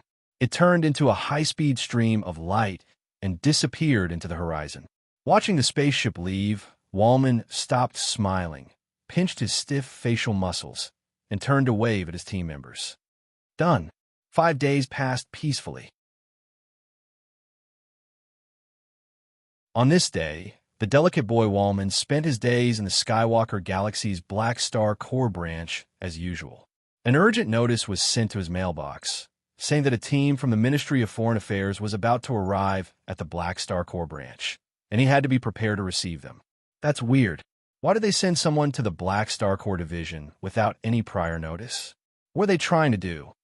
This notice did not follow the procedures, nor did it explain the purpose of this group of colleagues from the Ministry of Foreign Affairs. Wallman was a little confused, but since it was a mission assigned by the higher-ups, he could only complete it. After gathering his team members and making arrangements to receive them, Wallman brought them to the port of the branch and waited for the arrival of this group of colleagues. This Black Star Core satellite base was built on the outer orbit of the resource planet. It orbited the planet and supervised the mining teams on the planet. The port was a floating galactic spaceport built next to the satellite base. It was an independent small space station. Wallman waited for more than half an hour. An official spaceship with the Hutt Civilization's logo approached from afar and docked at the spaceport. The spaceship stopped, and the hatch slowly opened. A group of people dressed as diplomats accompanied a few purple crystal people as they walked down the gangway, while chatting and laughing. Wallman hurriedly walked up and introduced himself. "This is Wallman, the person in charge of diplomacy in the Black Star Core branch. These are the emissaries from the Amethyst civilization. We've just completed a handover and are about to rest here," a diplomat said elegantly. Emissaries from the Amethyst civilization. Wallman was shocked. Purple Crystal was the civilization in charge of Colton, and Hutt was only one of the star system civilizations. Sending an emissary to visit was an important diplomatic mission. Wallman could not help but be envious of this group of colleagues from the Foreign Affairs Department who were happily chatting with the Purple Crystal emissaries. They were able to interact with emissaries from star cluster civilizations and were usually active in the political arena between civilizations. Their work was more elegant and dignified, but he was sent to be in charge of an armed organization. "I'll be transferred back sooner or later," Wallman consoled himself. Back then, the higher-ups had sent him to be in charge of the Black Star Core branch because they believed in his capabilities and that there would not be any mistakes. An elite diplomat like him would definitely return to the Foreign Affairs Department. Just as he was about to invite the Purple Crystal emissaries to rest, a woman was escorted down the spaceship by a few armed personnel. Wallman turned around and was instantly stunned. The woman who was escorted over was Rosalind, whom he had met with Black Star a few days ago. Wallman's eyes flashed with shock. He pulled a colleague who was accompanying the Purple Crystal emissaries and whispered, "Why is she on your spaceship? Why did you bring her over?" That colleague was stunned. "You know her? She's a felon that the Purple Crystal emissaries specially sent to receive. Her name is Rosalind." Wallman's heart skipped a beat, and he instantly thought of Black Star. Could it be, at this time, another spaceship landed? Wallman recognized this battleship. It It was Black Star's spaceship. The hatch opened, and Han Shao walked down with Reynolds. The few purple crystal emissaries who did not usually smile smiled and went up to them. After chatting for a while, the purple crystal emissaries waved their hands, and a few armed personnel escorted Rosalind to Han Shao. They removed all the restraints on her and released her on the spot. Rosalind rubbed her wrists, glanced at Reynolds, and looked deeply at Han Shao. She did not say anything and was brought into the blacklight stealth by Reynolds. Han Shao turned around and saw Wallman standing at the edge of the crowd in a daze. He smiled and walked over. As I said, we will meet again very soon. Wallman suddenly did not know what to say to deal with the situation in front of him. Actually, it's not a big deal. Your Hutt civilization doesn't allow bail, so I can only find a civilization that allows bail. Han Shao raised his eyebrows. Wallman's lips trembled, and he forced a stiff smile. He had 10,000 curses in his heart, but he did not dare to say them out loud. From the corner of his eyes, he saw that his colleague was smiling like a spring breeze, as if he knew this would happen, and he was the only one who was kept in the dark. At this moment, he felt that his most precious sense of superiority was shattered into pieces, and it was shattered by the Hutt civilization's government that gave him this sense of superiority. Han Shao did not look at him anymore. He turned around and shook hands with the purple crystal emissaries. After exchanging a few pleasantries, he boarded the spaceship and left with Rosalind. Wallman clenched his fists and forced a smile again. Work was more important when dealing with the purple crystal emissaries. After settling these emissaries down, Wallman returned to his office. He was the only one in the room for now. Sitting in his seat, Wallman let out a long sigh. He wanted to suppress his thoughts, pick up the book, and continue reading, but he realized that he could not focus. Thinking about Black Star, Wallman did not feel good. He secretly comforted himself that this was a game between the upper echelons, and it had nothing to do with him. He did not have any conflict with Black Star. Luckily, he had always maintained diplomatic etiquette. No one knew how much Black Star had mocked him in his mind. As long as he did not fight with himself, no one would know that he felt embarrassed. Beep beep. At this time, Wallman's communicator rang. He opened it and saw that it was a message from his direct superior. His Excellency Black Star told us that he was very satisfied with your reception and felt very comfortable. He also hopes to see you again next time. Your transfer application will be postponed for now. You will continue to be in charge of the diplomatic missions of the Black Star Corps Division. Bang. A few team members were about to push the door open and enter when they suddenly heard the sound of something being smashed in the office. They hurriedly pushed the door open and saw that Team Leader Wallman's face, which had always been calm, was now ashen. The floor beside his table was full of debris. The crystal cup that he usually used was smashed into pieces, and the green drink with the physical book that he usually took care of. Blacklight stealth, main hall of the cabin. The three of them each sat in a corner of the circular sofa, forming a tripartite formation. Rosalind's eyes kept moving between Han Shao and Reynolds. Reynolds sat upright and looked straight ahead. Han Shao leaned against the sofa with one hand on the back of the chair and the other holding a wine glass. He looked at Rosalind with interest. You saved me because you want me to do something for you. Don't be shy. Tell me. Rosalind broke the silence first, her tone cynical. Reynolds frowned. I just wanted to save you. That's enough. Save those words for yourself. Rosalind interrupted Reynolds, crossed her legs, and said with a mocking expression, I don't know this, Your Excellency Black Star. In order to get me out, you even invited people from Purple Crystal. The cost must be quite high. I don't believe that you paid such a huge price just to fulfill the wish of a stupid subordinate. You should have told this Black something about my ability. Sorry, your nickname is too stupid. I can't be bothered to say it out loud. Is this woman a porcupine? She will attack anyone she catches, Han Shao mumbled to himself. He remembered that Rosalind did not have such a personality during the Silver Revolutionary Army in his previous life. Reynolds said with a deep voice, I'm using myself as an exchange to ask His Excellency Black Star to save you. Don't be ungrateful. Oh, Rosalind curled her lips and said, So, You think I'll definitely be grateful to you. You. Reynold was annoyed. I'm quite curious. This black something actually agreed to such a request. Is there anything about you that he values? Rosalind sized Reynold up. I'm already a calamity grade. Wow, you've grown up, haven't you? Rosalind opened her mouth wide exaggeratedly and clapped her hands twice, not showing any sincerity at all. She shrugged and said, So, you're saying that he values you a lot? Reynold was speechless. Han Xiao was right beside him, and he did not want to boast that he was valued. He felt like he was overthinking. Ahem. Han Xiao interrupted their conversation and said, Inviting the Amethyst civilization is not difficult for me. You've been locked up for too long and have never heard of my name. It was impossible for him to use force. Even if he had the status now, as long as he attacked a civilization, he would still be punished. The army was still growing, so it was impossible for him to destroy his own foundation. As for removing the base to show his attitude, it would not have a good impact. It would make the other galactic civilizations feel that he was kidnapping the will of a galactic regime. He was not a beyond grade yet, so it was not good to be too domineering. It was not conducive to maintaining a stable relationship. It was actually very easy to solve this problem. If the Hutt civilization could take over Rosalind from Cyrus, Purple Crystal could also take over the prisoners from them. All they had to do was transfer one of them.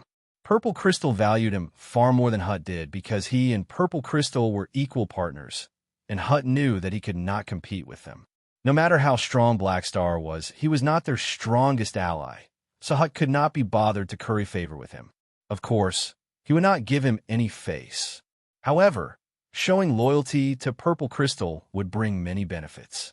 Therefore, if Purple Crystal took action, the Hutt civilization would be able to turn around. Small impact and high efficiency, this was Han Zhao's first choice. If it were the players doing this mission, they would have to use brute force to break out of prison. Is that so? Seems like you're a big shot. Rosalind raised her brows. It seems like I need to study the history of the past decade. As she spoke, Rosalind stood up slowly, walked in front of Han Xiao, grabbed his wine glass, and drank it all in one gulp. She then threw the empty glass away, sat down again, burped, and waved her hand casually. I'm thirsty, so I borrowed some. A big shot like you definitely won't lower yourself to my level, right? Han Xiao turned to look at Reynold. Your sister has quite a personality. She's like a scoundrel. She's always been so casual and mean since she was young. She never considered the feelings of others. Reynold could not help but complain. So, I'm not surprised that she became an ambitious schemer who toyed with the entire civilization. Yeah, I'm an ambitious schemer, a scoundrel. If you let me out, countless people will suffer. Do you regret saving me, my dear little brother? Rosalind made a face. No. Reynolds snorted, not bothering to argue with her. TSK, I'm a little touched. What should I do? Sure enough, no matter how much you hurt your family is always willing to be the scapegoat.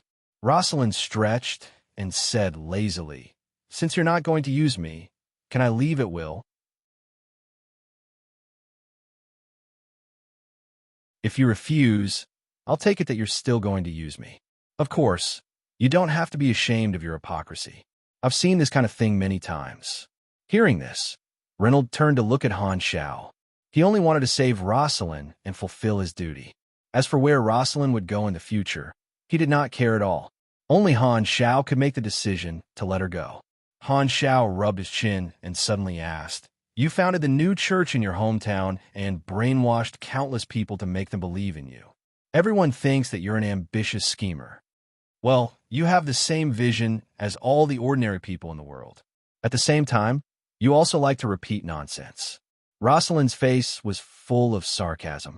What is a big shot like you trying to criticize my actions? Tell me. I'll try to repent for 1 minute. Any more than that would be too much. But I don't think you're an ambitious schemer. You're a reformer. Han Xiao leaned forward and stared into Rosalind's eyes. His tone was neither light nor heavy. He started to fertilize her. As soon as he finished speaking,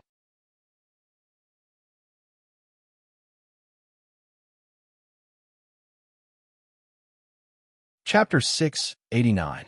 Cough, I'm just kidding. My thoughts were drifting today. My writing period was even more timely than my period. I wrote more than 700 words of text. After reading it, I felt that I must have awakened some strange attribute when I was writing it. It was all strange ideas. My eyes were almost blinded by it. So I planned to adjust the outline of the subsequent plot, cut out some side plots, and simplify the direction of the subsequent plot. The main thing is to respond to the call of my brothers to enter version 3.0 as soon as possible so that the leaks can return. So brothers, please let me stand up for a day. I'll adjust the plot plan during the version update period and increase the density of the plot. Goo.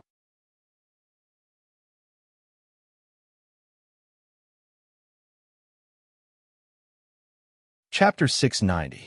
Interesting. This is the first time someone has lied and praised me. Rosalind forced a sarcastic smile to hide the panic in her heart. You can disguise yourself with your ambition, but you can't fool everyone. You created the new church and changed the people's faith not because of your ambition. You have other intentions. Han Xiao smiled. Han Xiao had limited knowledge of Rosalind, but in his previous life, in the Silver Revolutionary Army version, the players had collected a lot of information about Rosalind. After Han Xiao recognized Rosalind, he recalled this information. A considerable part of it was Rosalind's past. She had told others about her past. Although she did not tell the players where her hometown was, she had mentioned what she had done in her hometown and her motives. According to this information, Han Xiao knew that Rosalind's true motives had nothing to do with ambition. She did not manipulate the faith for power. Han Xiao knew Rosalind better than she did. To be able to become the backbone of the Silver Revolutionary Army, other than having a special ability, she also had a heart that was not satisfied with the status quo and a unique ambition. Rosalind's heart skipped a beat. This was the first person to see through her disguise. She hurriedly suppressed the shock in her heart and stabilized her mind with caution and vigilance. This was a habit that she had developed over the years. Blackstar has only seen me twice, and he's already saying all this for no reason. He must have some ulterior motive. He must be exaggerating on purpose. How could he know what I'm thinking? The true motive of building the church and gathering faith had always been the deepest secret in her heart. Rosalind had never told anyone else. She did not think that Blackstar would be able to guess it. Reynold also turned to look at Han Xiao suspiciously. Could it be that his sister had other secrets? Your ability is to subtly change people's mental appearance. The effect is not strong, and you can't completely control others as you wish. However, you can instill all kinds of thoughts in them. With a confident look, Han Xiao slowly said, "Thoughts are invisible, but they are like the strings that control a puppet, affecting every aspect of an individual. Whether he is loyal or rebellious, passionate or hypocritical, cheerful or gloomy, a lot of these depend on his thoughts. The same environment can create different people, and it's also because of his thoughts." As he spoke, he pointed at Rosalind, who was forcing herself to calm down, and smiled. The new thoughts you give them through your ability are very contagious.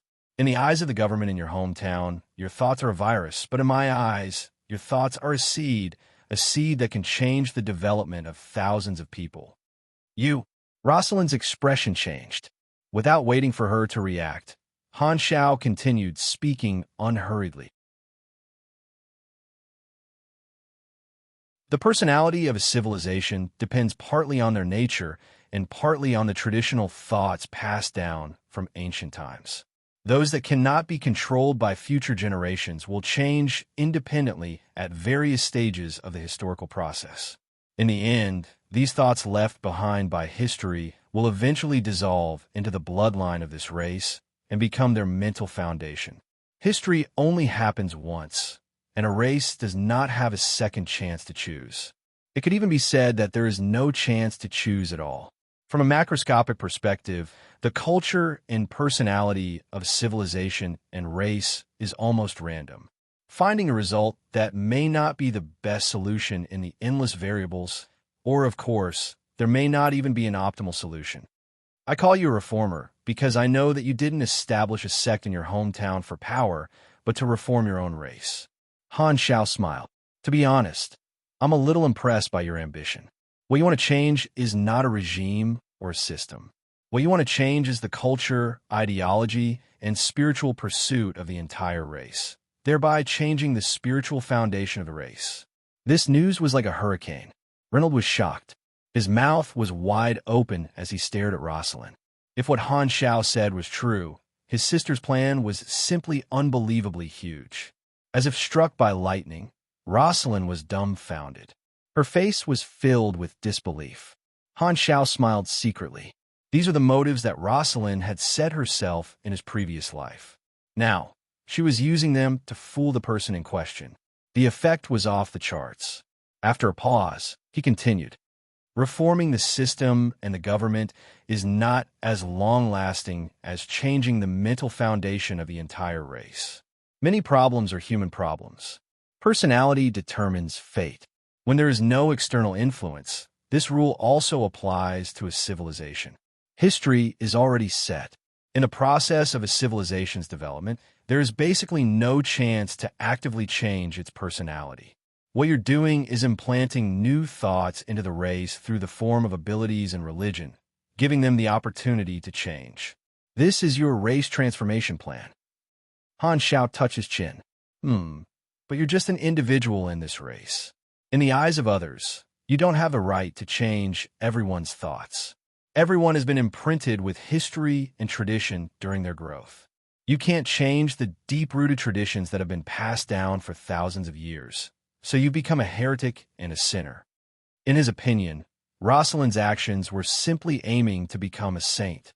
Han Xiao could not help but mock Rosalind in his mind, denying history and denying the national spirit that has been passed down. You're very empty, and your thoughts are too dangerous.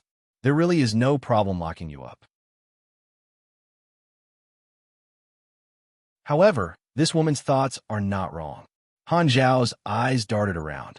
If there were no Confucianism in the history of his previous life, then the ideas passed down by the people thousands of years later would be different, and the logic of how people conducted themselves would also change to a certain extent.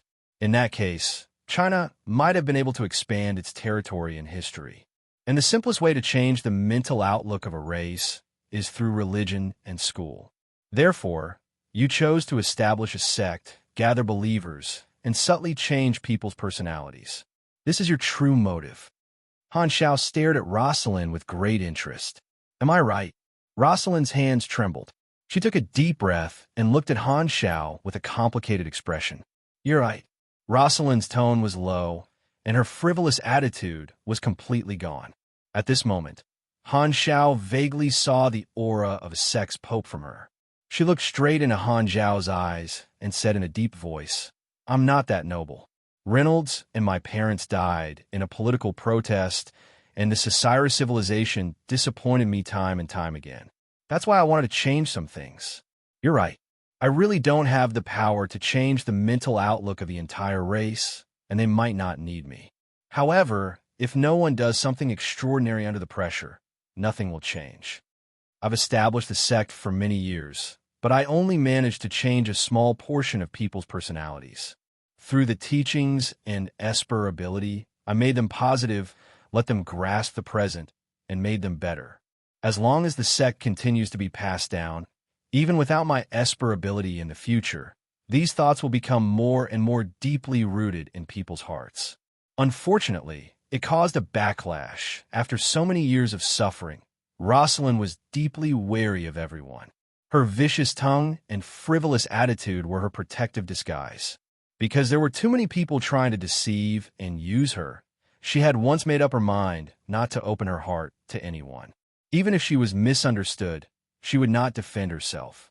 However, this was the first time Rosalind had confided in an outsider. She stared at Han Xiao, and a complicated feeling rose in her heart. There was shock, relief, and a trace of comfort from meeting someone who understood her. These were the deepest secrets in her heart, and she had never told anyone else. However, Blackstar saw through it so easily and said her true thoughts. This was also the first time Rosalind had met someone who understood her so well. She almost lost her composure. Reynolds was speechless. He looked at Rosalind in disbelief, and sized her up as if he suspected that his sister had been replaced by someone else. He could not imagine that Rosalind would have such lofty ambitions. She wanted to fly to the sky and stand shoulder to shoulder with the sun. Seeing Rosalind admit it, Han Xiao was secretly excited. This fertilization method was indeed as useful as before. In his previous life, the Silver Revolutionary Army had tricked her this way. Achoo! On Blue Star, Bennett suddenly sneezed. After Rosalind finished speaking, the room became quiet. The few of them did not speak for a while. Han Xiao knocked on the table and took the initiative to speak. Then what are your plans in the future? You can't go back to Cyrus. You're now a prisoner of Purple Crystal in name. I've bailed you out, so you can't run around. Rosalind heard that and glanced at Reynolds. She smiled gently. I understand. After saying so much, you still want me to stay. You're a talent. I like talents. Han Xiao naturally did not have to deny it. Since my brother is working for you, even if you use me, you won't go overboard. All right, you use your connections to save me. I owe you a favor. My brother is my brother. I won't use him to repay your favor. Furthermore, I don't have much combat power. I'm definitely not a match for a big shot like you. Rosalind stretched and regained her playful attitude. She blinked at Han Xiao and deliberately revealed a flirtatious expression. Since I can't escape, I have no choice. I'll lend my body to you as a tool. Use it as you wish. Don't stand on ceremony. Okay. Han Xiao nodded without batting an eyelid. However, he cursed in his heart. Damn, still pretending. Do you think I can't see such a huge plus 80 red heart favorability? Will you die if you tell me honestly that you're very grateful? Will you die? With the biggest problem settled, Han Xiao asked Reynolds to take Rosalind to rest and eat something to replenish her nutrition. After being locked up for so many years, Rosalind's body was rather weak. She urgently needed to recover. After the two of them left, Han Xiao remained in the hall alone. He tapped his fingers on the sofa and pondered about how to make use of Rosalind's special talent. Rosalind's ability was very suitable for ideological construction. He felt that he could use her to strengthen the corporate culture of the Black Star Corps and cultivate slogans such as, "Let the Black Star's radiance spread throughout the galaxy," and "May the Black Star rise again." Bloodshed Land also had people specialized in ideological construction. In other words, Rosalind could take on the role of political commissar.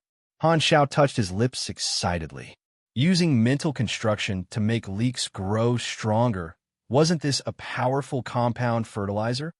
Moreover, her ability is very special. In the future, the Silver Revolutionary Army might still target her. I can't keep such an ambitious person around forever. In this case, if she becomes a core member of the Silver Revolutionary Army like in my previous life, I might be able to form good karma with them and maintain a good relationship with them. We won't become enemies. The Silver Revolutionary Army was naturally very powerful to be able to become a main storyline of a large version. Although Han Xiao did not want to join them to rebel against the three universal civilizations at all, he did not want to become enemies with them either.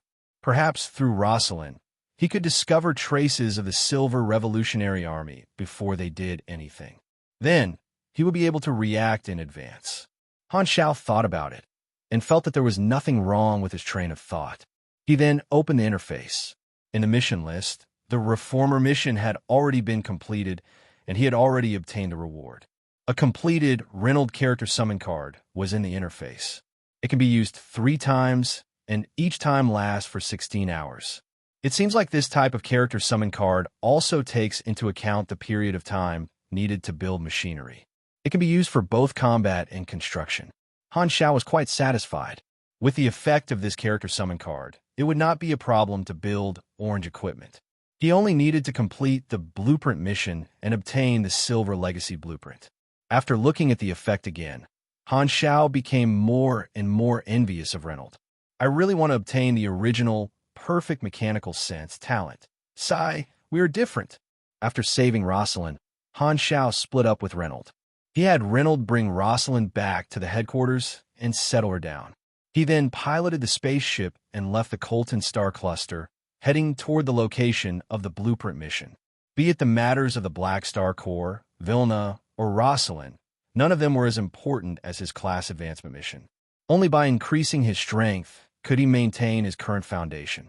With the hope of completing the class advancement mission, Han Xiao put down the other work in his hands and focused on the class advancement. You're tuning into the Warrior Lore YouTube channel. Don't forget to subscribe and join us on this journey to catch the most captivating stories.